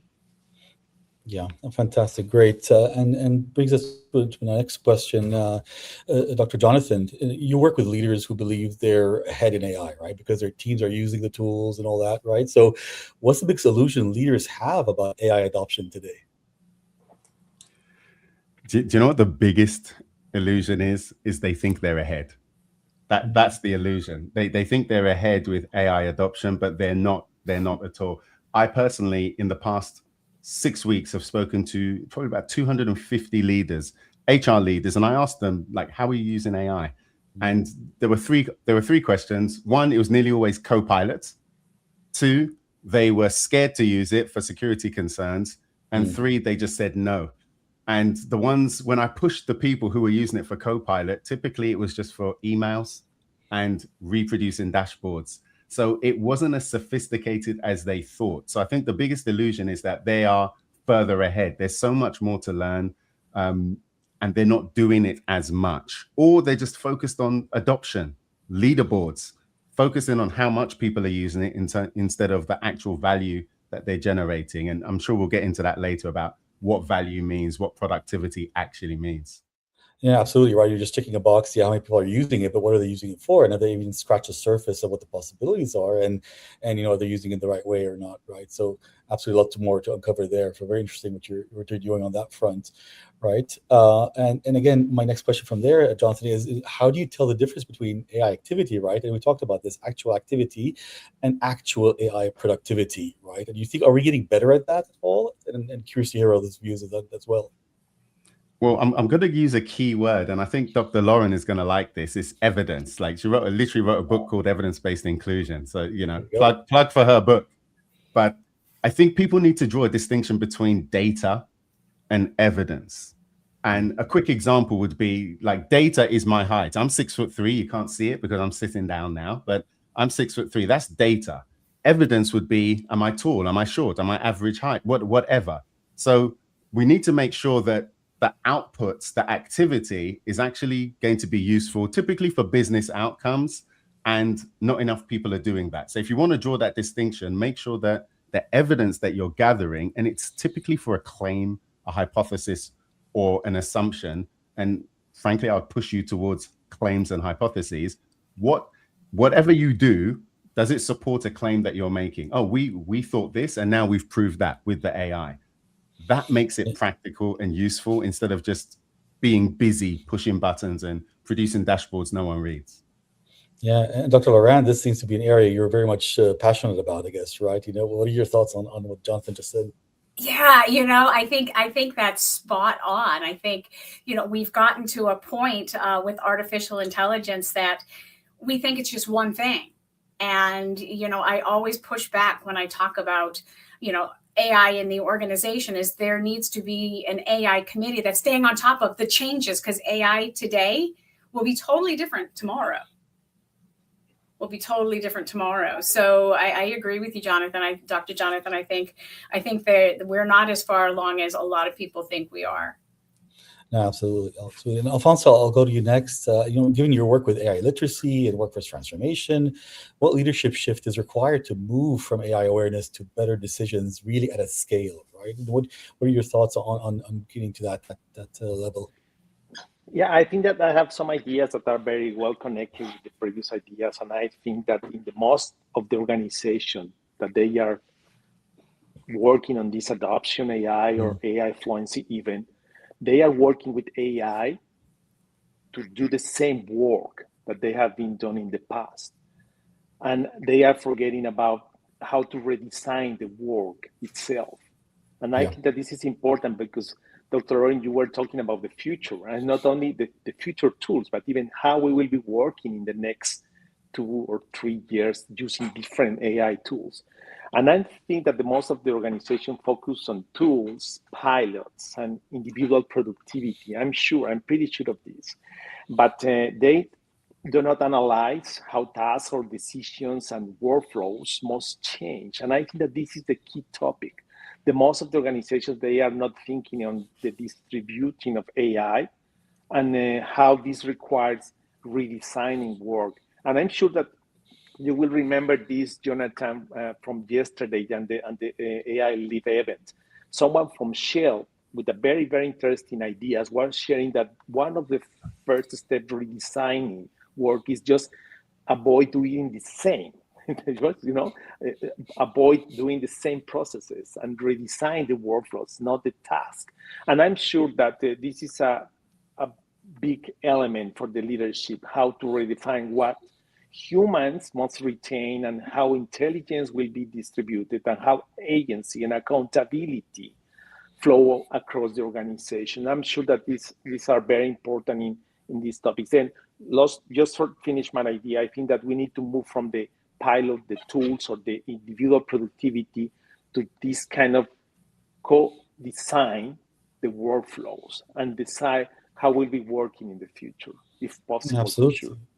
Absolutely, and you're right. People are not going down to the core issues and how work should be designed from the start, and just looking at making things faster or more efficient. And they think they've created success in the long term, right? And that's really, really not it at all, right? So, and again, to kind of follow up to that is, a lot of these organizations seem to be experimenting, not really figuring out, what's the right way to go, and we'll do a lot of things by trial and error, and then they fail, or they fail big sometimes, right? And then or they give up, And why are so many struggling to operationalize AI really in decision making specifically? In your thoughts, Dr. Alfonso, would you like to take that one? And everybody can also give in their opinions as well if you'd like. Sorry, again? Did you hear the question? No, sorry. I lost the last 30 seconds. Sorry. Okay. What I was saying is that a lot of companies seem to be really experimenting with this, right? There are many struggling to operationalize AI in decision making, right? Why do you think that is the case, right? And just experimenting and trying what to do, and there's really a lot of struggling, right, to really operationalize AI and making decisions, right? And what's your thoughts on that, and what are the consequences of doing that and that behavior from companies? Well, I think that yes, I think that organizations cannot develop AI experience at the scale through courses alone, for instance, just training, offering just courses. From my perspective, people need repeated opportunities using AI on real tasks for sure, make decisions, but even from my perspective, the most important aspect is evaluate the outputs and learn from the consequences. And this should be something share with the leaders, share with the team, and share with the peers, not only as an individual task. I'm sure that we have a lack of opportunities on this aspect. We need to make decisions with AI. We need to improve the way in which we are working, but we need to understand the outputs and to discuss with the different team members, with the different leaders, with the different business stakeholders about these outputs and how these results will be challenging the way in we will be working. From my perspective, the distributed AI means giving people access for sure, but agency and clear guardrails, and then redesigning the workflows together. And I'm sure that this is the most complex task that we will find as HR people, and how we can guide the organization in order to combine or to create this safe space to collaborate between humans and artificial intelligence. And I think that the most relevant aspect here is related to decision making. But just as last comment is, this is related with the outputs and the consequences using AI and the opportunity that we have in the organization to discuss this and to analyze the outputs. Yeah, no, fantastic. Yeah, no, great. And I'd love Kelly, to jump in here. I'm dying. Yeah, please, Dr. Lauren, all my yours. seat Go here, in. but I'd love to jump in here, Because you're right? getting excited. Yeah. Because here's the thing, right? Most organizations don't have an AI problem. They have a leadership problem, my friends, right? I mean, it's great to say, hey, you know, we've got to create all these structures and whatnot, but leaders don't want to adopt. Leaders, right? They are afraid to challenge the existing process, right? The technology is there, the tools exist. Most of your employees are already using AI at home, and they're using it in the office too. They're just not telling you. And yet, you know, our leaders are like, ooh, don't go there, right? There's that trust factor that's coming into play. And you know, I've seen companies spend millions on technology while changing absolutely nothing around their decision-making process, right? AI is more than software implementation. It's business transformation, right? And that's a whole different lens. And leaders aren't getting it. And here's the thing that I just beat a drum, because I just saw this article about a CEO who was complaining about HR and how many problems HR is bringing to the table. So the first thing he did was he fired his entire HR team. And he's like, look, no more HR issues. We're going to start seeing organizations do that as well, right? They're like, AI, you know what? We're not doing AI, done. Wiping our hands clean. And that will kick you in the butt every day. Every day. Because Absolutely. AI, right? AI, somebody had put in the chat that AI is like a 5-year-old. I disagree with you there. AI has such a breadth reach right now. It was a 5-year-old when it started, but not anymore. And if we utilize AI correctly, we can teach our employees how to critically think by utilizing AI, because critical thinking is asking the right questions. Mic drop. Whew. There you go. Fantastic. Like it. May I add just one idea, please?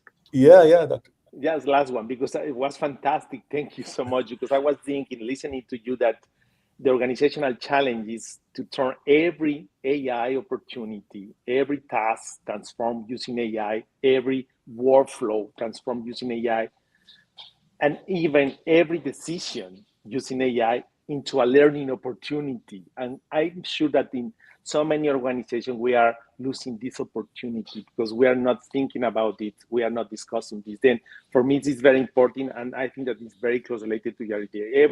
Every single workflow transform is a learning opportunity. And we need to discuss this, you know, how we were changing this, how we are transforming this, and what kind of opportunities we can find in the next iteration to transform something else. I think that this is a great opportunity.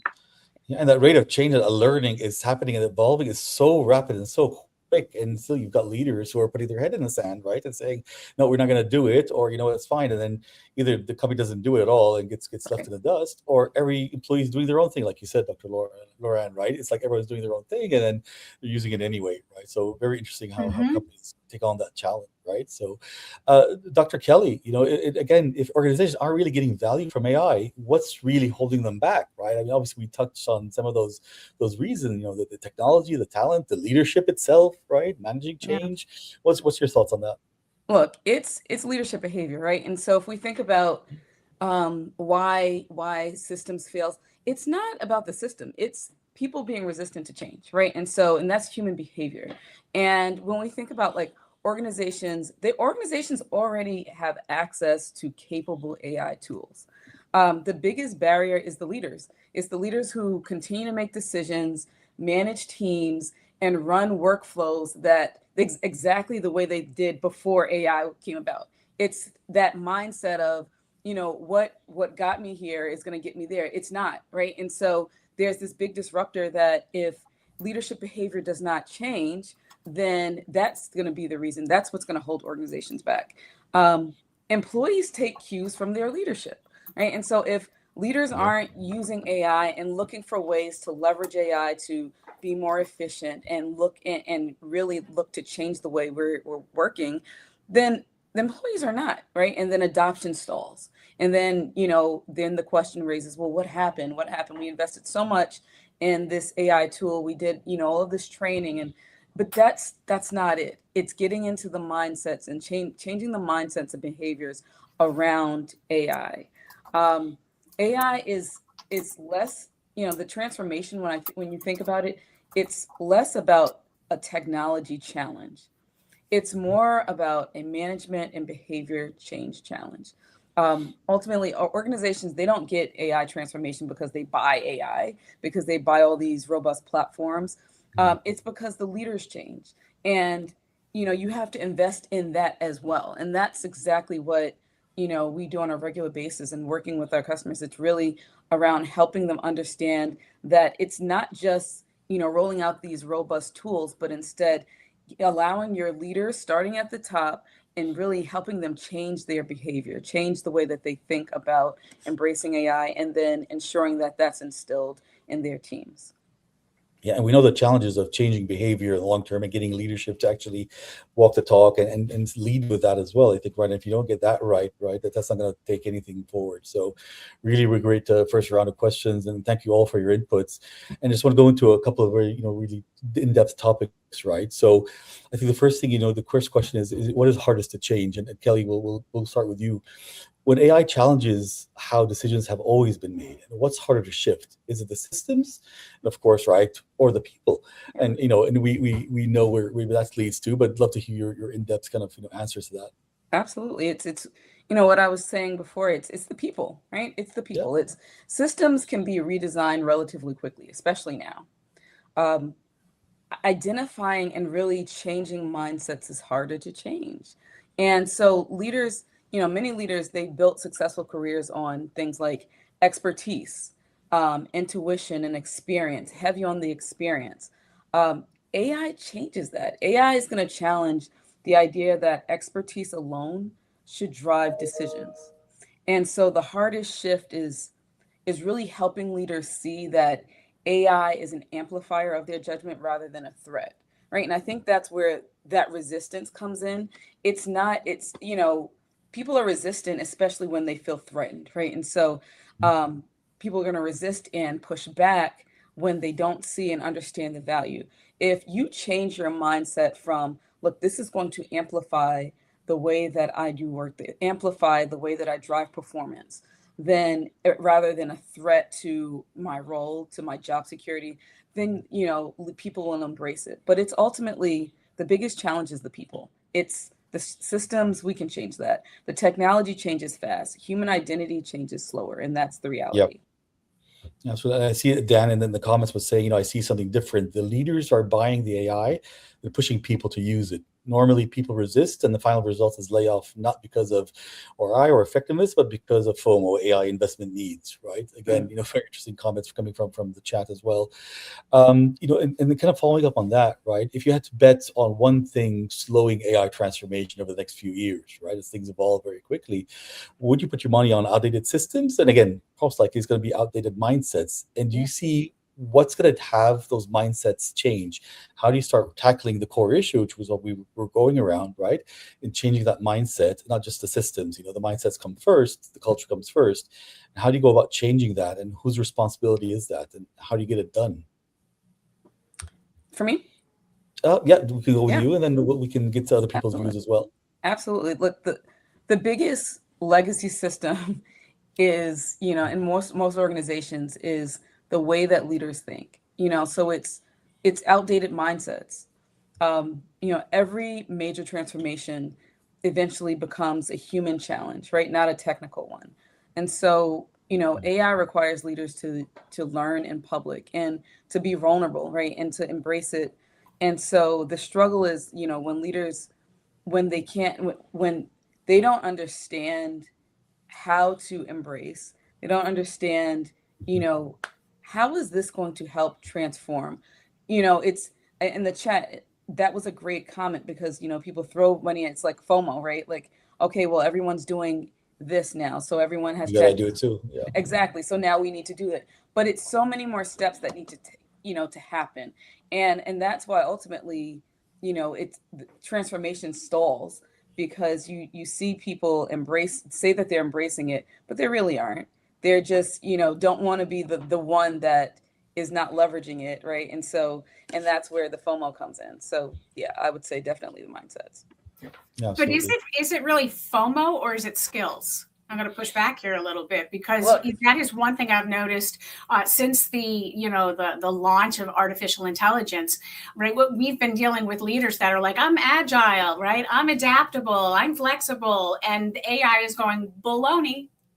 Look at that. I even didn't swear. You're welcome. All right. But AI is sitting back and it's like, no, right. And what I have found in the organizations I've worked for and work with is that there is a huge skill gap around adaptability, around being flexible, around doing things differently, being agile. Yeah. So is it FOMO or is Yeah. it skill? I think it's both, right? So I think it's, I think it's one aspect is, look, I don't want to be that organization, that leader that's not embracing it. But at the same time, that's where, understanding what it takes to embrace comes into play. And that's where that skill gap, where you see that skill gap not being addressed. Because it's like, okay, well, here, now we have it, but now you're not enabling your people with the skills to be successful.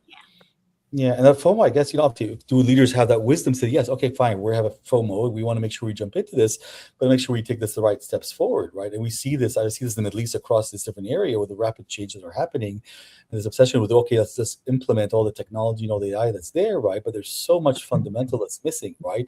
In terms of, your human skills, in terms of decision-making, accountability, governance, everything that goes around that, right? And if you don't take care of those things as well, right, things are going to start falling flat, and you don't realize those in the beginning. You start paying the price for that down the line sometimes, right? And that's something we need to pay attention to. So it's interesting to see where that goes in different parts of the world.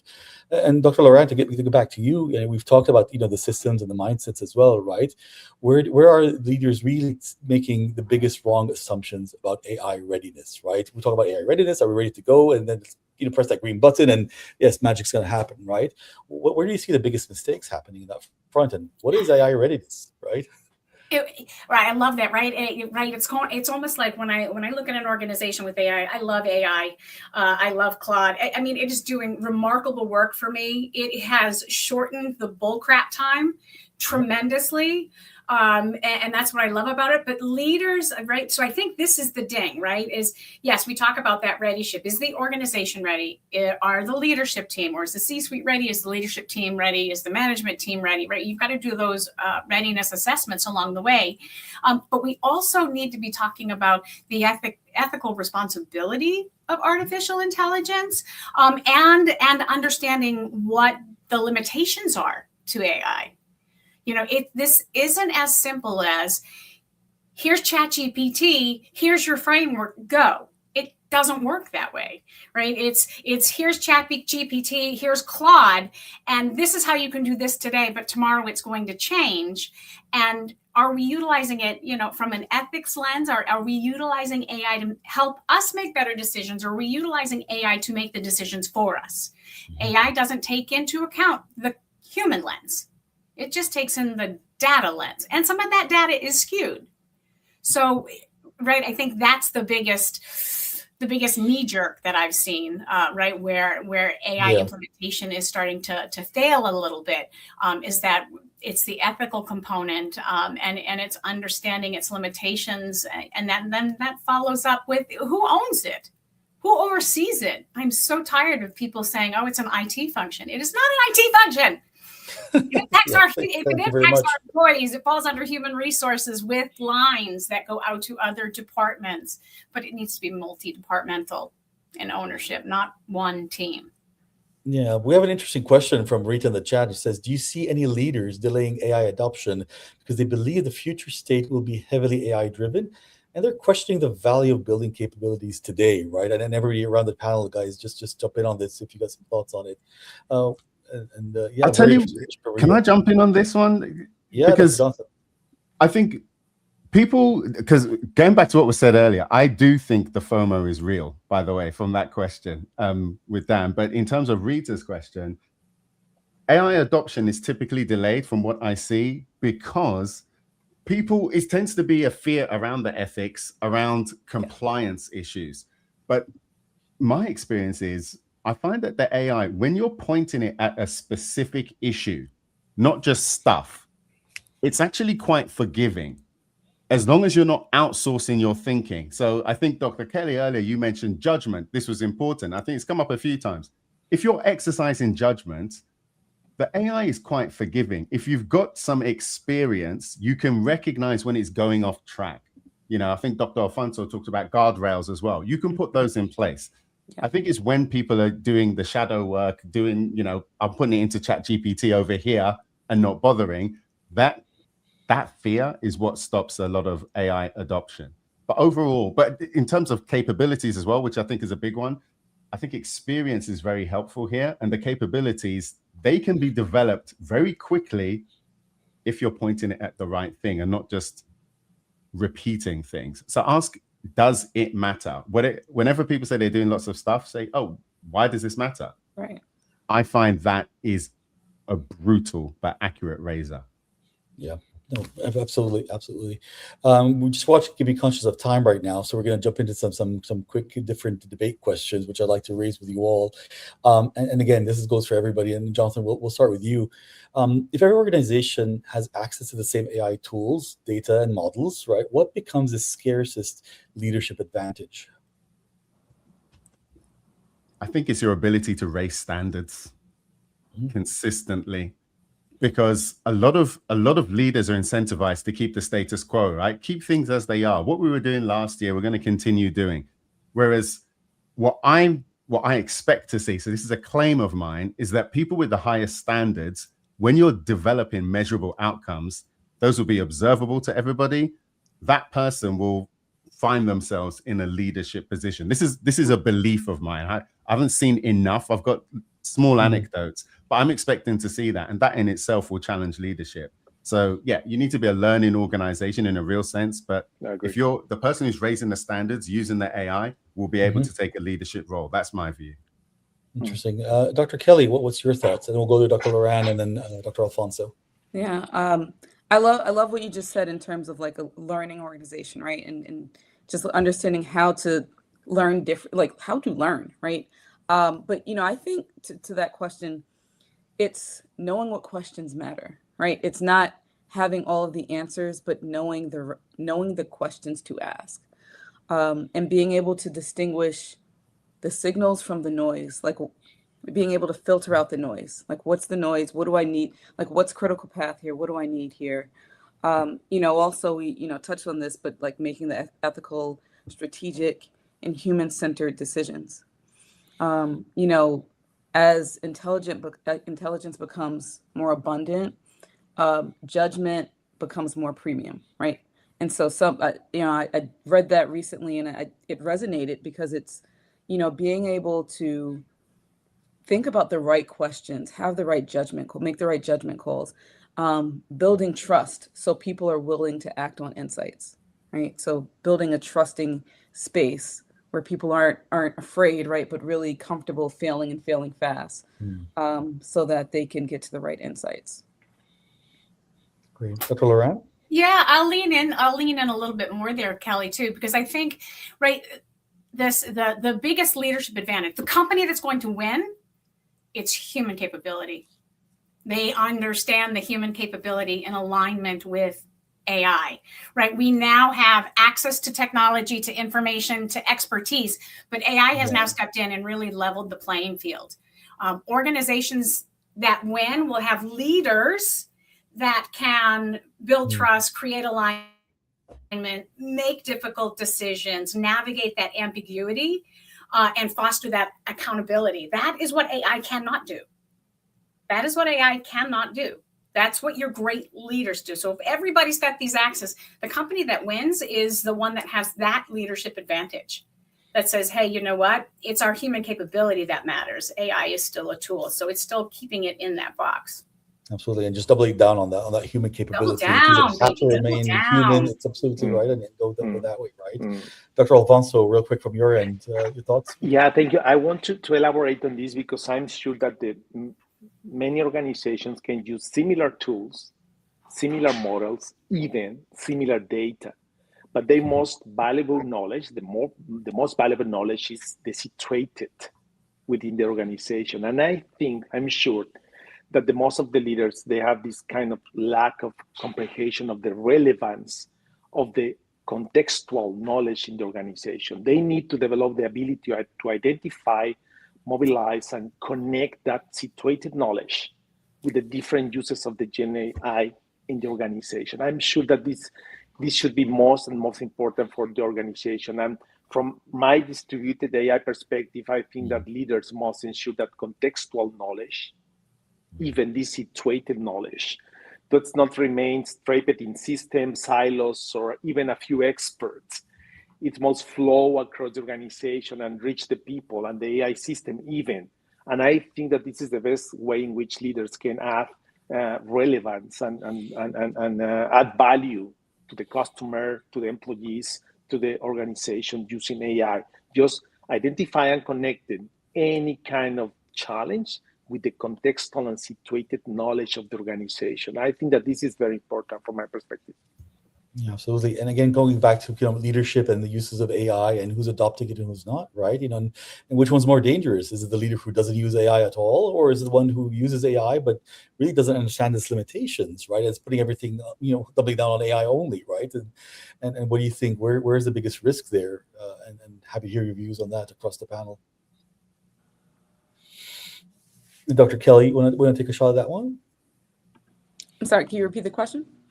Yeah, and which leader is really more dangerous, right? Is it the leader who doesn't use AI, or is it a leader who just uses AI but doesn't really understand its limitations and just is throwing everything down on AI and just depending on it to give them what they need?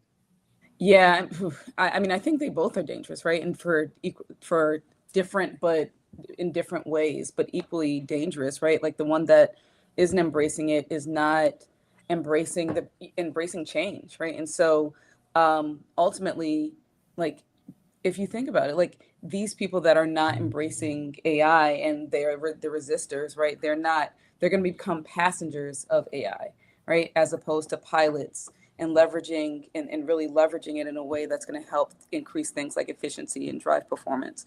But then the ones that are just using it willy-nilly, right? And not leveraging it in the way that it can be, then that also is a risk, right? And that's also equally dangerous because you're just kind of using it and you're not leveraging it to its maximum capacity. And so what happens with that is your people see that. And especially if you're a leader at the top, that impacts the way that you lead your team. So I think it's both, right? Like I wouldn't choose one over the other. I don't want to see either, right? I don't want to see the leader that doesn't embrace it, right? But I also don't want to see the one that's just kind of willy-nilly using it just because of, again, things like FOMO. Absolutely. And Dr. Loran, real quick, from Fiore, I see you're putting your comments into the chat and all that, right? So let's hear it. Yeah, I'm like, I'll put them in the chat because I don't know we're on that time constraint. But I think one of the biggest takeaways for me is that AI, that leader who uses AI without understanding the full limitations, trusting AI without verification is the new version of leadership malpractice. And you better bet your bottom dollars, lawyers are looking at this right now. Leadership malpractice. Yep. Yeah. Yep. So thank you, AI. Yes. All right, I got a couple of minutes left, so we'll go 1 minute on this couple of next questions, right? So we'll start with Dr. Jonathan. If you could force every executive in the audience to adopt one AI-related leadership practice in the next 90 days, what would it be? Do you know what? I'm now thinking of what was said about AI being a 5-year-old. And so now I'm thinking show and tell, right? Just like at school. Yeah. You got to show what you're doing and tell others. If leaders were doing that, because leaders don't like to show their mistakes. So if you show and tell what you're doing, you'll make a lot of progress. And we'll get there faster. Oh, fantastic. Dr. Alfonso. Yeah, I think that just one idea, we as a leader need to redesign one real decision or even one workflow with the team. Then my advice is redesign with your team. And please do not start with the AI tool. Yeah. Do not start with the AI tool. Start with mapping the task, identify human relevance, human judgments, create value, and decide what AI should automate or augment, and establish clear accountability. I think that this is a very relevant perspective from leadership in the future. Develop this space in which the people, they can develop agency capabilities, in this psychological safety space to challenge both, from my perspective, to challenge both the AI output and even the leader's assumptions. Let the people to challenge your assumptions as a leader using AI. All right, absolutely fantastic. Right, and one last question. We'll squeeze it in before Jessa gets on us, I think. So, really, one final liner. If you had to summarize the future of leadership in AI-driven organizations in one sentence, what would it be? All right, we'll start with Dr. Loran, go Kelly, Jonathan, and then Alfonso. Yeah, the future belongs to the leader who can combine that human judgment, adaptability, and courage with machine intelligence. AI doesn't replace our leaders, but leaders who leverage that AI will replace those who don't. And departments, same way, HR. You don't use it, you're going to get replaced. There you go. All right, Dr. Kelly. Yeah, very similar to that. I believe that the leaders who thrive will be those who are able to combine human judgment, curiosity, courage, with the skill and intelligence that AI provides. Right. So not just relying on AI, but really leaning into because you can't take away that human element, right? And so leaning into your human judgment, being curious, not just being comfortable with the status quo and just using it for the sake of using it, but really being curious, intellectually curious, with everything that AI provides. That's absolutely your own context. Absolutely. Dr. Alfonso. Yeah, I think that fully agree. And I think that the future of leadership is not artificial intelligence replacing human judgment. Absolutely. But leaders distributing intelligence while keeping human agency, relevance, and accountability at the center. I think that this will be very important for leaders. Great. And Dr. Jonathan, to round us up, words of wisdom. I'll have a shorter sentence. It'll be one word, which is inevitable. It's inevitable. And so I think leaders need to think about what that means. If it's inevitable, what are you going to do with that information? And that allows us to all reconsider the future. Absolutely. No, thank you again, all of you, for this fantastic discussion. And thank you for all the doctors on the panel. So it's fantastic to get all your inputs and insights. It's been a great discussion. Thank you so much. And again, we've got food for thought and then lots to discuss beyond this. So I really appreciate your time and then have a great evening. Thank you all. All right.